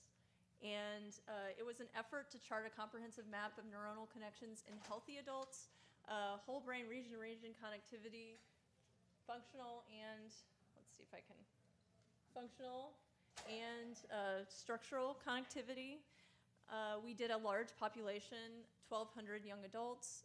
We recruited them as twins and their siblings. Then we did multimodal neuroimaging, MRI at 3T on all subjects, 7T on about 200 subjects, MEG on 100 subjects. Those were all twins for the 7T and the MEG, and lots of different kinds of MRI imaging. And then also 4 hours of behavioral testing, demographic and genotyping on those that we could get good blood samples from. So our major successes were that we did acquire data on brain structure, function, and connectivity in 1,100 subjects, scanned at 3T, 183 at 7T, and 100 with MEG. We also improved the scanner, the MRI scanner sequences so that we could get higher quality images and shared all those methods. And it actually helped drive Siemens development also of their scanning technology. Then we then started to analyze the data and developed improved HCP processing, pre-processing pipelines that we share on GitHub.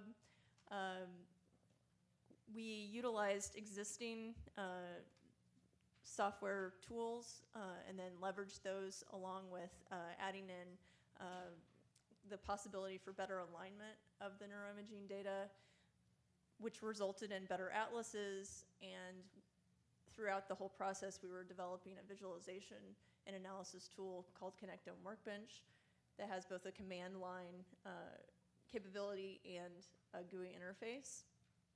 Then we started doing advanced analyses. So once we got hundreds of subjects, we were able to do connectivity and behavior correlations, and then also we're able to get better cortical parcellations that were based on different kinds of MRI data that allowed us to get a better brain map, overall whole brain map. Then throughout the process, we shared our data, all of our methods and tools, and also started to offer courses to teach use. Our main data sharing avenue was Connectome DB.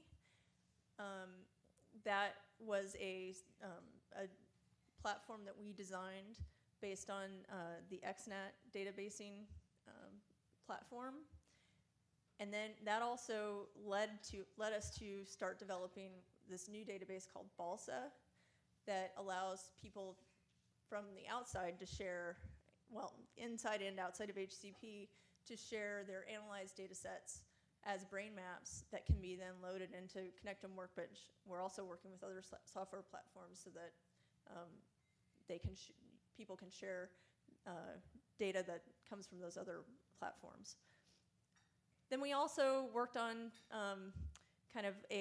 we did a paper that kind of outlines the overall paradigm, things we've kind of learned with HCP, and I had a slide on that in here, but I'm skipping it. Then we also, so that's a Nature Neuroscience paper. Then we offered an educational course at the Organization for Human Brain Mapping, and then that led us to develop, we just had our 5th year of the HCP course, which we put on yearly. It's a week-long course to showcase all the data that we produce, all the tools that we produce, and allow people to interact with the community that we formed on our team. So there's multiple ways to get the data. I mentioned Connectome and DB. We also offered a thing called Connectome in a Box, which is where we loaded all the image data onto hard drives and shipped them to people who just paid for the cost of the hard drives. And then we also put our data on Amazon public data sets in an S3 bucket. Amazon has continued to allow us to share our data that way.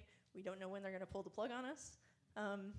And then dbGaP was our method for sharing the genetic data. So this is the data downloaded, and I'm going to just kind of skip through this quickly. So we've shared over 20 petabytes of data from March 2013, when we had our first data release, to this fall. We have now had about 900 publications that cite the HCP grant. This is actually even a difficult thing to search for in PubMed because not everybody cites the grant number itself, but that's about what the impact is. So this is actually the big part of the talk that I wanted to talk about. Sorry, I can't dismiss it. Okay. All right. So this was all possible through kind of from the top leadership from David Van Essen and Camille Ugerbil, who were highly respected in the field and were also amazing administrators that put together an amazing team of scientists that were experts on the various parts of the project that they contributed to. Many of these were involved in the grant writing stage. That was really important to organizing us. And then we did some piloting, and then we developed operational teams. But the best part is that the funding allowed us to hire some full-time staff that are dedicated to things that are not usually funded in scientific grants. One is to keep the data collection consistent. We had a small group of people that trained all the RAs and made sure, did retrainings and when necessary to keep everything consistently collected. We also did high quality QC. We have a person that's like the gold standard for anatomical QC. And then we also, one of the innovations that we had was, you know, with the advent of Free Surfer, you can get surfaces. Actually looking at the segmentations that are done there and making sure that those are consistently good. But then we also had staff for interacting with other scientists and users, creating documentation and tools that are clear and easy to use for people that are new to the field. And we have had ongoing development and supportive tools. But the number one thing is that our overall culture was that all the team members' viewpoints were valued. Even the lowest ranking person in the room could speak to anything that wasn't, you know, it could be something that they just have a small part to play, but that was taken seriously. So I'm going to stop there because I want to leave time for everybody else. Thank you so much.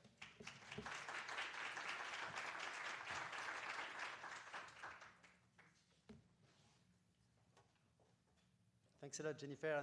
And I'm sure there will be more time for, hopefully for more time for questions at the end of this lightning talks. I must say again, like how much the HCP dataset has influenced our field. That was such a success.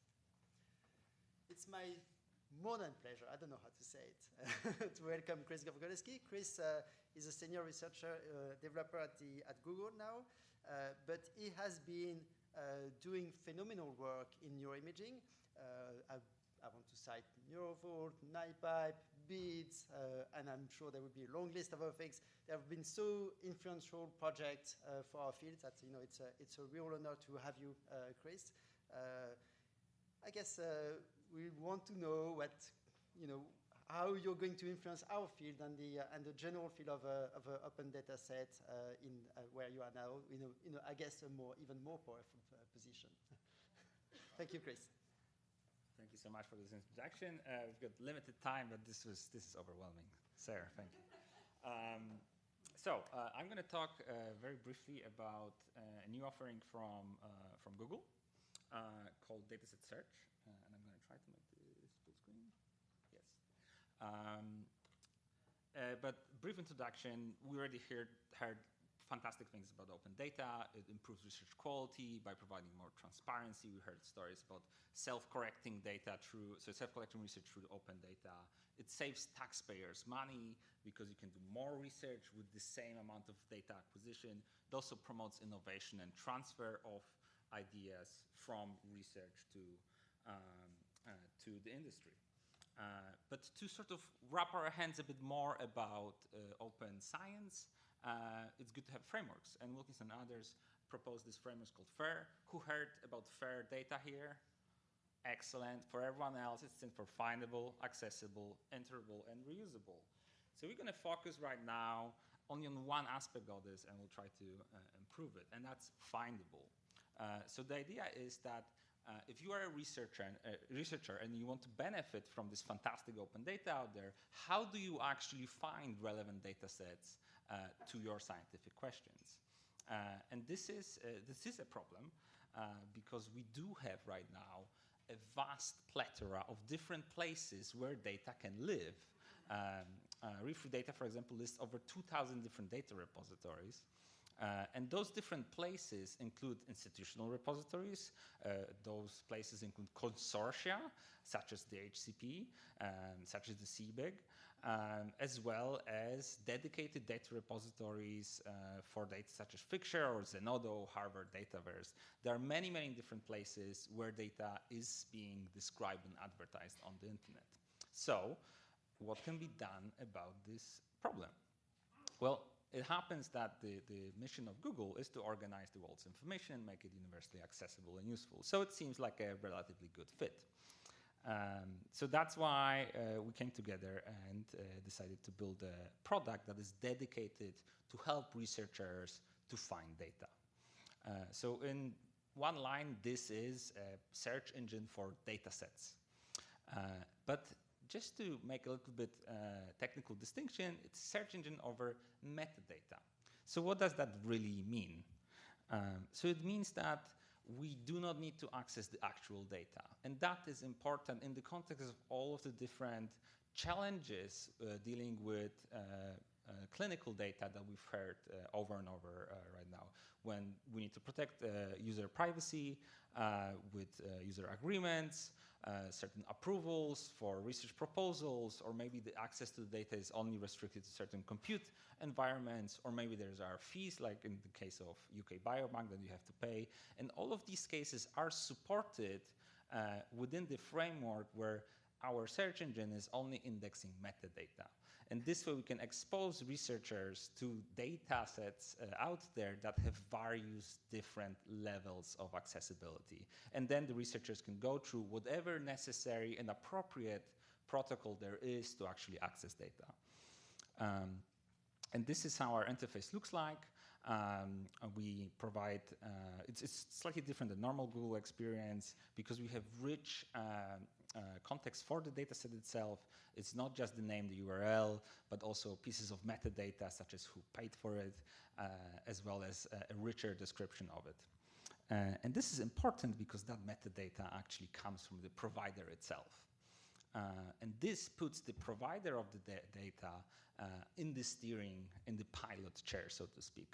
So in other words, the provider controls how these search results will be shown to the user and can direct the user to specific parts of the metadata. Because if you are doing a cutting-edge neuroimaging like the HCP, you know the best what aspects of these data sets are the most important, and you know the best what should be in this description relevant to the experts in the field.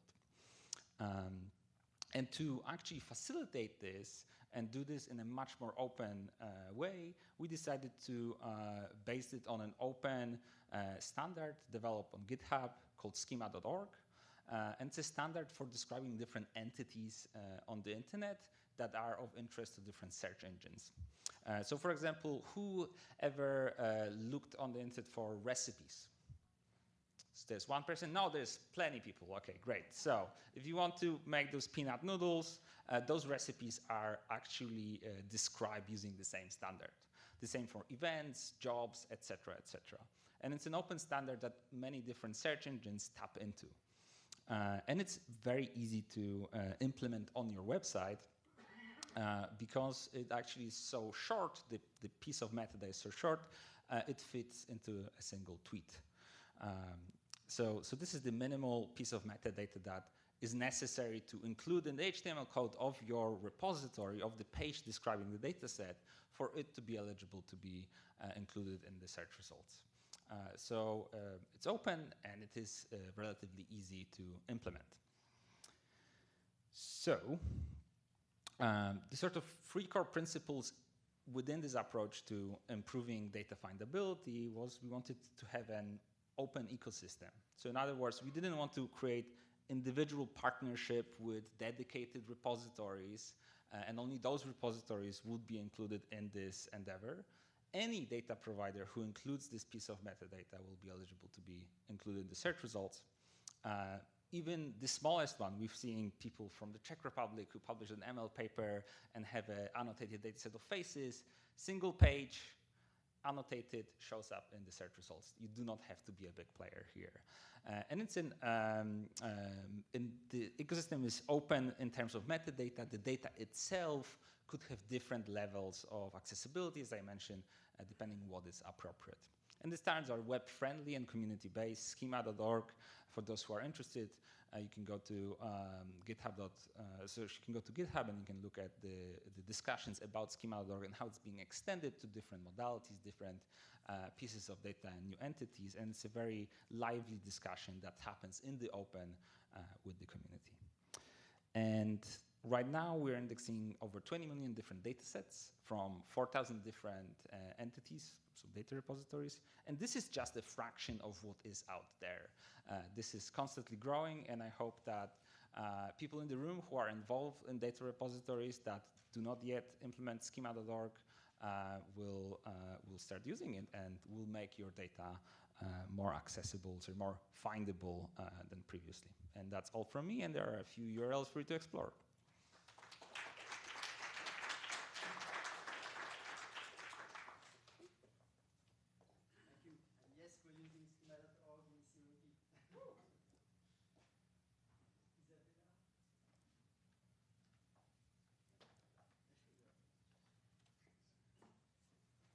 Pleasure to welcome Isabella Chu. She is the Associate Director, Data Core at the Stanford Center for Population Health Sciences. Isabella is a research manager. Amongst her many remarkable accomplishments, she has built the Stanford Research Registry, which is a fantastic success, and she has such vast experience in clinical data management and beyond that it's going to be super interesting to have you. Thank you so much for coming. Thank you very much. So as he said, I'm Isabella Chu, and I just wanted to share our experience at Stanford going from sort of a data sharing model of a bunch of private wells to what we're trying to make a reservoir and an aqueduct of data. So just go here. So we started 4 years ago, and we got 4 big data sets. 2 commercial claims data sets representing about 2/3 of the commercially insured U.S. population, about 20% of Medicare patients, which are kind of our national health program, health insurance program for people over 65. And then we've also gotten several EMR data sets, many of which contain full identifiers. And so, you know, what we really had to figure out is how do we share these data with hundreds of researchers in a way that doesn't get us jailed, fined, sued, or otherwise in trouble. And so our goal really was to take away the sort of regulatory and administrative burden from the researchers, the negotiating the contracts, the setting up the tech infrastructure, all of that, so that their competitive advantage became research innovation and not exclusive access to a high-value data set, which is kind of the model we've had at Stanford, as many have pointed out. And I think I should point out, like, I think even when dealing, you know, and the data sets that we have kind of fall in that lower part of the previous talk, where we do have to protect them. They are potentially re-identifiable, many of them. And it's interesting, I used to view re-identification as a technical challenge. I now view it as a temptation. I have somebody come to me about 4 times a year saying I can probabilistically link up the de-identified data sets. May I do that? And I always have to tell them, no, we're not allowed to re-identify or de-identify data sets. So we had to change a lot of the things about the way we did things at Stanford. Obviously, the findable, the discoverable, there was no central search for data sets. And so we set up a portal on the cloud, on a commercial cloud, so that our data sets would be searchable. We indexed them with mesh terms for the biomedical data sets and are working on developing ontologies for other types of data sets. We have a team that just deals in data set common data models and ontologies so that there are standard ways of describing them. We took on the administration and we centralized it. So if you think about the typical model, people would have a data set and share it with their friends. We really tried to bring all that to the middle So that researchers didn't have to worry about that. And we're also in the process of working with ORCID so that the requirements for data set access, things like trainings, encryption, there's something called Researcher Passport that was developed by ICPSR. That's all managed centrally so that if somebody has completed their requirements for one data set, that ports over to all the other data sets available on our system. We also really put a lot of energy into data curation and data quality. So if you think about things like common data models, or if a data set's going to be used by hundreds of people, it elevates the role of data manager from scut work done by a grad student to, anything a data manager does is going to get propagated through every subsequent paper. So we've really put a tremendous amount of personnel and thought into how we curate the data. And obviously, because these data sets were very large, usually between 4 and 8 terabytes, and because they're high risk, we had to put a lot of effort into a computational environment that allowed people to run machine learning models. I mean, some of our folks can even crash a server, so they really needed a cloud-based system. So we have both a private and a public cloud. So again, just reviewing it, so we set up secure cloud storage. We have data discovery and access. It's optimized for things like Google search or other kinds of search engines, and we're integrating it with the libraries so that people don't have to know somebody who has a data set. They can just search for it. Compute platforms, and what we're really working on now is reproducibility and knowledge sharing. How do you, once you have subject matter expertise about a data set, transmit that to others? And one of the big problems is that many of these sort of repositories, I mean, there was an anecdote I heard that one of the big repositories set up by the NIH hadn't produced a paper within a year or two. And that's probably an exaggeration, and I hope it is, but if data aren't curated and put into common data models and annotated, even if they're available, it can be very, very hard to use them in a meaningful and appropriate way. So I think that's what we're putting most of our energy into now. This is an example of our PHS data portal where you can search, click on a link. It displays the access requirements for tiered granular access. And then once people have completed those requirements, they instantly have access to the data as soon as an administrator approves them. And again, we're trying to get robots to do as much of this stuff as possible. This is our project tool, also automated. I had somebody tell me that something that took 4 days to run on the server runs on this in 30 seconds. So if you think about being a teaching institution, having things run quickly allow people to take more risks and learn more quickly. So that was sort of an ancillary benefit we hadn't expected. And finally, what we're doing looking forward. And again, these are high-risk data sets. We can't make them open access, but we can make them research available.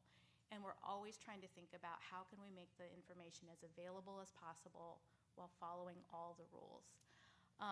One of the things we're doing to really push the envelope with open access at our own institution is research on incentives. We recently got a grant. Our gestalt, our prior, is that all of the researcher incentives are to hide, hoard, and monetize data. They are rewarded for having publications, and if you have exclusive access to a high-value data set, that's a pretty big competitive advantage. So we want to really quantify that and describe it accurately. We're applying for grants to share the infrastructure that we've developed so that we can allow other people to either use it at Stanford or replicate it if there's sufficient resources. We're developing new ontologies for data sets which haven't been well standardized. So medical data, we put it in OMOP, which is a widely accepted standard, but many data types don't yet have ontologies, so we have a team that does that. We're developing new tools, new methods for data management, for example, trying to develop machine learning and NLP methods that will do a lot of the curation because it's a huge amount of work. And innovations in data landscaping to try to understand which data sets produce most of the value. And that's difficult to predict, but we feel like we should at least give it some thought since it's so much work to make them research ready. That concludes my talk. Thank you.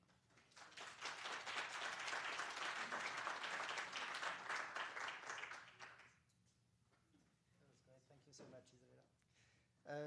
And our next speaker is Jeanne Matthews, who is the co-founder of Redivis, a web platform for hosting, sharing, querying data. He has graduated in economics and public policy. He has a lot of analytical skills, quantitative and programming skills, and organizational skills. So thank you so much, Ian, for coming from Stanford as well, I suppose. Yeah. Yes. All the cold people in the room are the Stanford folks. Thank you, and thank you to the Neuro for allowing me to be here today. So today I'm going to talk about REDIVIZ, a collaborative interinstitutional data commons. Our vision is to imagine a world where policy and scientifically relevant data are both broadly available and readily interpretable to a wide range of individuals. We want to do this in a way that promotes and facilitates collaboration, that improves communication in the data sciences, and that reduces this fundamental and maybe inevitable tension that exists between data availability and security. For me, this has been a 5-year journey. When I started off, I really wanted to democratize data, whatever that means. And I started with data visualization.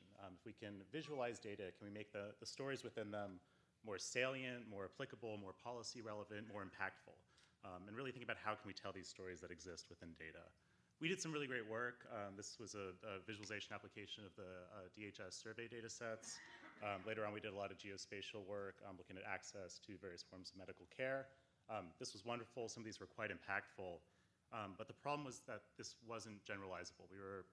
We were spending a ton of time building custom visualizations, and we couldn't really figure out how to make a generalized solution. And we realized that what we were building presupposed a foundation that didn't yet exist. And that was a solution of a data management platform that kind of described the data, provided the back end that you could be building, for example, these visualizations on top of. So when we talk about a data management platform, what does that mean? There are a lot of layers that we really need to think about. There's the discovery layer, which alongside that comes concepts of metadata and documentation. Then there's the administrative layer. Who is going to be curating the data, uploading them, going through all the scout work that we all know is involved in making data ready for research? And then how do we attribute these administrators, these data owners, and how do we allow them to manage access control? And how do we do this in a way that thinks about collaboration and reproducibility, version control, and interoperability with the suite of scientific tools that are already out there? And really, this is just scratching the surface. Each of these is a monumental challenge in its own right. Some mornings I wake up and think each is an impossible challenge. But I do think that you need to really be considering all these components as we think about a broader data management platform. And so in tackling this challenge, we really set out to build on the foundation that already existed. This is going to be a bit of a word soup here, but there are tons of platforms. We've seen several of them today, things like Dataverse, CCAN, Dryad, Kaggle, that we draw a lot of inspiration from. They're amazing platforms. There's a lot of others. In the realm of metadata and ontologies, we use schema.org. There's SNOMED, there's OMOP. There are models for scalable access control. We don't think in this day and age we should be spinning up our own servers. We don't have the time for that. There's the cloud. We like Google Cloud, but there's a lot of options there. We do specifically like a product that Google Cloud offers called BigQuery that allows for really scalable data querying and merging, but it's a SQL interface, so it's probably compatible with lots of other tooling. There's Kubernetes, there's containers, there's Git for version control. We want this to work with R and Python and Jupyter and leverage the amazing work that's being done within those communities. We can do this through concepts such as RESTful APIs, and we can do this all on the web. We don't think that we should be in a world where people are installing software applications on their computers. People are half the time on their phones anyway, so we can really leverage that modern web to deliver data to individuals, to researchers, and they're going to be all the more excited to do this if we actually really make UX and UI design a first-order priority. So after quite a bit of trial and error, today we've developed a platform that allows for organizations to host data sets up to petabytes in scale, from public data to high-risk PHI, in a way that allows them to handle access and security for hundreds of users, and to version and archive their data. And from the researcher's perspective, they're provided a platform where they can discover and assess new data, they can query and merge terabytes of data in seconds, collaborate in real time, and interface via the tools that they know and love. So very briefly, I just want to show you what this actually looks like, because why would you trust me?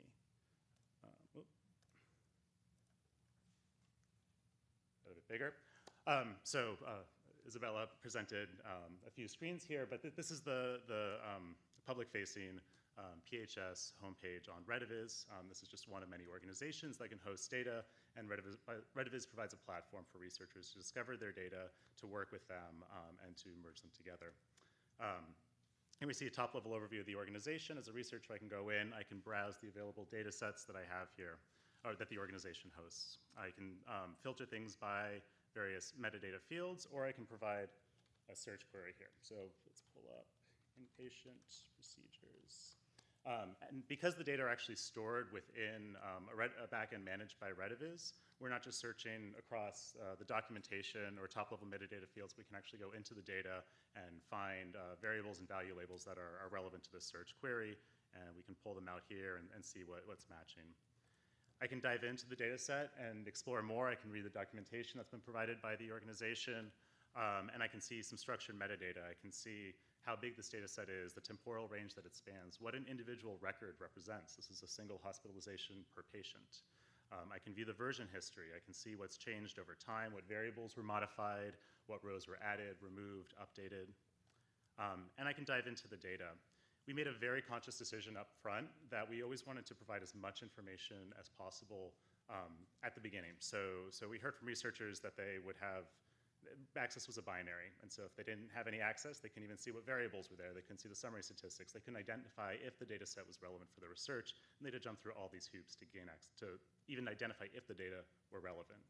So here I only have metadata access. I can't view the cells, I can't run a query, but I can look at the variables, I can see their names, I can see top-level statistics. This doesn't compromise security, but it allows me to identify whether this data set is worth going through the effort to work with. Finally, once I do have access to data, I can merge different data sets that I have access to on the platform together using our high-performance compute tools. I can see this here in a project put together by a colleague. This is a training project for other researchers, and this is specifically showing how you can use various data sets available through the Center for Population Health Sciences at Stanford to create a cohort of individuals who had postpartum depression. Here in this tool, I can merge different data sets. I can see how the data flow together. I can build queries either through this graphical user interface or through a SQL interface if I prefer. And not only can I see what was done before me, I can fork this, I can build on it, I can share this with my colleagues, we can all collaborate in real time. And ultimately then we can interface with our analytical cohort from R, from Python, through client libraries and APIs to analyze the data further and ultimately produce findings. Thank you.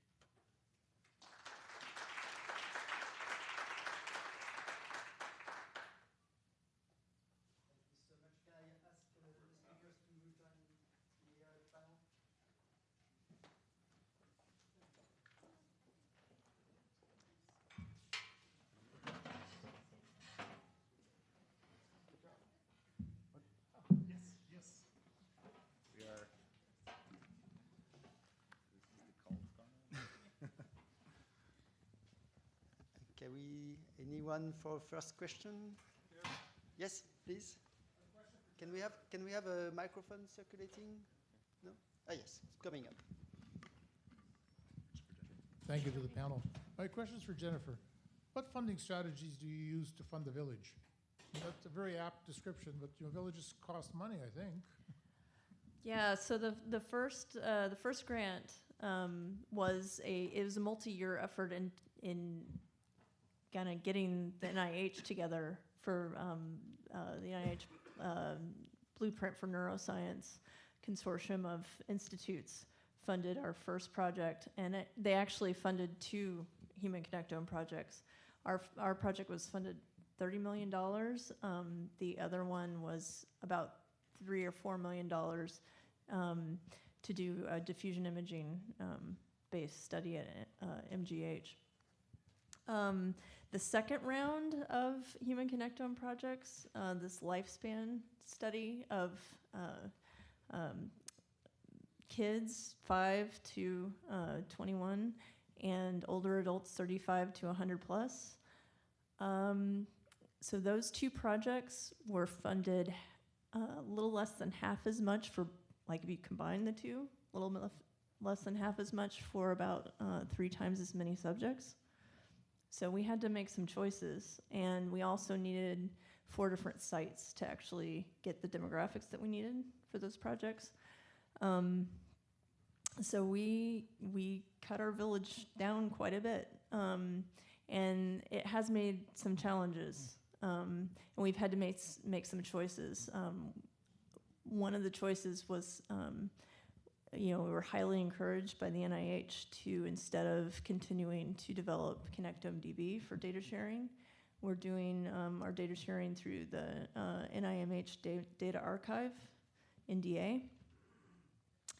And that's presented some challenges that we're having to help them make their database more usable to users. And actually, your example, I want to point them there because I'm like, oh my God, that would be so much better.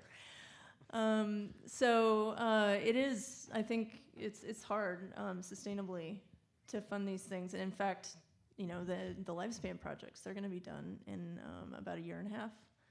And we actually don't know what the future of our team is. The NIH is saying that they're going to go back to funding kind of smaller projects. And so I don't know if we'll have a consortium of smaller projects that'll somehow leverage that team or split up and do other stuff. I don't know.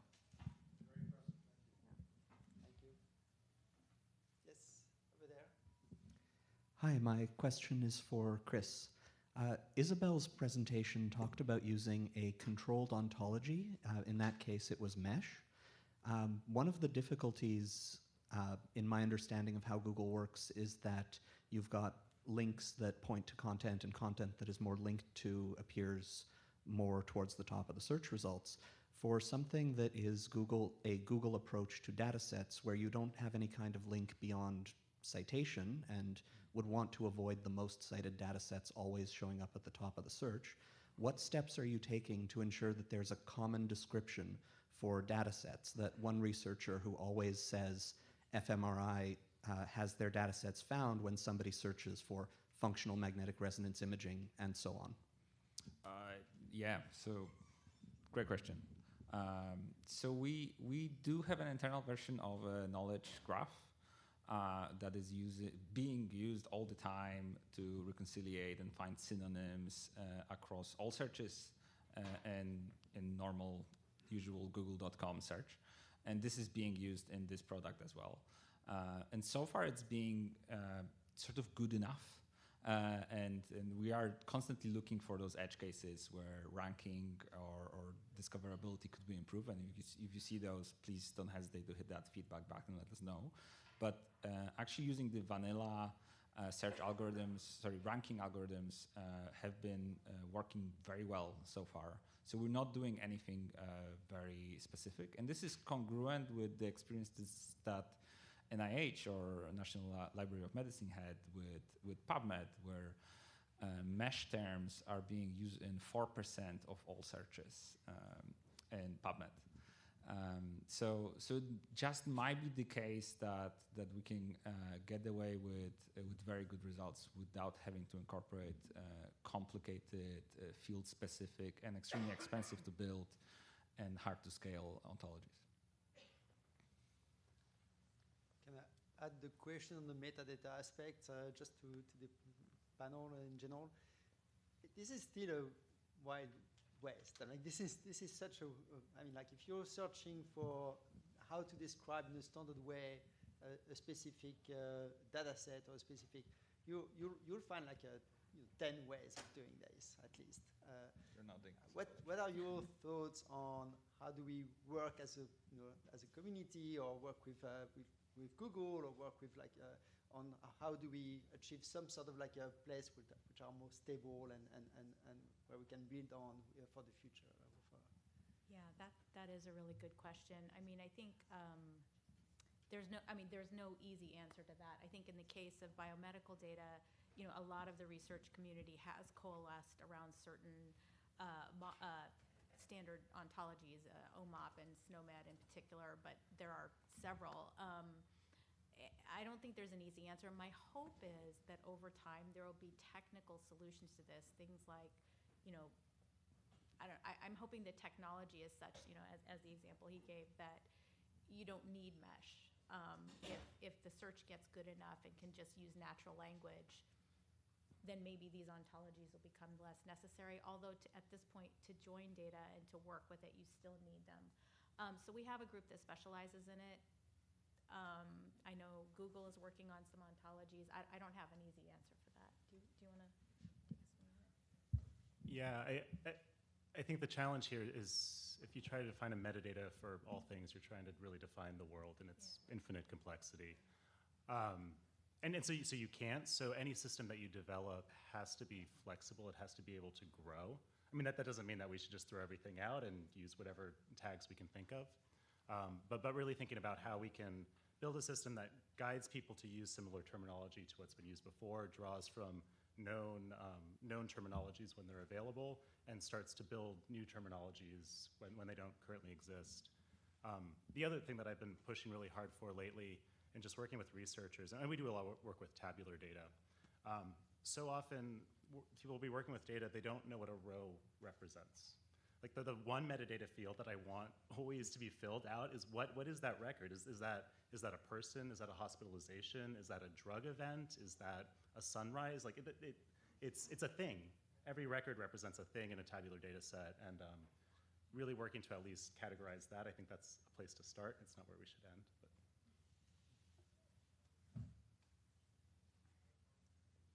Any question for the panel on anything? I mean, anything maybe related to the talks. Life, the universe. I mean, I could follow up on that question a little bit, if you don't mind. What do you think are the social tools for helping with that process? Because we are like in terms of technology and maybe like you think the linked data framework is the right answer to that problem or not? Sorry, it's a difficult question. So I think building a community is really the solution. Something that we've always thought from the beginning with Reddit is that this task of cataloging data is kind of a monumental challenge that a computer can do somewhat, but if a computer could really do it, then we'd have computers replacing all of us in our jobs. It really requires certain domain expertise. So I think that this challenge is outside the scope of any one company. And it. No, but you got to start somewhere. And I do get your complete point about like how to share data. I think going back to the example of the Sage Bio networks, that we've found that initially, obviously over time things change, but initially we start with a consortium. When there's a new high-value data set, there's a team of researchers who work together on it, and for their own work, they wind up curating it, finding its idiosyncrasies, et cetera. And so I'd say for the first, 2 to 4 years, you do need a team with expertise on that data set in many cases. And then over time, you can curate it in such a way that it can be and annotate it in such a way it can be used by other people. But that is a huge amount of work. So that's the pathway we're using now. I'm not saying that's the best pathway, but it seems to work as a way to get the data set out there. Yes, please, over there. Hi. So one of the things that strikes me as a major impediment to really seeing major progress with the use of open data sets in neuroscience is that the data sets are actually just way too small for the application of the kind of machine learning tools we'd really like to apply to them.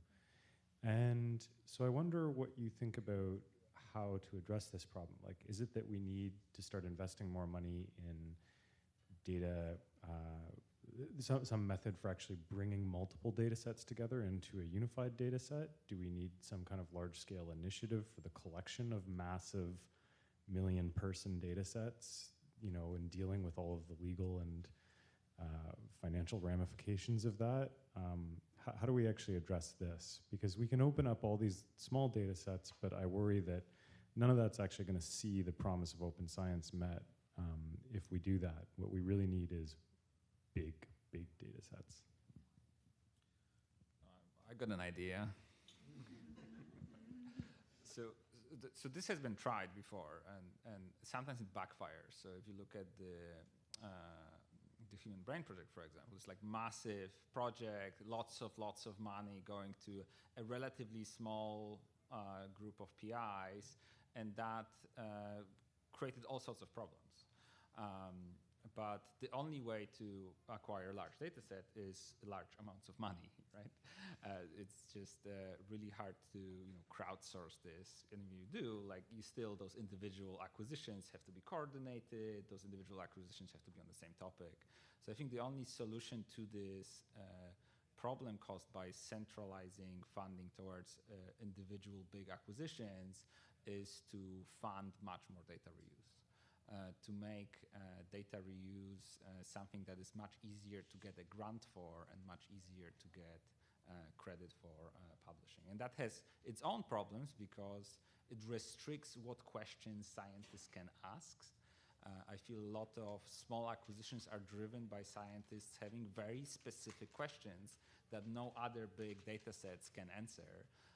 But it's a trade-off between the breadth of scientific inquiry that we make and the accuracy of it. And people who are actually managing funding needs to make the decision where to point ourselves on that scale. So another way to deal with it is to also have a collective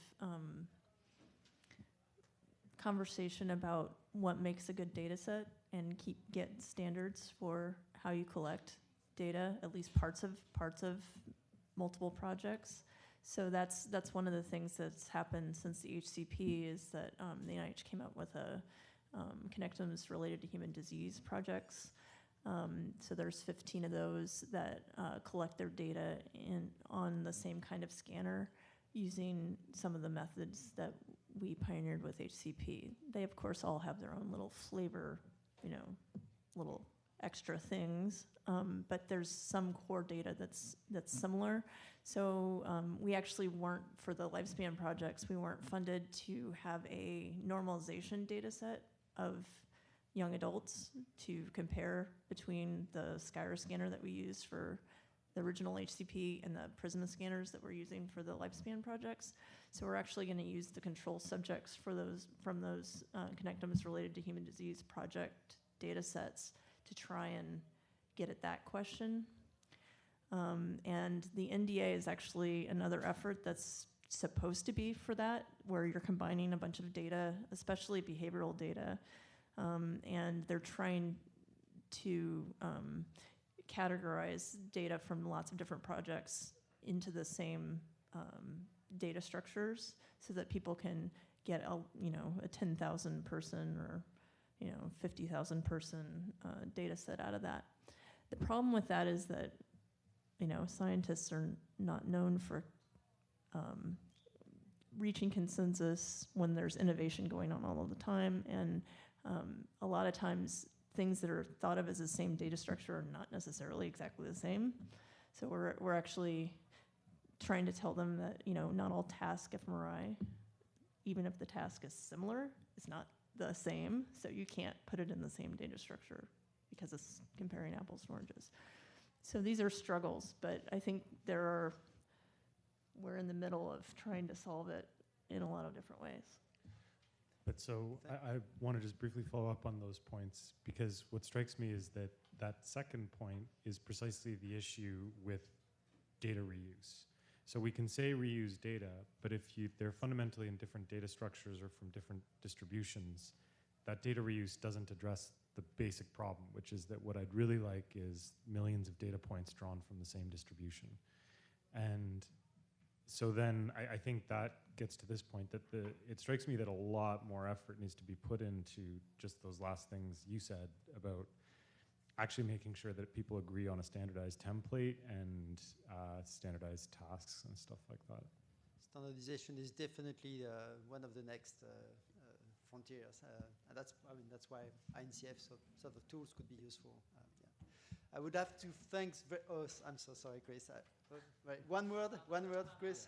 I just want to say that there is some variability that might be perceived as drawing from a different distribution that is extremely useful, especially now when we're seeing machine learning algorithms trained on a single scanner from a single hospital that do not generalize to a different scanner on the same clinical population. we need to introduce that diversity that comes from multiple centers, potentially maybe multiple scanning sequences or things like that to be able to achieve higher generalizability. But I see you nodding, so I probably preached to the choir. Thank you so much. Thanks again to the speakers. Give them a round of applause. And thank you all for your attendance and your questions. Classroom looks great. Thank you. Yeah, I mean, there's room for UX on the cloud, right?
I think we'll get started with the next session, if everyone could take their seats.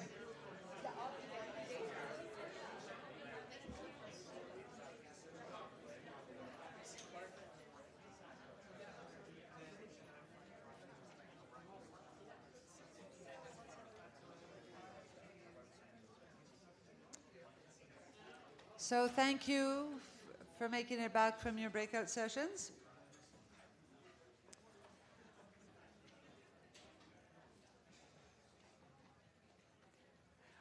Our next keynote towards an open science ecosystem for neuroimaging will be given by Russell Poldrack, who will be speaking remotely, trying very honorably to reduce his carbon footprint with all the conferences, so we can balance carbon footprint and community at some point in a later event. Russell Poldrack is director of the Stanford Center for Reproducible Neuroscience and Albert Ray Lang Professor of Psychology at Stanford University. His research uses neuroimaging to understand the brain systems underlying decision-making and executive function. His lab is also engaged in the development of neuroinformatics tools to help improve the reproducibility and transparency of neuroscience. That's a subject we've heard a little bit about before. So do we need to do anything to bring, welcome Russell. You are on screen. All right, thanks very much. And thanks for accommodating the Neuro talk. I'm happy to be with you. I'm sorry I can't be there in person. So I'm going to talk today about what I see as an emerging ecosystem for open science within the field of neuroimaging. And I want to start by asking kind of a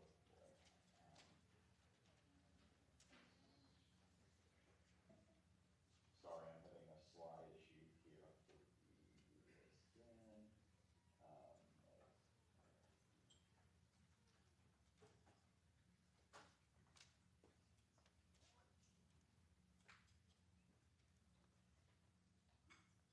Sorry, I'll just start talking this time. There we go.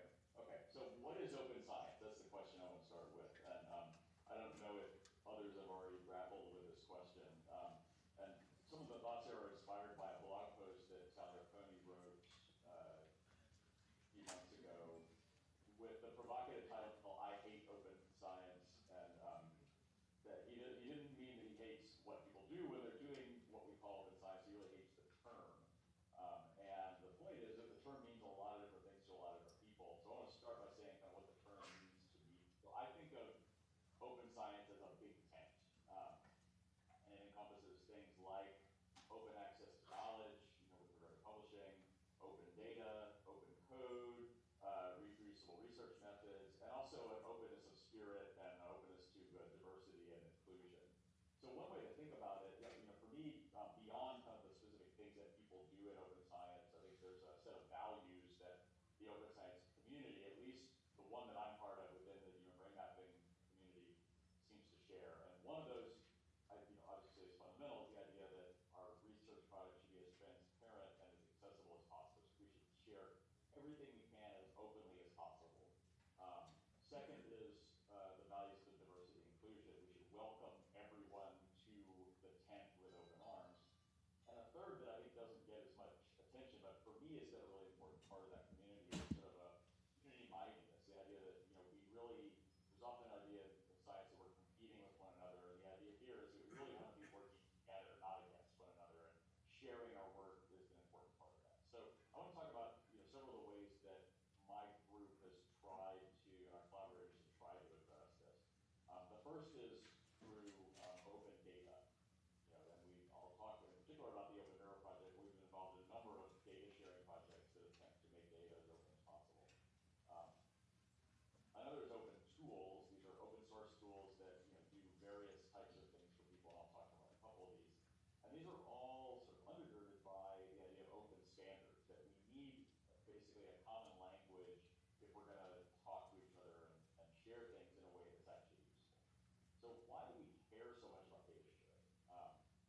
Well, one reason I think is that we hope that transparency will be associated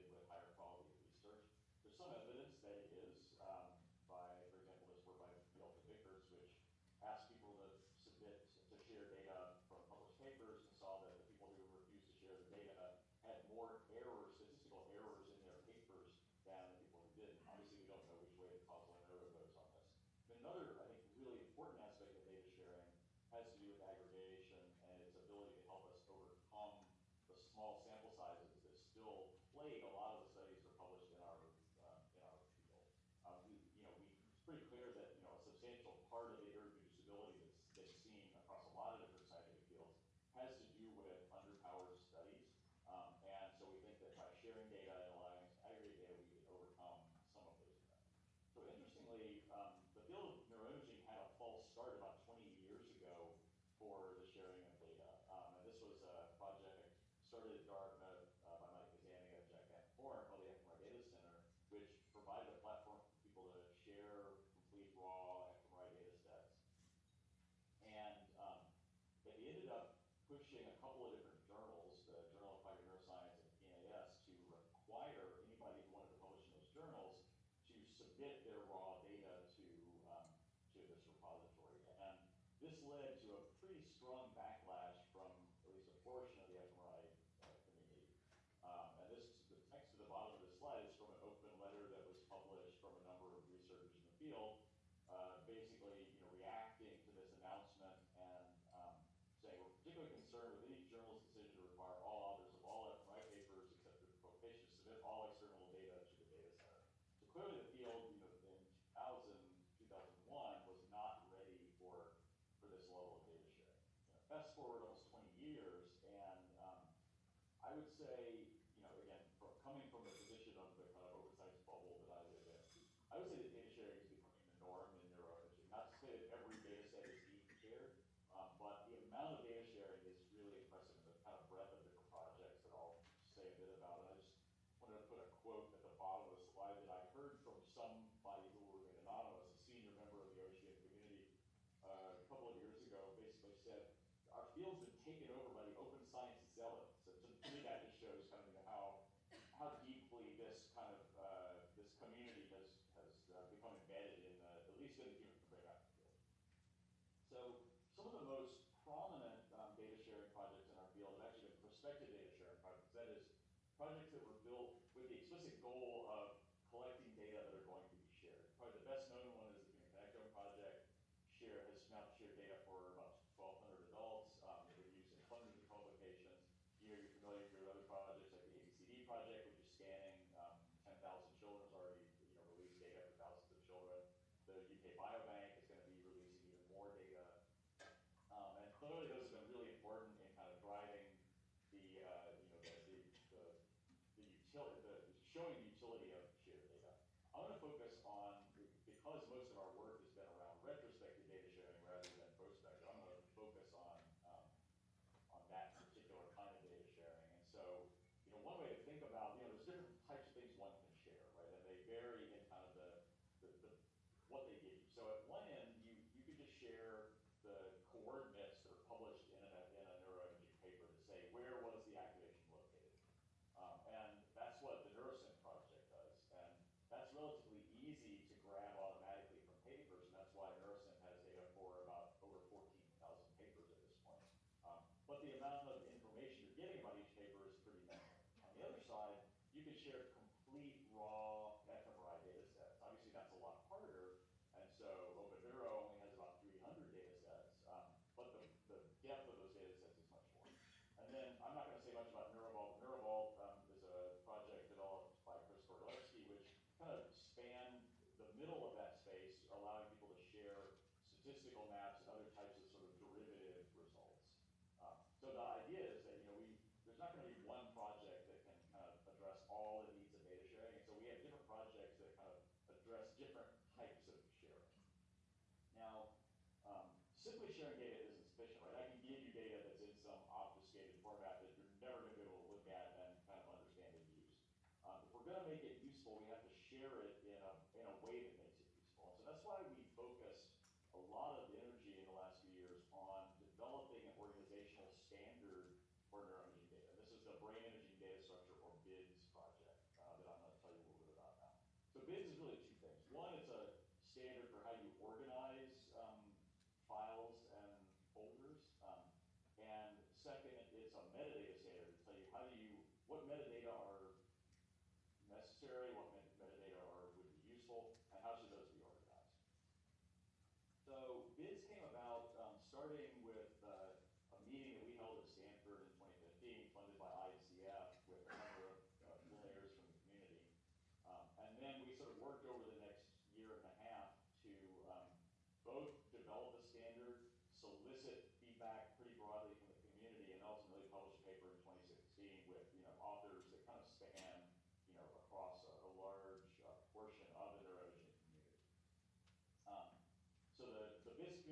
Skordowski was really the driver in kind of getting this going, and until he moved to Google earlier this year, was really kind of the heart of bids. And fortunately, it's been really heartening to see that Chris's departure hasn't kind of caused the project to implode. Really, a number of people from the community have stepped up and really played a strong role in pushing it forward. I have pictures here of just a number of the people who attended a number of the different coding sprints that we've had or other meetings.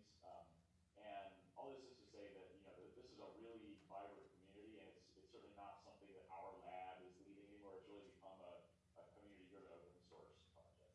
So we started BIDS with a few principles that I think come from the fact that we think about this primarily as scientists and not as informaticians.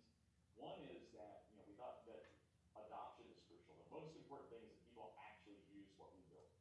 And so that drove us to really try to keep it as similar to what people already do in their lab as possible. And that means that we're not going to be able to necessarily use the best technology, because sometimes the best technology is much harder to use. So we didn't let technology override usability.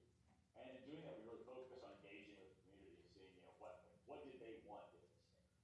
The second is we tried not to reinvent the wheel. If there was an existing standard that was usable, we used it. Now sometimes we had to reinvent the wheel because the other standards were just too difficult to implement. But in general, we tried to build on whatever's out there. And then probably most importantly is our focus on the 80-20. Really, not letting the perfect be the enemy of the good. That's sort of been my mantra in this project, which means that we focus on the use cases that are going to do the most work for the most people, and not let ourselves be bogged down by edge cases until they become important enough to a large enough people in the community, a large number of people in the community that we need to address. So here's, when we take data off of an MRI scanner in this case, the data are formatted in a way that's not really very useful for scientists, right? It's a bunch of files with sort of undecipherable names stored in a way that's not particularly useful. What we really want to know is, if I'm collecting the MRI data set, which are the functional data scans, which are the anatomical ones, which are the diffusion data, and so on, which ones come from each individual, who are those individuals. So the BIDS data set, the organization which you see on the right here, kind of looks like what we expect the data set to look like. It's built around the way that many labs already organize their data set, just a few tweaks. So if we look at kind of what's in there, so we built upon a particular file format. So BIDS doesn't specify a file format or doesn't define one. We've built upon a particular format. In the case of MRI data, we build upon NIFTY. Another types of data we build upon other standards. And that lets us kind of define the image files. For other types of data, some of them are defined in terms of delimited text. For data that require a more detailed dictionary, we use a file format called JSON, which is a popular file format across the internet. And then we define a couple of templates for basically how things get named. One is, how do we name the directories, right? So, in terms of what's going to live where in the data set. And then probably the more detailed one is, how do we define file names? So any file that is, or folder that falls in a BIDS data set has to follow this particular convention. Now, then the question becomes, how do we know if a file actually follows the convention? Well, a standard isn't very useful for people unless they know whether their data actually follows the standard, whether they're compliant. And in particular, one of the use cases that we came into the BIDS project with was to be able to take a data set and pull it into a repository for shared data without any human having to look at it.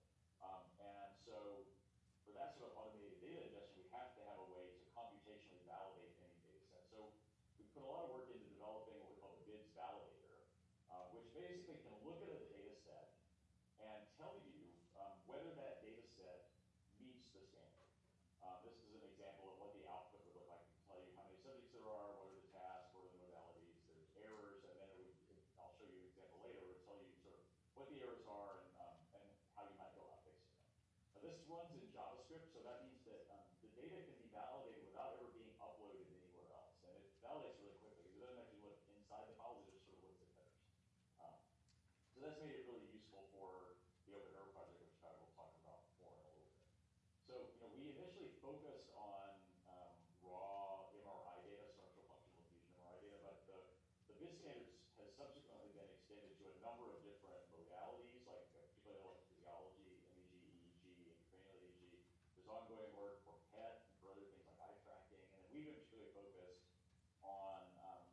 distinctions sort of beyond raw data, right? So things like data that have been, MRI data that have been preprocessed, connectivity matrices that have been extracted, statistical models that have been applied to data, image transformations, all these sorts of things that currently are processed in sort of bespoke ways by each particular, or stored in bespoke ways by any particular software package.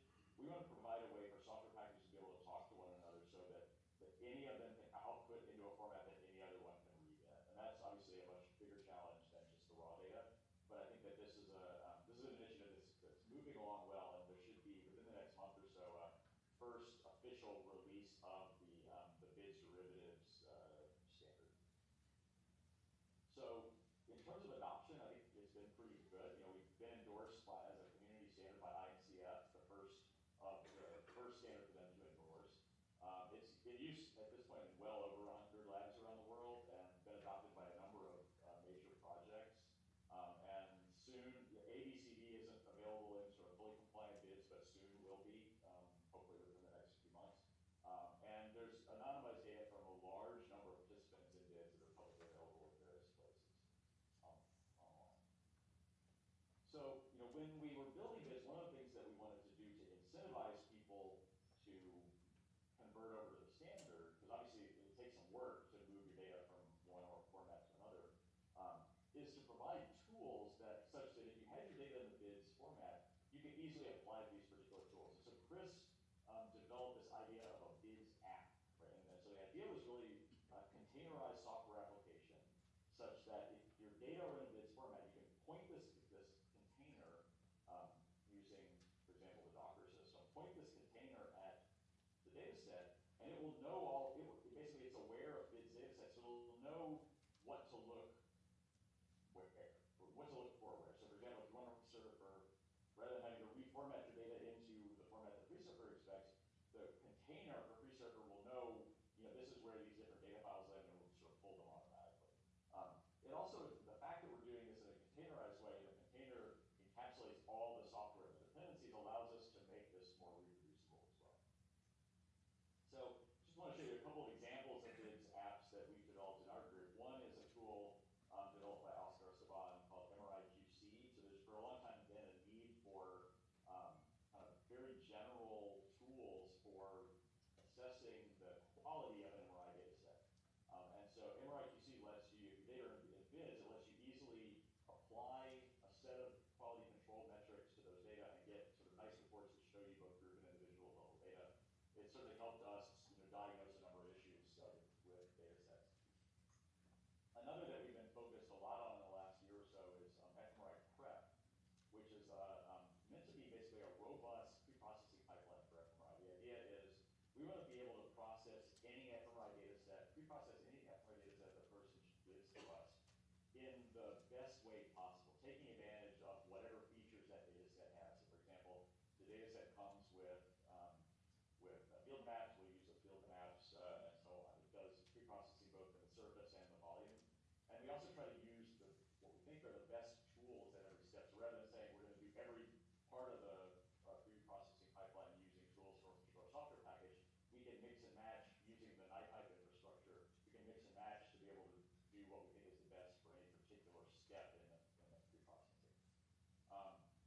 Now, obviously, you know, giving people a really powerful black box like this can be dangerous. So one of the things we try to do is really give a lot of insight into what it's doing and give reports back that allow people to quickly and easily diagnose any problems that might occur. So this is an example of, you know, if you're registering functional data to structural data, this would show you the workflow that was applied for that particular step, and then provide some tools. Oscar's come up with some really nice visualizations, for example, in this case, to show you the structural and functional data with the surface overlay to let people pretty quickly, by eye at least, diagnose, you know, whether that process is working. We also provide people with boilerplate that tries to help them describe the workflow in a standards compliant way, providing kind of all the details that you really want when somebody does a workflow. The tool's been really getting a lot of usage. This is showing the number of successful runs per week. So the software has a homing device in it that somebody can turn off if they don't want to use it. But basically, unless you opt out, every time you run it, it will basically phone home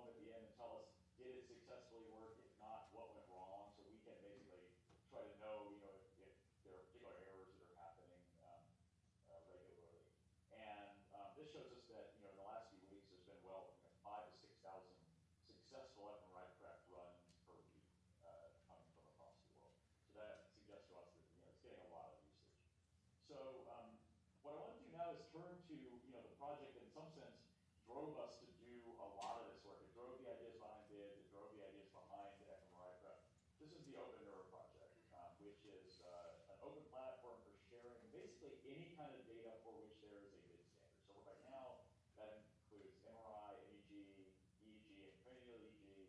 Soon will be PET and anything else that's sort of described in bids. And so the philosophy here is a little bit different behind the philosophy of other data sharing projects. And it's something I want to call radically open data sharing. So basically, we try to place the minimal possible restrictions on what people can, on who can access the data and what people can do with it. There's no requirements for co-authorship, no prior restraint on what you can do with the data. The data are released under a public domain dedication, which means basically people can do whatever they want with them. Obviously, we remove facial structure and de-identify the data otherwise, but we want to place as little possible restriction on it as we have to.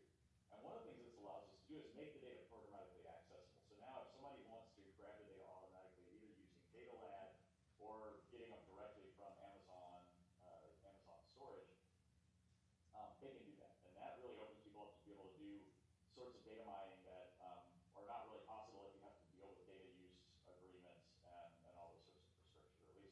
Or at least it has a lot less friction than projects that require those things. So when you when you go to Open Neuro without even logging in, you can see all of the public data sets that are available.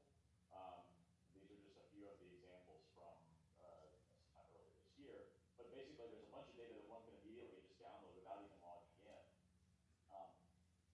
If you want to upload a data set, then you have to log in. You can log in using Google or Orchid credentials.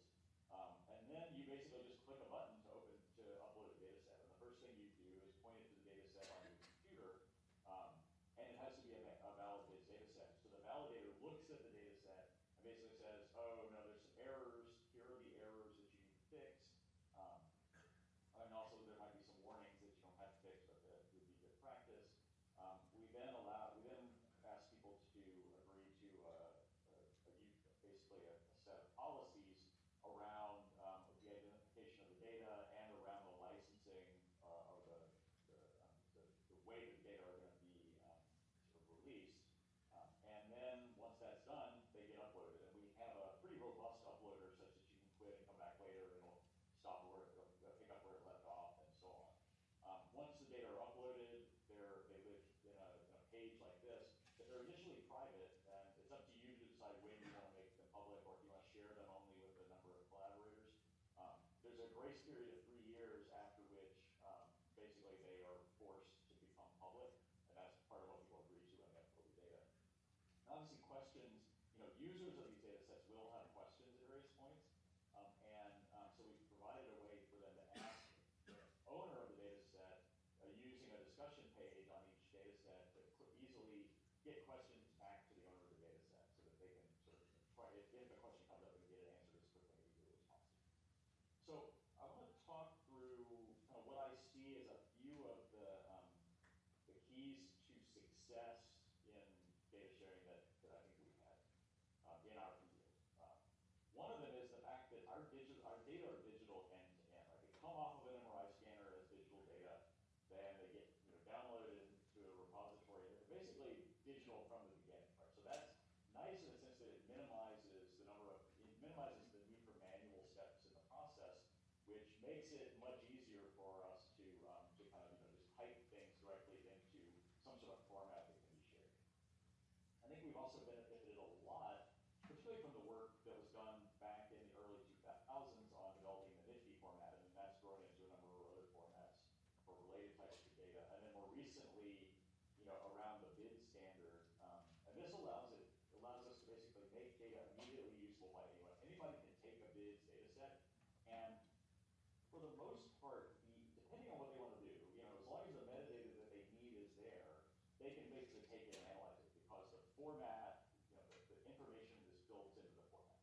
And this greatly also reduces the burden of curation and preparation, right? Because now that a bunch of the repositories, so for example, if your imaging center uses Flywheel, which is one of the common sort of data repositories, or XNAT, those have tools to immediately download the data into at least a Protean version of a BIDS data set. It will require a little bit of work to add some metadata, but in general, you're 90% of the way there by just getting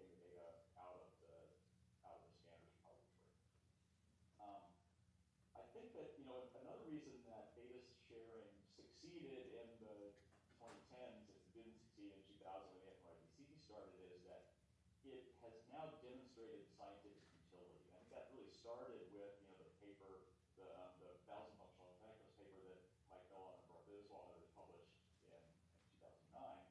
But now there's been a number of success stories. So I just want to highlight one. So this is Max Shine, who's now on the faculty at the University of Sydney.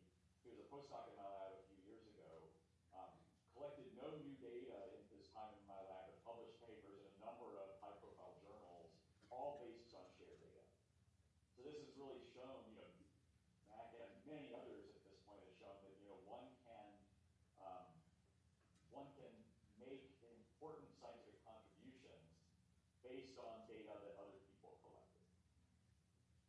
So I also want to talk about some lessons that we've learned. And this first one ties back into the point that I just made, that data sharing needs a scientific rationale, that you can't just tell people, hey, you should share your data because transparency and openness are the right thing to do.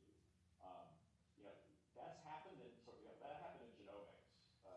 Back when the Human Genome Project was happening, people realized we really need to have this information, this sequence information be shared. So there was this agreement that was really driven by funders and publishers that we're going to force people to do this. But without a heavy-handed mandate like that, you really need to get people excited about data sharing because it's a useful and helpful thing to do for their career and for science, not just because it's the right thing to do. I also think that, and this is clear from the failure back in 2000, that community buy-in is essential. That if you put in mandates before the community is ready, they're probably going to backfire unless they have overwhelmingly powerful support.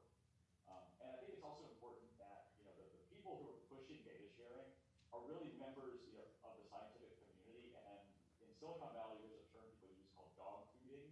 The idea is like you should have to eat your own dog food. So you should be doing the things that you're telling other people to do and using the tools that you're telling other people that they should use. Which, I mean, that's an important thing for community building. It's also an important thing to help you actually know, whether your tools are working for the use cases that you think they should work for. Another thing that we've learned is I think that you need to keep things as simple as possible and as close to standard practice as possible. And this was a lesson learned from a project from a few years ago called the BIRN, the Biomedical Informatics Research Network, which builds a really kind of technologically sophisticated infrastructure for data sharing around this, this whole, basically, if you wanted to use it, you had to buy a whole rack of systems, this BIRN rack that contained a number of things. One heuristic that I have developed is that there's more than 2 acronyms that you have to understand in order to understand the project, that there might be a problem with the level of focus on the project. Particularly if those acronyms are not ones that everybody in your scientific field are accustomed and sort of are familiar with.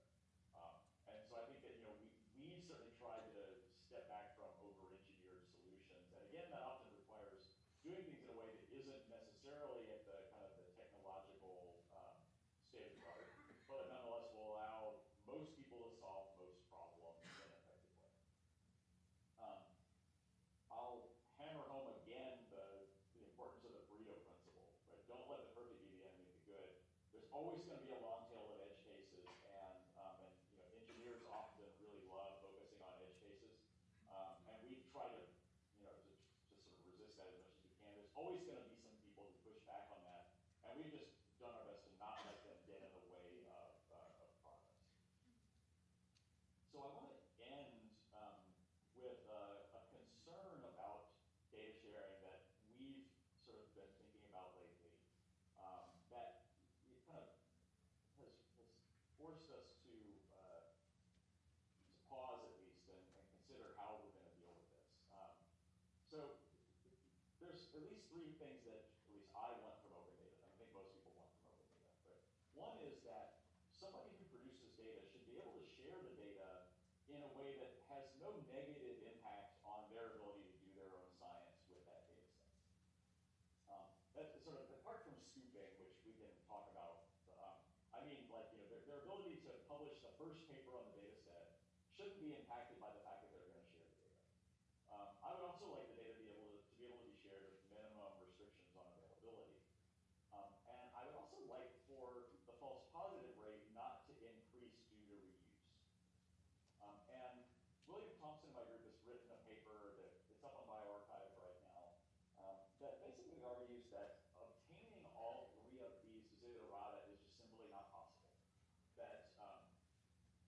utility of a data set to give us true positive results is going to decay over time if the false positive rate is not adjusted to address that reuse, right? And the idea is that, if we're testing a bunch of hypotheses within a particular study in our lab, we would always correct for multiple comparisons across those studies. In some sense, when 10 different groups take a data set and test one hypothesis, conceptually that's not really any different than me testing 10 hypotheses in terms of the ultimate false positive rate.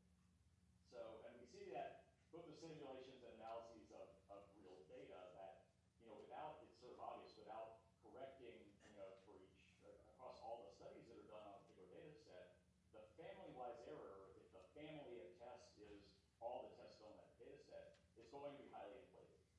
And so, William has looked into a number of strategies from the statistical literature for dealing with this, none of which achieve all three of those desired outcomes. So one is this idea of alpha debt, right, where you basically sort of do a Bonferroni over the number of analyses. So the first analysis gets to do its thresholding at 0.05. The second analysis does it at 0.025, and so on. So sort of dividing by the number of analyses.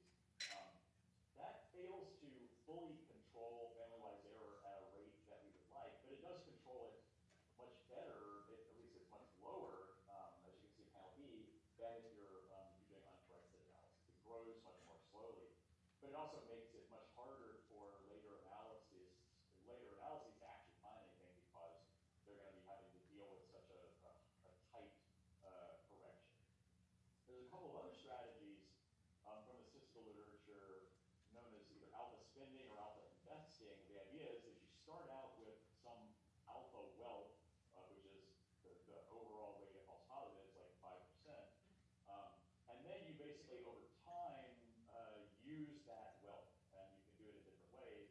But the point is that if you use any of those strategies, that means that the data producer in their first paper is not going to be able to test their hypothesis at 0.05. They're going to probably have to test it at something like 0.025. And so that means that they're penalized for sharing their data. So I think that, this is a challenge that we have to deal with in thinking about, what the right strategy is. And that in the preprint we talk about a number of ways to think about it, but none of them are kind of fully satisfactory.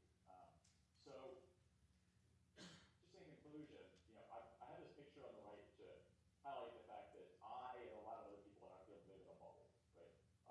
And within that bubble, I think we've built a really enviable ecosystem for open science. And certainly when people from other parts of neuroscience have come to give talks at the brain mapping meeting, they have commented on the degree to which our field has really bought into openness and transparency in a way that certainly other parts of neuroscience have not yet. We focused on the need for infrastructure to ease the friction of doing open science. There's still friction. There's always going to be friction because it's extra work, but we want to reduce that friction as much as possible. And ultimately, we need to think about how to address this sort of long-term inflation of error rates that results in what we're calling data set decay. Ultimately, all of these things really boil down to social problems, right? If we have the right incentives, then if the incentives are about doing the best science in the world, not around getting papers in glossy magazines, then that's going to change how we think about addressing these things. I think that the thing that's heartening for me is that the next generation is on top of this. That I think that the people who are in grad school and postdoc and junior faculty now are much more attuned to these issues. Obviously, there are costs, but I think that a lot of people in the field in the earlier generations have realized that this is what science has to become. So finally, just want to end by thanking a bunch of people who've been involved in this, particularly Chris, who helped me start the center at Stanford. It's really been central to a lot of these projects, and still remains in the background helping us occasionally. Oscar and Chris Markovitz from my group, who've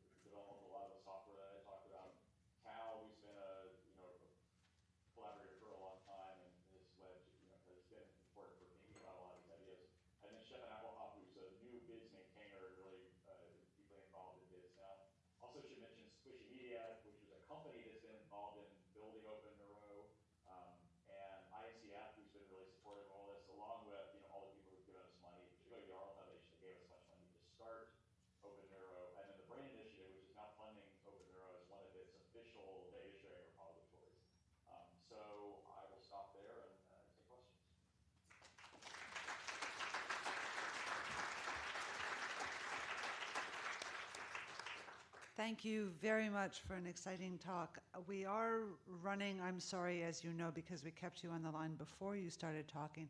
We can take potentially one question. Does someone have a burning question that we could ask? There's one there, okay. One very short thing. Hi, Marcel. This is Amir Shmuel. Hi. So one question is, can you make your slides open? I think that this will be very helpful.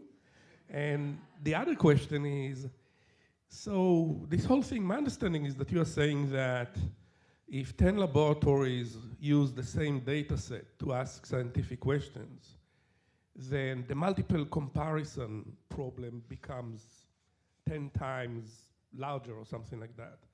And I don't see intuitively why this should be the case. Maybe you can. Yeah, so yeah, I'm happy to make the slides available. I'll email with the organizers and set that up. So think about, like, you know, if let's say your lab was doing a paper that involved, 10 different analyses of a particular data set. The best practice there would be to correct for multiple comparisons across those analyses. When you think about it that way, and we can argue about whether you would buy that or not, but let's assume that you buy that. If you buy that, then there's no fundamental difference between one individual lab doing 10 analyses on a single data set versus 10 different labs, each taking one of those analyses and applying it to the same data set once it's shared, right? And so that's the fundamental idea. So maybe very quickly, if the hypothesis and the statistical method is different, the hypothesis, do you still believe that this practice of multiple comparison should be taken into account? Sorry, I couldn't fully hear the question. So the question is, if the hypothesis and the question which is being asked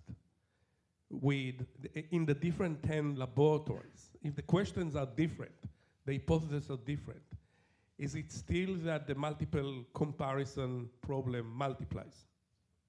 Right.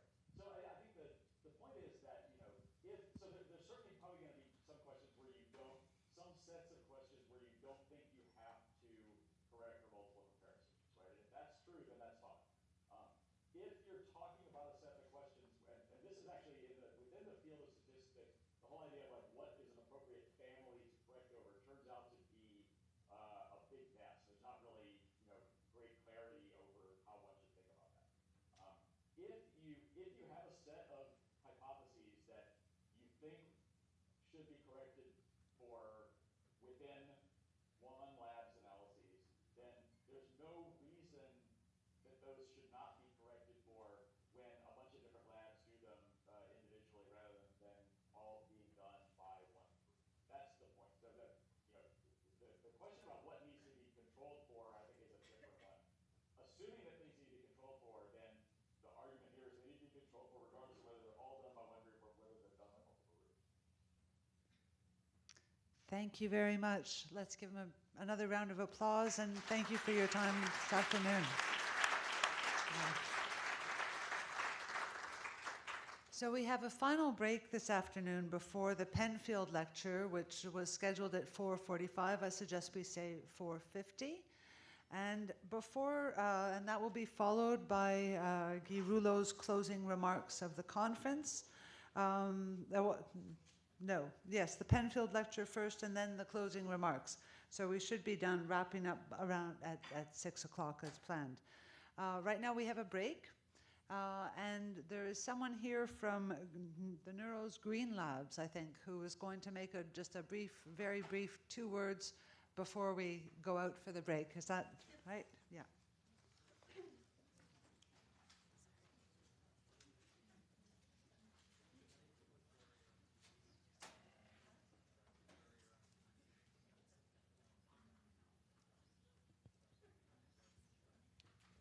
So just briefly before the break, we've heard a lot today about how we can use open science to increase the impact of our research. But the Green Labs initiative, what we're focused on what we're focused on is trying to reduce the environmental impact of our research. So just really quickly, I don't want to keep you too long from the break. I just want to take you through quickly what we're doing. I was started by a group of students and postdocs here at the Neuro. And our main aim is to raise awareness about the environmental impact of our research to ensure that we can reduce the ultimate environmental impact. And what we've been doing so far, it's just kind of been an initial phase the last year, has been to implement various recycling programs in labs. So we have glove and tip box recycling, you can see in the picture there. And we also ran a campaign to encourage people to bring their own containers and mugs to Café Vienne. So please do that if you don't want to throw away a bunch of styrofoam every day. It was also great to see at this event that plastic or single-use glasses and plates haven't been used, so that's really encouraging. And I just wanted to also highlight we're putting together an application for other departments at McGill to get these kind of programs going. So if you are from a different department and you're interested, please get in touch. There are all our details down there. And finally, as part of our program to raise awareness, we're collaborating with Convergence, which is an art science initiative to put on an art installation using lab plastic, and we're going to be launching that tomorrow with an event here at 4 p.m. So if you're interested, come along, bring a piece of clean lab plastic, and we're going to make a little live art piece, and there'll be wine and cheese too. So thanks.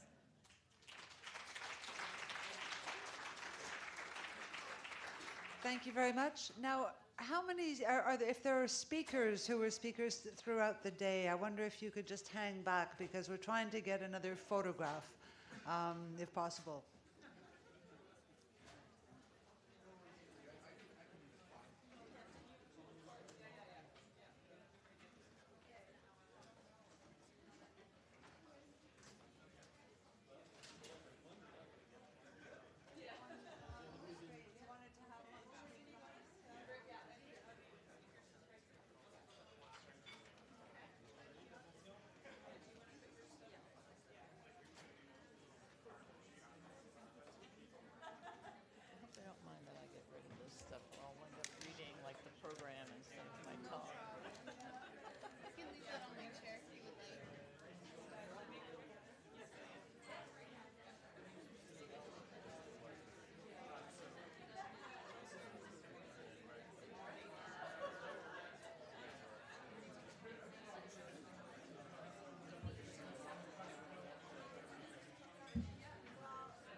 What do you think is going to work best? You can, why don't you just ask me?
Well, your stamina has been truly amazing, and most people are still here, so thank you very much. If everyone... Oh, no. No, but we don't...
I don't know. What are we doing? You should come up here.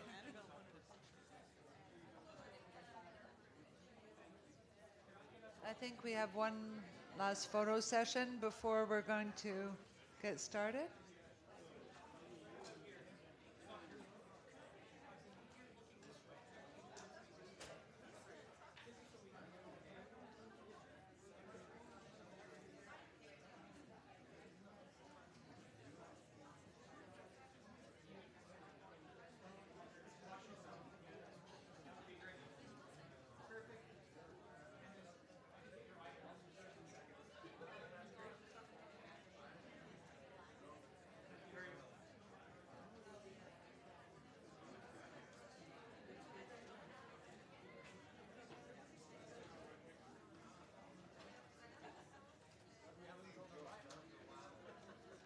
Well, thank you very much. And we're delighted to have here with us this afternoon to introduce this year's Wilder Penfield Lecture, the Dean of the Faculty of Medicine at McGill University and Vice Principal Health Affairs. Please welcome David Eidelman.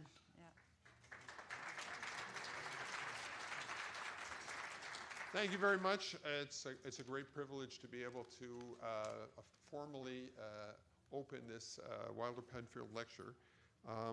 It's important to really reflect on the fact that this lectureship has been going on since 1985, and has featured some of the world's great speakers, including 4 Nobel Prize winners. It's a great privilege to have Susan Fitzpatrick here, president of the James S. McDonald Foundation today. It's also a privilege to have Kate and Roger Williams. Kate is the granddaughter of Dr. Penfield.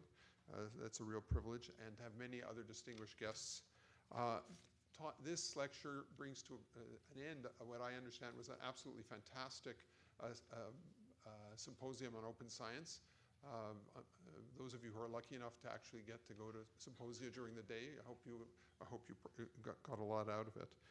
Open science is a really fantastic initiative, and I want to recognize Dr. Rouleau for his extraordinary leadership in pushing this idea here and elsewhere around the world. I think that in many ways this is really the fulfillment of Dr. Penfield's vision of the Neuro as an extraordinary institution that would really lead globally, and it continues to do so, building wonderfully on his legacy. I also think that we're really fortunate to have we're really fortunate to have extraordinary faculty members here, and now I'm going to introduce Madeline Sharp, who is a clinician scientist specializing in movement disorders, whose research focuses on the understanding of mechanisms that underlie cognitive dysfunction in patients with movement disorders, and who is a member of the Neuro Open Science Grassroots Initiative, who's going to actually formally introduce our speaker. So, Dr. Sharp.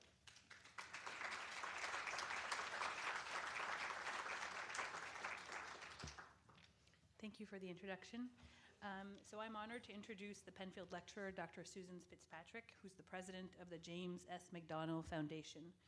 Since receiving a PhD in biochemistry at Cornell University and pursuing postdoctoral training at Yale, she has held several positions at the intersection of science, education, and philanthropy, culminating in her position at the James S. McDonald Foundation.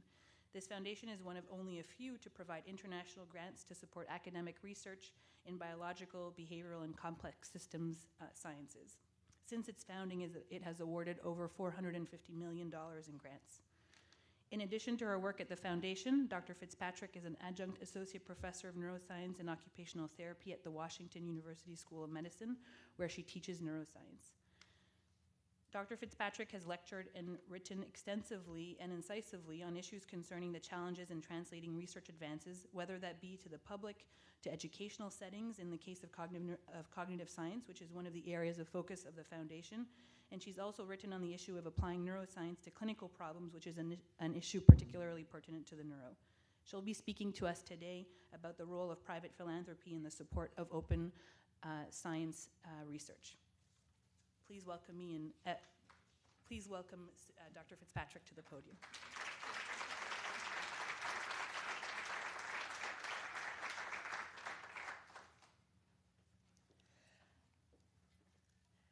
Okay, this is going to be 5 years of French education in the US. Bonjour. Merci, I also have. Anyway, it is such a pleasure to be with you and to be asked to be the Penfield lecturer. It's such a terrific honor for anyone who has been trained in the neurosciences, where Dr. Penfield's contributions and influence continue to loom large. My own training was in the Department of Biochemistry and Neurology in Cornell University Medical College, now called Weill Cornell. And from what I have read, I am sure that our structure was influenced by Dr. Penfield. Research was highly integrated into the clinical realm. As graduate students, we attended grand rounds and the neurology study section with the residents and faculty. Student residents and laboratory personnel were all participated in laboratory and departmental seminars. And when I mentioned this wonderful opportunity to be here with you today, to some of my former lab mates from those days, one, now a neurosurgeon at Stanford, said, "What an honor, congratulations. And by the way, I still use the Penfield instrumentation today." Another, now a neurologist specializing in caring for patients in minimally conscious state, wrote to tell me of his undergraduate senior project on Dr. Penfield and how that continued to influence us to this day.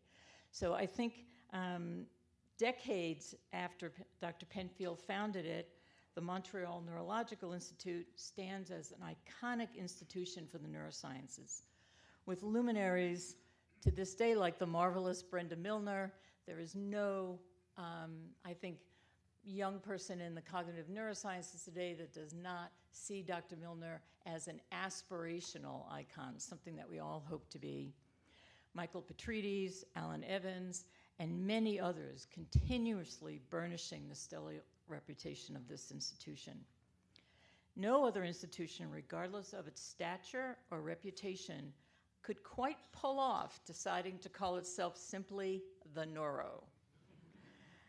I remember during my first visit to MNI, maybe 20 or 25 years ago, we were here for a meeting of the McDonald-Pugh program in cognitive neuroscience. And walking the halls where so many remarkable scientists and clinicians have tread made us feel like we had all better be our best and smartest selves. There are only a handful of very special institutions that can exert that kind of effect. All right, now let's see how technology works. So further strengthening the Penfield-McDonald connection, somewhere in my historical reading when I was preparing for a program commemorating the 100th anniversary of James S. McDonald's birth, I came across something that indicated Dr. Penfield had had significant influence on JSMF's thinking and interest in the brain and mind.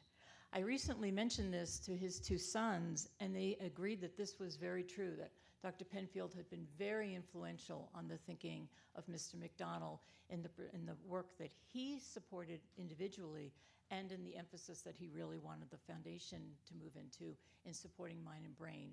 Mr. McDonald, before the foundation was, before he died, established both the Center for Higher Brain Function at Washington University and the Center for Molecular and Science and Neuroscience.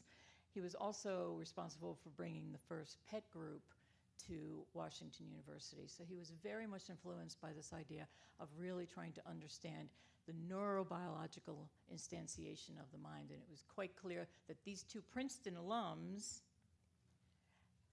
had probably crossed paths, probably during the P-Wave at the annual Princeton reunion. But what was most interesting to me was this quote from Dr. Penfield: "The brain is the organ of destiny. It holds within its humming mechanism secrets that will determine the future of the human race."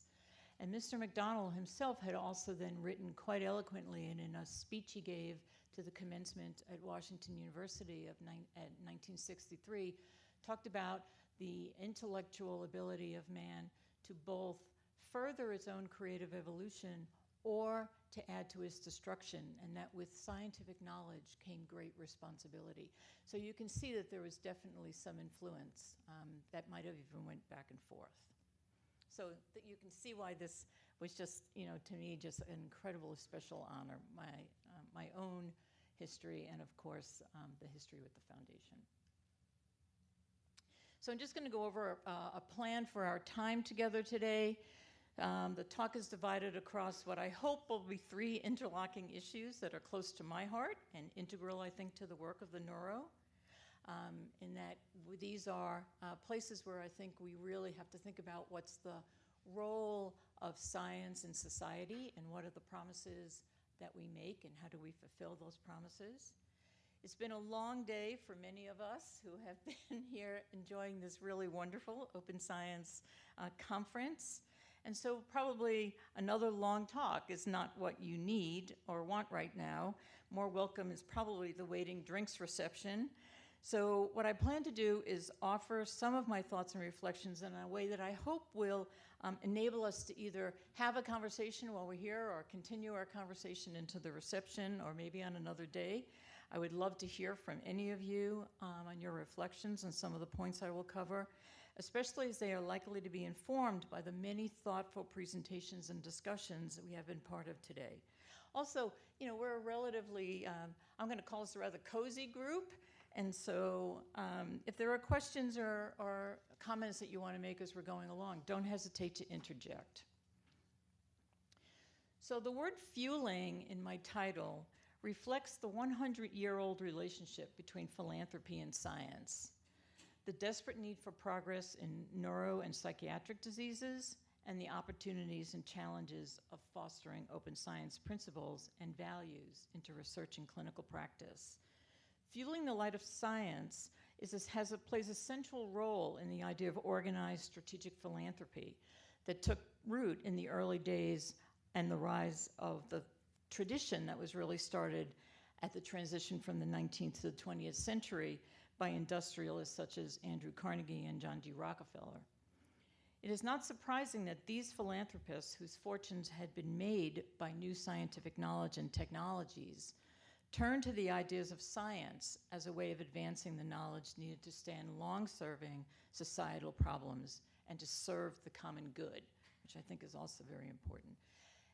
Fundamental to this was the idea of eradication versus palliation.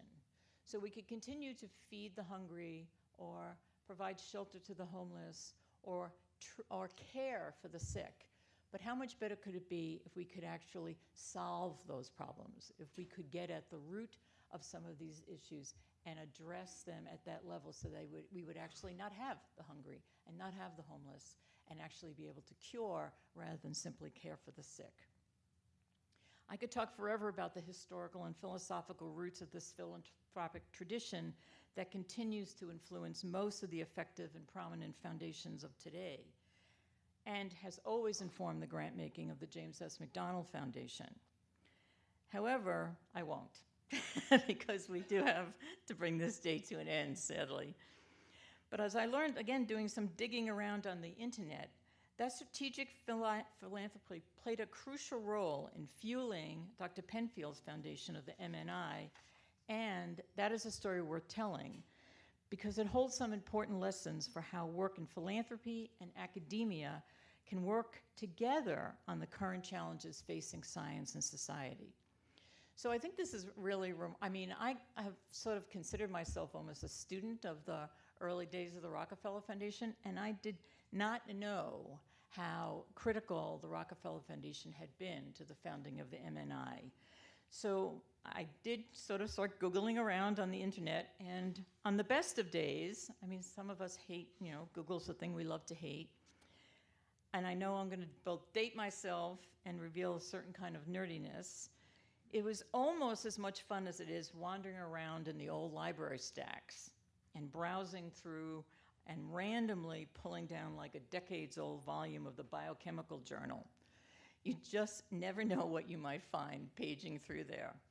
In fact, this is how I found a key to a conundrum in my own dissertation research, but that's a bit of a story for another time. But wanting to know more about the history of the MNI and why it came into being at all and how, I started with that font of all 21st century knowledge today, Google and Wikipedia, and I learned that the founding of the MNI had been established with an extensive grant from the Rockefeller Foundation. So, 1932, the trustees of the Rockefeller Foundation approved the single largest contribution the foundation had made in the field of psychiatry. The grantee recipient was McGill University, and the purpose was to help establish the Montreal Neurological Institute under the leadership of Dr. Penfield. So in 1934, 2 years later, the Montreal Neurological Institute opened its doors. So happy 85th anniversary. It is within 2 years at capacity. So we think things move fast today. Things moved fast in the 1930s, that's for certain. Actually, 1934 is also an interesting year because it is the year of the death of another giant in neurobiology. That was the year that Ramon y Cajal passed away. So what did Rockefeller fund? So $232,652. I think that's an amazingly precise number. But that's how the Rockefeller Foundation worked in those days. Towards a building and equipment, $100,665, and this is in current dollars, 1930s dollars, in support of an initial planning for 2 years of teaching and research, And probably what was most important and unusual was a $1 million endowment fund to continue the support of the research and teaching. And someone earlier today mentioned to me that there is still income coming from this endowment fund. So talk about what it takes to provide sustainability. $1 million was a significant amount of money in the 1930s, and a lot of money for a foundation, even the size of the Rockefeller Foundation at that time, to invest in a single institution. So why? What made the Rockefeller Foundation, after all, it was centered in New York City, it was right down the street from the New York Neurological Institute, what made it fund the MNI? So in some ways, the grant is consistent while also departing from an early Rockefeller Foundation guiding philosophy of making the peaks higher. So they used to look for very strong institutions that could be made exceptional. Over time, this philosophy had evolved within the Rockefeller Foundation and moved towards looking for opportunities, both in people and in institutions, that they could actually catalyze new opportunities. They could take a risk on the promise of exceptionalism rather than starting with it. This gave the foundation the ability to support individuals such as Dr. Penfield, looking to initiate a bold new vision and to create a new institution capable of achieving that vision. Rather than only making the peaks higher, philanthropy could play a more foundational role. Another way this plays out, particularly as the American enterprise grew large and flourished, is in the formalizing the informal college, supporting integration across either levels or across disciplines. And I'm going to explain this idea a little bit later in the talk when I talk about some McDonald funding that has been here at the MNI. But the idea was what really attracted the Rockefeller Foundation was the idea of the integration that Dr. Penfield wanted to do across the clinical and basic sciences, and real clinical, starting with the patient. Oh, see, I forgot. But anyway, there it all is. So anyway, it was this great recognition of the unmet needs for treatments, the personal qualities of Dr. Penfield and his bold vision, the promise of progress to come from intertwining research, clinical care, and teaching, and the commitments of McGill and the City of Montreal that were also poised and willing to make. So in some ways, it was also an early example of a great public-private academic partnership. So 1937, also online, which is wonderful, was a confidential report to the trustees of Rockefeller, no longer confidential, stating, the proposed institute included high values both in men and in ideas. Its location in Canada gave promise of influence throughout the English-speaking world. I guess even in those days, New Yorkers were not really considered to be speaking English. The record of the first 3 years of operation has been distinctly encouraging. Those of you who know foundation speak, this is wild praise, actually. The Institute represents a well-organized and concentrated attack on the difficult problem of nervous systems. Mechanisms have been devised for the exchange of information between the three functions of therapy, research, and instruction for its utilization and advancement of neurology. The Institute is rightly regarded as the center of neurology and neurosurgery for Canada. This is 5 years after the initial grant, and really only a few years after the opening of the door. That's how quickly the MNI established its reputation. It also speaks, this is sort of an interesting time in the 1930s, and it also makes you think about whether the idea of doing this in Canada was particularly attractive because of the rise of sort of social Darwinism and eugenics that was going on in the United States at this time. So this was, again, an opportunity to really think about doing something very bold and different. The new thinking of at the Rockefeller Foundation, this idea that you didn't have to just take what was already successful and just put one more drop of oil on the anointed, right? But rather that you would actually use your philanthropic dollars to initiate something new and bold, right, has really underpinned the modern approach to strategic philanthropy. So for the McDonald Foundation, this led to the McDonald-Pew Program in Cognitive Neuroscience, which was a joint program between McDonald and the Pew Charitable Trust. And that program had a multifaceted thing. It funded senders, it funded a summer school, it helped fund a journal, the Society for Cognitive Neuroscience, small grants.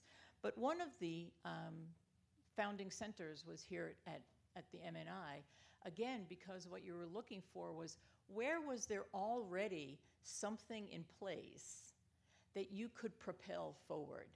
And it was quite clear at that time in cognitive neuroscience that the informal college was here. People might not have been calling themselves cognitive neuroscientists. They might not have been thinking about the fact that they were founding or pioneers in a new field, but they had all the elements in place to begin to pull that together, and certainly for training the next generation. And the McDonald Foundation is part of something called the Brain Tumor Funders Collaborative. And this is also a bit of a new experiment. There are 6 private funders of brain tumor research, including Brain Tumor Foundation of Canada is part of this group. And we have been, for the last decade or so, jointly funding projects, and we do it all the way from the beginning. We get together as a group, we think about what we want to fund, we go through the whole vetting process, we decide on an initiative, we work with our scientific reviewers to help guide so that the patient remains at the center of this and doesn't get pushed to the periphery. And this year, last year, we started a new initiative in looking at immunotherapies for brain tumor, and one of our new projects is led by Danielle Quayle, who is here at the MNI. So it's another, and interestingly enough, this is the beauty, I think, of sometimes meeting with and funding somewhat more junior investigators. They were very honest about the fact that they saw our RFP and actually came up with a new idea to respond to it. It's exactly what you hope for, but you so rarely get as a funder. Another key element of this philanthropic tradition in the 20th century is this social venture capital model. That knowledge acquisition and responsible application should serve the common good. So to some ways, philanthropy serves as a form of social venture capital. So rather than private capital, social capital. Okay, so I'm going to move into the second part, which I really think is just this moral imperative that we really have to doing better for individuals and their families of people who are suffering with neurological disorders. So just some numbers, 450 million. That's how many people in the world are affected by mental or neurological disorders. And many of these people are not getting, any kind of standard of care, especially if they're in the global south or developing world. 50 million have epilepsy, making it one of the most common neurological diseases globally. Nearly 80% of people with epilepsy live in low and middle-income countries. It is estimated that up to 70% of people living with epilepsy could live seizure-free if they were properly diagnosed and treated. 44 million who have Alzheimer's disease or some related form of dementia. These numbers are staggering, and we have got to be doing better than what we're currently doing. We have got to push forward. So, where are we? So here's a recent announcement that came out from the president of Amgen at the end, executive vice president at Amgen at the end of 2019, saying that they were discontinuing their neuro pipeline. And they are not alone in this. You are seeing more and more of the pharmaceutical companies withdrawing or pulling back in their neuro pipelines because of the problem that we are seeing, where we are not successfully translating from the preclinical data to the clinical arena. So in some ways, sadly, there's no cure, and there's not even a race for the cure. I mean, we are not actively doing what we need to be doing to really push forward on these problems. And I think part of the reason why, after 85 years of research, you know, in some ways, this was what made Dr. Penfield's work, I think, so beautiful.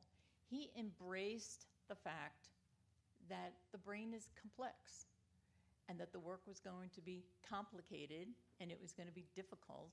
And he really struggled with both how do you acquire that data, how do you interpret that data, and how do you visualize that data. So I think our failure to either run the race, never mind win the race, is not due to the lack of good intentions. And it's certainly not due to the lack of hard work by very smart people. And it's not, and despite the fact that we may say that it's underfunded, there has been billions and billions of dollars invested in this. I think it's more our inability to truly embrace this methodological and conceptual complexity. So the brain to me is the ultimate multi-scale system. And as you heard earlier, JSMF has very actively supported complex systems research. So we may acknowledge the complexity and we'll say something like the brain is really complex, but we don't actually use that to guide the way that we structure or think about our research. So this is, you know, I'm not even sure what we're talking about when we talk about neuroscience research. Are we talking about functional, structural brain imaging that really occurs at this very coarse level? Are we talking about networks and circuits at the cortical column level or in other areas? Are we talking about what goes on in the neuron? And I also think this is a problem that neuroscience tends to be very neurocentric. There are other cells that occupy space in the brain that are extremely important overall to neural function. They are not support cells. They are not helper cells. They are integral to the function of the brain. Are we talking about what's going on at the molecular level?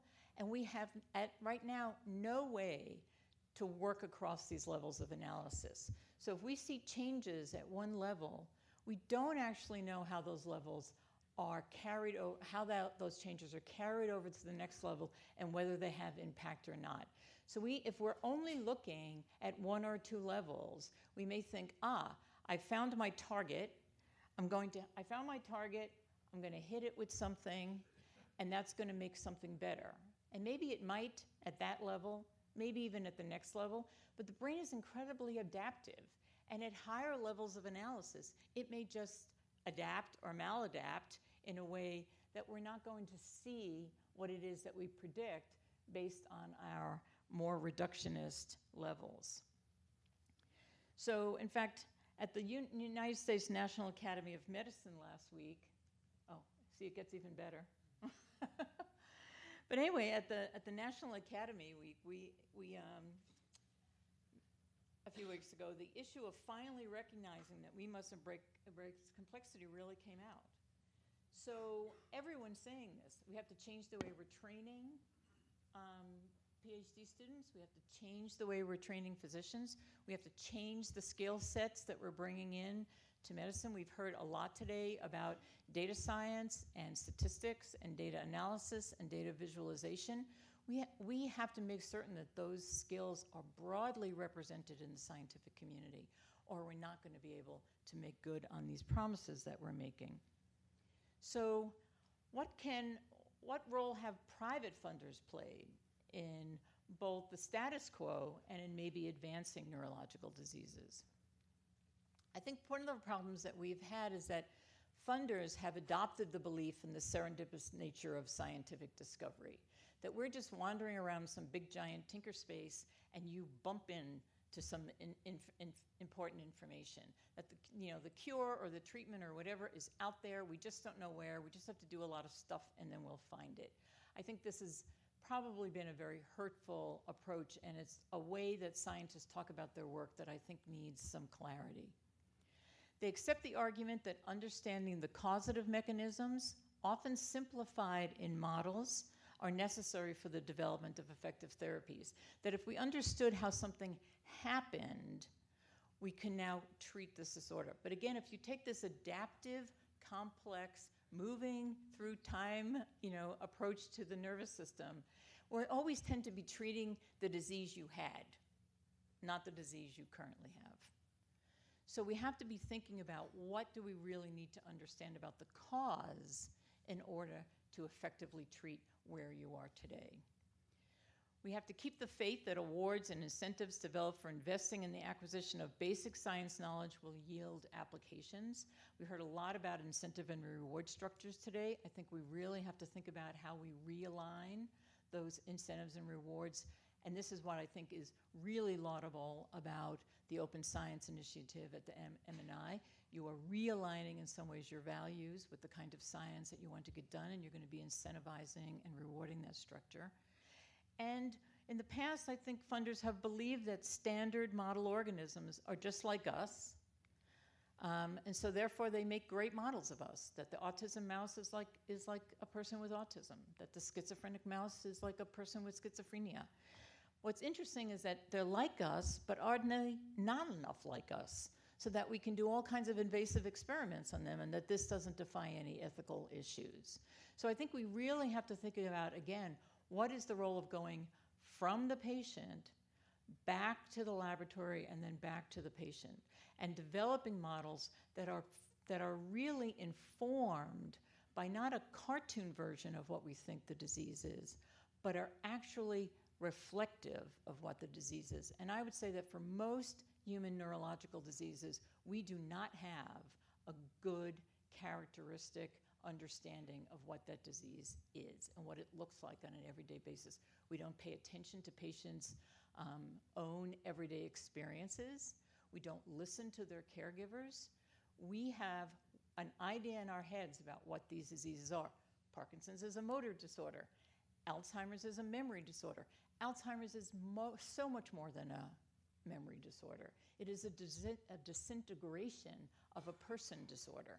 It is something so much more serious. And we have to begin to take that seriously, or we're not going to make any progress.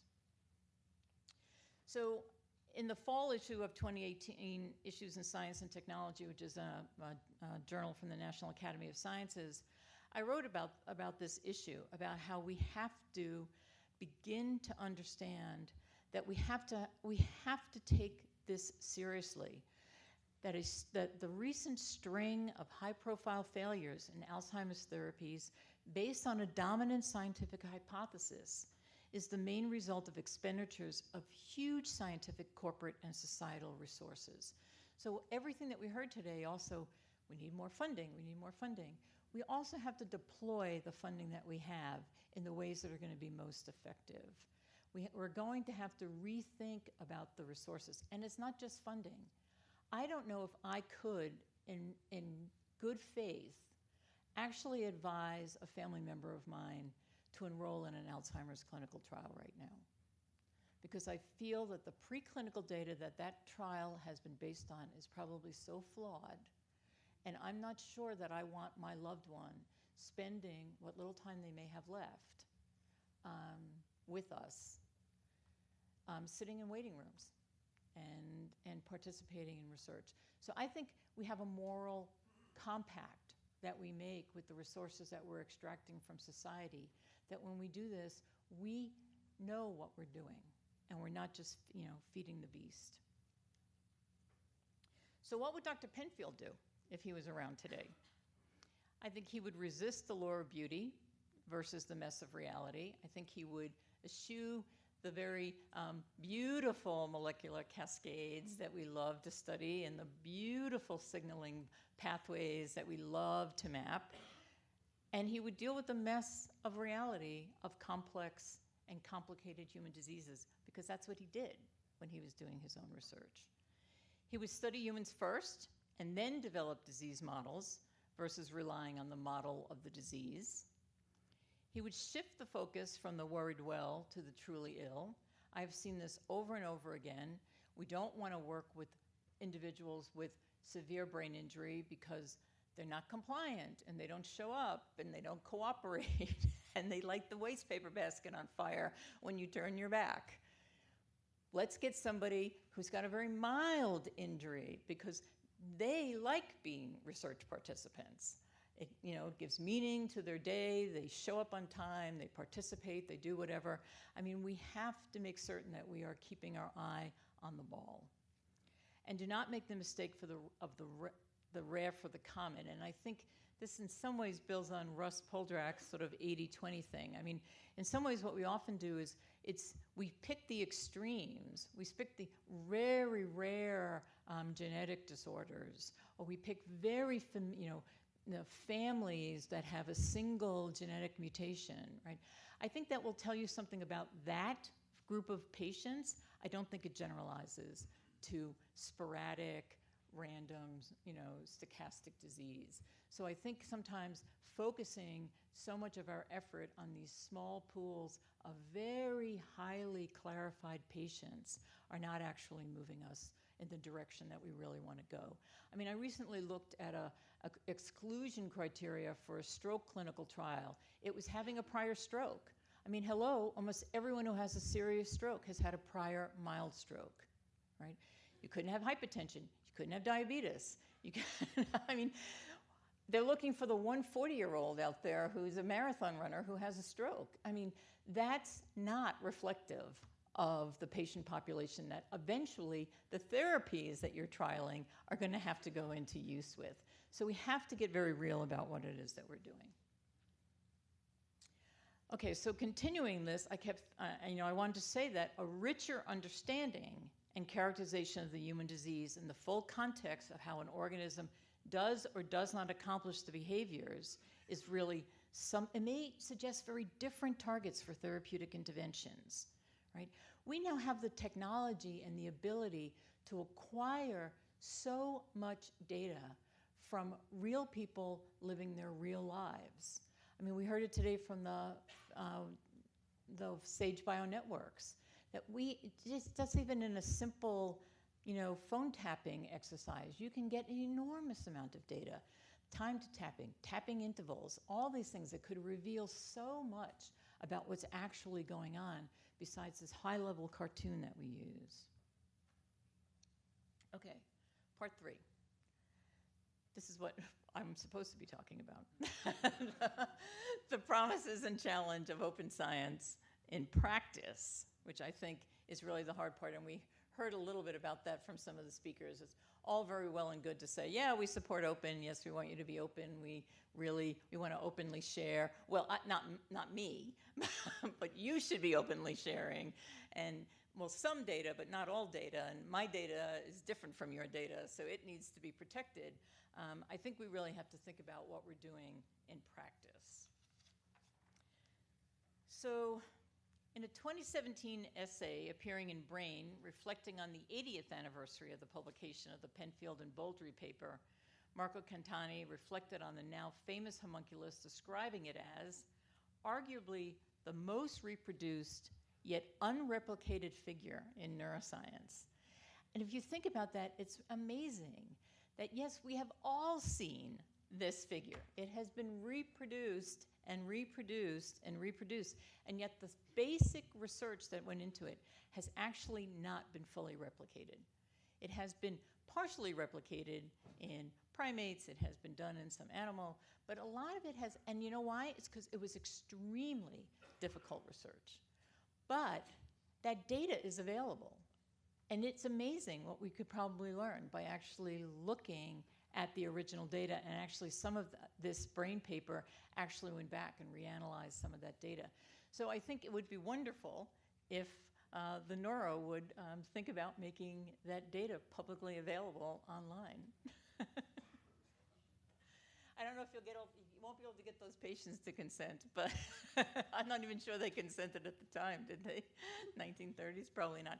But anyway, it's the kind of thing that this is how work gets into our DNA and gets into our culture, and oftentimes we don't actually know whether that data has been fully replicated in the way that we think about it. And I think what would be most interesting in any attempt to replicate this data is to actually, it would reveal the great richness of individual variability, because that was actually very true in the original study.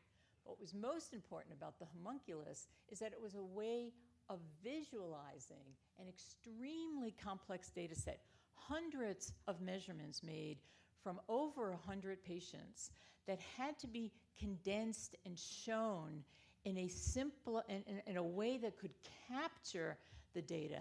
And I think this is a modern day challenge for all of neuroscience as well. How are we going to take the rich data that we could acquire and actually put it in formats where it's going to be usable and interpretable? So he goes, and so this is, I think, the real challenge that we had in all deference to my good friend, Russ Poldrack. I'm a little worried about standardizing too much in functional magnetic resonance imaging data sets. I'm really afraid if there's a very basic error in the way the data is acquired or the way that it is, the way that there's an artifact in that data due to motion or machine imperfections, we're going to be standardizing those approaches. I think in some ways we actually need to think about what does it really mean to standardize data acquisition in a way that you can begin to openly share data. And I sometimes I worry that this push for reproducibility and for replication is ignoring one of the most important parts, I think, about human neurobiology, is that we are incredibly variable. And I think we need to honor the variability, and I think that's going to be incredibly important and something the field is really going to have to wrestle with. So I think Dr. Penfield's historic work raises several issues still vexing contemporary neuroscience that open science practices could address. So the difficulties relating these micro to macro scales that I talked about earlier, the complexity of responses with even very simple stimuli, like the tapping, the phone tapping stuff. It's actually a very complex stimuli, right? Even though it looks quite simple, the responses could tell us a lot. Understanding actions and meaningful behaviors. So I mean, so much of what we do in the laboratory, like paired word association tests, I don't know when we do that in our everyday life, right? These other like weird fixation tasks, we don't actually do that a lot. We heard about throwing the mice into the Mars water maze. That task was originally designed for rats who are water animals and who swim. Mice don't like to swim, actually. That's a horrible task for them. So it's wonderful to hear today that we are generating new, richer behavioral tasks. I think the other place for philanthropy and for academia to work together is at the Center for Open Science, which we heard about a little bit earlier. Here's their statement. We believe an open exchange of ideas accelerates scientific progress. I think we had to get beyond a belief system. I mean, we don't want a belief system. We don't want to be doing something because we believe. We want to be doing something because we know it will make science better. I'm also the foundation's part of the Open Research Funders Group, as are the other foundations that were part of this meeting today. And again, we say, this will, so now we're not just believing, but we're getting very assertive that we will accelerate the pace of discovery, reducing information gaps, encouraging innovation, and promoting reproducibility. We have not moved beyond belief to affirm acceptance of this on the basis of almost no data. In the context of neurological disorders, the statement immediately raises these questions. Will open science actually benefit society, right? Are we really going to see that these open science approaches will change the game in the way that we're moving forward? Because that's actually what matters. If we're just creating a lot of more churn and a lot more activity and a lot more academic exercises, then it's not interesting and it's not important, I think. And so we also have to ask, how will we know? Are we actually going to get serious that seeing patients benefiting, seeing progress made, is really what our goal, and we're going to move away from how many publications did this work, or how many data sets did it generate, how much code is getting cited, how many downloads is my code getting, you know, how many additional grants did I receive? How are we going to change our value to what really matters is that we've produced useful knowledge that can be responsibly applied? And who will be the primary beneficiaries? So interesting, this came up earlier today. 120 years ago, Ramon y Cajal reflected on the culture of science in his advice for a young scientist. And he said, what a wonderful stimulant it would be if instructors would reveal the origin of each scientific discovery, the series of errors and missteps that preceded it. So I think part of, again, what we're talking about with open science, and we heard it from Durkin, is, are we going to acknowledge the errors? Are we going to put out the things that didn't work? Are we going to learn from our mistakes? Are we going to be open about that to our trainees, to our students, to the public, that everything we do doesn't succeed? I mean, that was one of the things that the Brain Tumor Funders Collaborative really worked on, was when we would meet with the scientists, we would say, don't tell us what you know. We know what you know. We can read your papers. We can access the literature. What don't you know? What is it that bothers you? What's this thing that sticks in the back of your mind sometimes and says, something's not adding up, something doesn't make sense? Because that's what funders can help you with. That's how we can push forward. That's how we can help you enable your vision. So I thought it was funny. I did not know that Thomas Durkin was going to be getting the Reitman Award today. So I'm actually introducing him to you. He's an assistant professor in the Department of Neurology and Neurosurgery. But anyway, he is part of, we have a Profiles in Open on the Open Research Funders Group website. And what I really liked was, like, by being open and doing simple things like putting our protocols, our data, and our notebooks online, we can do research faster, better, and more reproducible. We can have newer and better treatments for devastating disorders of the brain. I thought that was this is an incredibly brave thing for a scientist to do.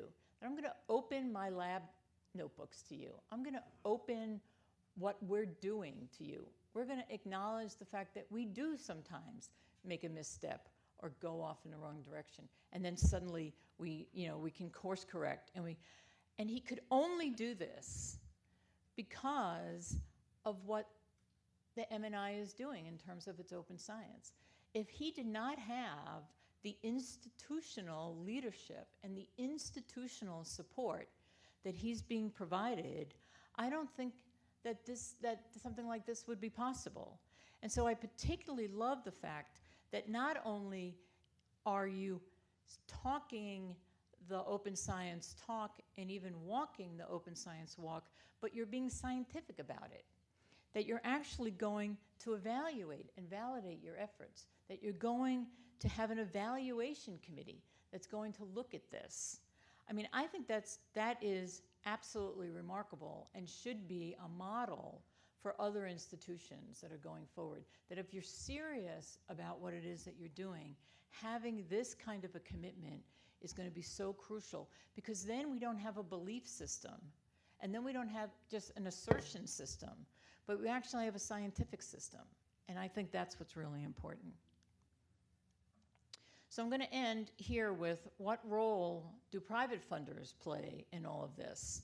And so I think one of it is that we have to be open-minded about open science. Funders get a lot of pushback, actually, from the scientific community. Again, my data can't be open, my data has to be protected, this is going to gel, I'm going to be scooped, all the mythologies, right? And so I think we have to be very open-minded and look for the experiments that are going on out there and say, how can we help with that? How can we be a part of that? And so I also don't think that we should be mandating. The foundation is supportive of open science. We put a value statement on all of our application processes, that we value the practices of open science, which go beyond just data sharing and open access, but go into the kind of work of having open notebooks. We do ask all of our grantees that are using to upload into Databrary a video of what their experimental setup looks like, so people can actually see the context in which the work is being carried out. Because again, particularly if you're doing human subjects research, context matters. In fact, if you're doing mouse research, context matters. And so I think having a better understanding of the entire setup is worth. We encourage all of our grantees to put their data into the Center for Open Science framework. We are encouraging people to consider using open access publications, and we consider publications in open access a research cost, and so you can request for funding for that off your research grant. So I think it really should be the academic institutions that take the lead, because I think this is something about changing the culture, and I think you can force people or you can mandate people to do that, but really what you would want is for the scientific community to embrace this. You want the scientific community to make the decision that this is something they really want to participate in, and then again, we can help you. We can help you with that. But I don't want to be beating people over the head to do something because, you know, I've got the money and I'll just take it home. I think that's also a very untrust-building relationship between funders and the scientific community, which I think is also not very positive in the long run. I think we need to be thoughtful about inequities. There were several questions today about diversity and inclusion and equity. I think we need to be very thoughtful about this, that we have to be very careful about the institutions that don't have the kind of support structure or who don't have the infrastructure to pursue some of this work. I think we have to be very thoughtful about our colleagues in countries that don't have the kind of financial support that we have. And so I think we have to be very thoughtful going forward that we're not setting up a system that, while meant to be open and fair and sharing, is actually discriminatory. And I think we have to be realistic about unintended consequences. And that's why I don't like the mandating issue. I mean, I can remember when everyone wanted to go to the research metrics, the H impact, the journal impact factor, blah, blah, blah, because this was going to take this subjectivity out of things and it was going to make it objective, right?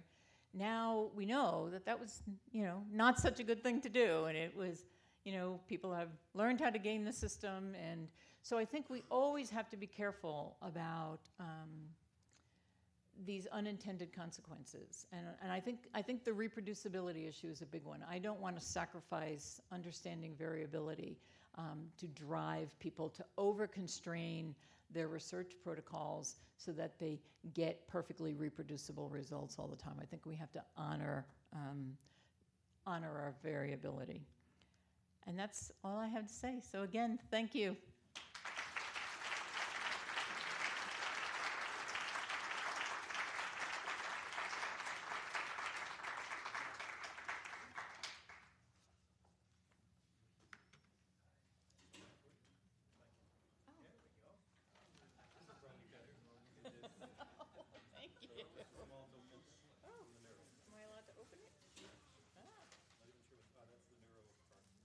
Neuro scarf.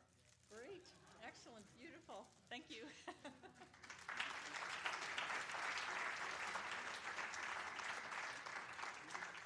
Oh, yeah, sure. Yeah. Yeah. Do we have time? Yeah. Beautiful talk. A lot of really important ideas. But I want to, take you to task on a couple of things. Good. One of the things you said is that we have to plan, and we can't just let serendipity sort of be the driving force. And I would argue that serendipity is the only way that science works. So let me give you an example which leads into another thing that you said that I disagree with. ALS and frontal temporal dementia. We sent the frontal temporal dementia patients to the dementia clinic, and we sent the ALS patients to the motor neuron clinic. They're the same disease. They're clinically, they're pathophysiologically and genetically the same disease. And that came from the discovery of the gene. no one could have figured that out. We had to, that came from serendipity. The second thing then you said is that, you know, we have to look at the idiopathic patients and we can't focus on the rare. These rare genetic patients absolutely define cell biological and biochemical pathways that are highly informative to the idiopathic cases. So no question, but I just want to, you said two things that I disagree with. See if I got it right or, you know, have you. I certainly don't expect people to agree with me on these points, because some of what I'm trying to do is push, right? That's also part of a role of a funder. But I just will say that what I mean by, I just want to clarify, because maybe I wasn't clear on this. It's not that I don't think that stochasticity or serendipity plays a role in scientific funding. I think it's been often used as an excuse for why we haven't made progress. Like, we just don't know where the answer come from. If we just didn't know, then we wouldn't do peer review of proposals. We would just throw a bunch of proposals in the air and fund some, because who knows where the next breakthrough is going to come from. So I think we don't take it, I don't think we're taking it seriously. I mean, I think, I can tell you that in a highly over-constrained model, the likelihood of us getting a really significant clinical breakthrough is probably close to zero. And I also think in a wildly under-constrained model where we are literally wandering in tinker space, maybe we'll serendipitously bump into the solution, but I would argue there's probably a right size of tinker space where we're not either totally under-constraining what we do or totally over-constraining what we do that would make the likelihood of us of having a true discovery much higher. So I think it's more the way that it has been used, and what I meant was this is what donors often hear from the scientific community. I think in some ways we need to sort of clarify more why why scientific, and I think part of that's acknowledging what we don't know, acknowledging errors, and acknowledging misdirection. The other thing is, I would say that while knowing the genetic underpinnings of ALS and frontal temporal dementia is extremely important for those patients, it's not what's going to help Alzheimer's patients. But one could have argued that understanding the fundamental underpinnings of ALS would not help dementia patients who have dementia. But in absence. No, but I mean, I think we have to acknowledge that there are going to be times that line of thinking is going to lead us someplace very different, and where saying, I have identified a gene in a family of people, not a population of patients. Now I'm going to create an animal model of that genetic disorder, and I'm going to study that as though it is the disease. That's actually my concern, that it distracts us from the richness of what's actually going on in the patient population, in the patient group. So actually, we're probably agreeing in many ways, because I think if we focused more on the patients, those kinds of understandings would emerge, because we'd be uncovering more of that kind of information.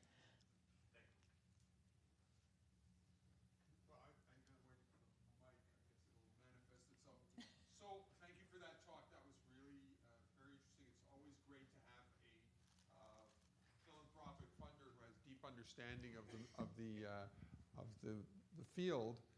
I struck by one thing you said, which was to focus on results that translated into outcomes for patients. I mean, you said it more eloquently, but there is a fundamental problem, and it's a problem of time scale.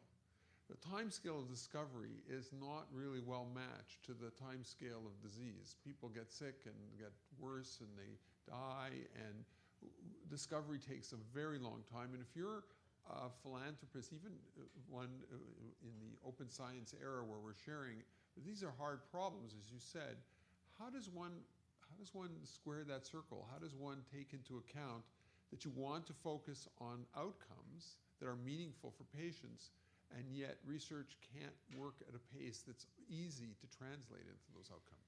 So I think there's two things there. One is there are probably more that we could be doing for patients right now, using the knowledge that we actually already have and more equitably distributing that knowledge. We were talking earlier that if we treated most depression patients the way patients in a clinical trial are treated, we would probably see better results in the general population. So I think there are certain things that we know if you're doing this, if you're providing this level of care, if you're interacting with a patient at this level, you're actually going to be supporting them in a way that will make them more functional longer. I think this is also true for, any neurological disease. And, I understand exactly what you're saying. I spent a good part of my time at the Miami Project to Cure Paralysis. I sat next to the bedside of a lot of young people who had just found out that they were paralyzed. And I knew that there was nothing we were doing in the lab that week or that year or in the next 5 years that was going to make a difference in their lives. But I was determined that what we were doing would be real. It would have meaning in that context, even if it took 20 or 25 or 30 years. I think, again, there's so many things that we probably do that we know is not going to have an impact ever. But we keep doing it because it's what we do. Right? I mean, I'm being very harsh here, and I know that, but I think if there's a place that shares this value, I think it's here. I mean, it's in your DNA. This is an institution that has always put the patient at the center of what they do. So it maybe what I'm saying doesn't resonate so much with you because that's part of the ethos and the culture here. It's not so much the ethos and the culture everywhere. And I think, again, this is a place where the leadership of what you're doing could really be powerful because you have that ability to really think about it. But yes, I mean, and this is the other thing I think funders, in particular disease advocate funders, have to be very careful of like the run and done kind of thing all the time. Like, this didn't pan out, so we're pulling our support and we're going over here. I mean, the sustainability, I think, is really important. And I think hanging in there for the long haul is really important. And for donors to recognize that they are partners with the academic scientific community, right? That, like we always say to our brain cancer researchers, we're not going anywhere. I mean, we're committed to the same issue, and we're in here for the long haul. We're going to be working with you guys for the long haul. I think that's the important difference. So yes, the pace might be different, but I also think we could change the pace a little bit. I think, and that's the hope, right? That open science is going to do that. Now we just need to see whether that's really true or not. Thank you so much for the talk first. It was wonderful. I was struck by the question of the variability of protocols that you were saying that standardizing protocols may be bad for science. And I don't think the standardization that we often talk about is about protocols themselves. It's about communication of the results.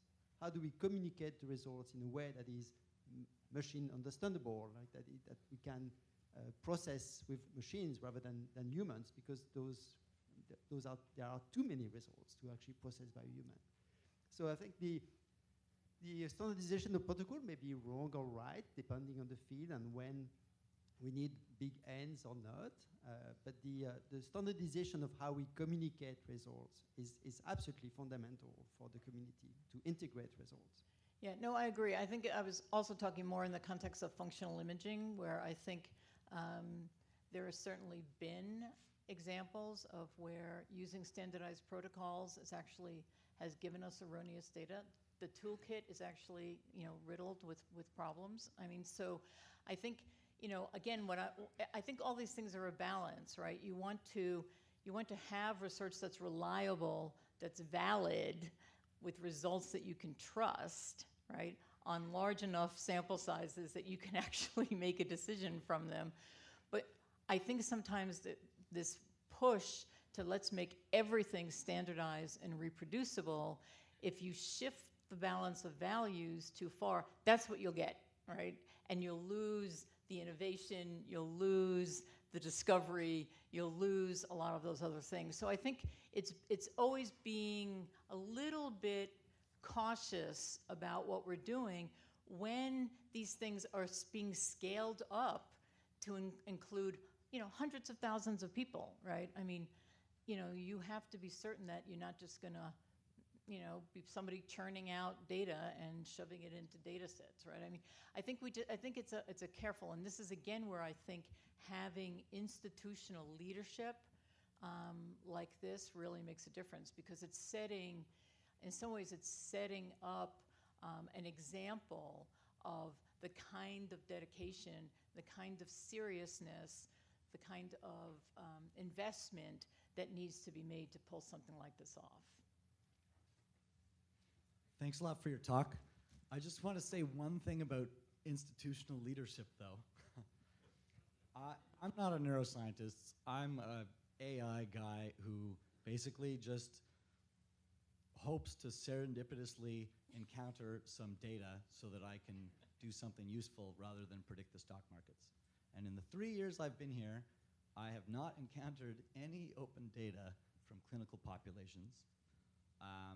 And there's very, very little people who are actually actively pushing for this. They're all in this room, but there's a lot more to do, and I think the funders should absolutely require people to share their data. And you know, people who are too busy to do it, who it's too much work for, just won't. And I don't think we can rely on altruism to make this work. So that's, you know, that's interesting, and you should take that up with the leadership. But I think that is a point for philanthropy, I'm trying. right? Is that you have to be willing to also say, okay, how do we make this easier? How do we incentivize people for doing it? How do we make it rewarding? How do you make it easier to some extent, right? And I think those are the things that are really being worked through. I mean, 3 years is not that long of a time, actually. And so I think, you know, some of this is actually setting up the right processes that need to be set up for this to happen. But I do agree, I mean, and you heard it, you know, from Russ. I mean, I could agree to share my data, and I could just make it incredibly complicated for you to use it. And so I've technically shared it, but it's not going to be very useful to you because I have it weirdly labeled and I have it oddly structured and, you know, all this kind of stuff. I think if my heart's not in it, it's not gonna work. So I do think it takes some time, particularly in the neurological diseases state and particularly patient data, to get there. But I think you're gonna see way more data becoming available I hope once the bugs of this work out. And believe me, whether the James S. McDonald Foundation mandates this or not, it's not going to impact anything because Gates and Wellcome and CZI and the NIH are going to mandate it. And so what I'm saying is I, as a small funder, don't want to be the only one out there because then I'm just going to get gamed, and I don't have the time to be gamed.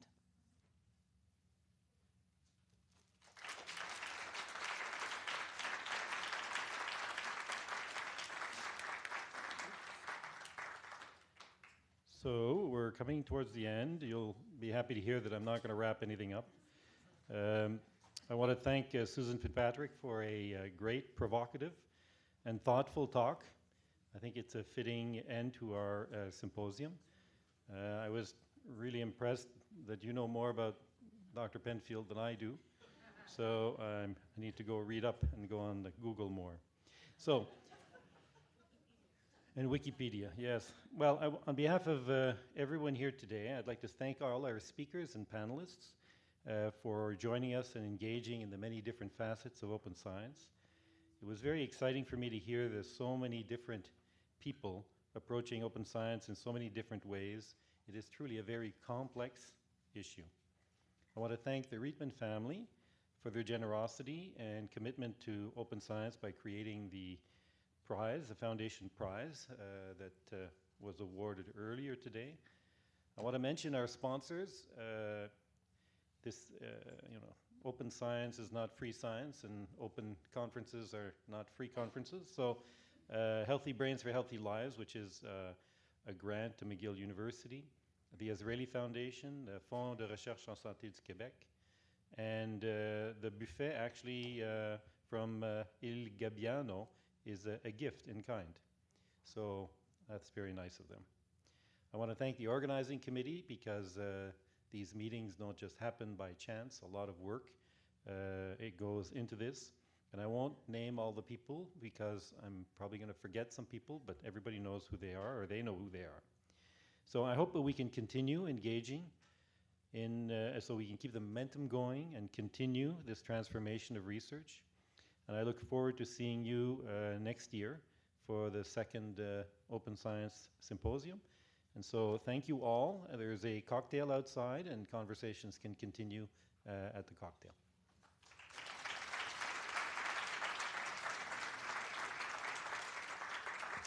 And just as a final word, a lot of people are asking about the availability of PowerPoints and evaluation. Apparently, the evaluation will be sent to you by email within about a week and a half. And at that point, resources come from the conference, including PowerPoints, will be available. So you'll find that out. You don't need to write them. Thanks.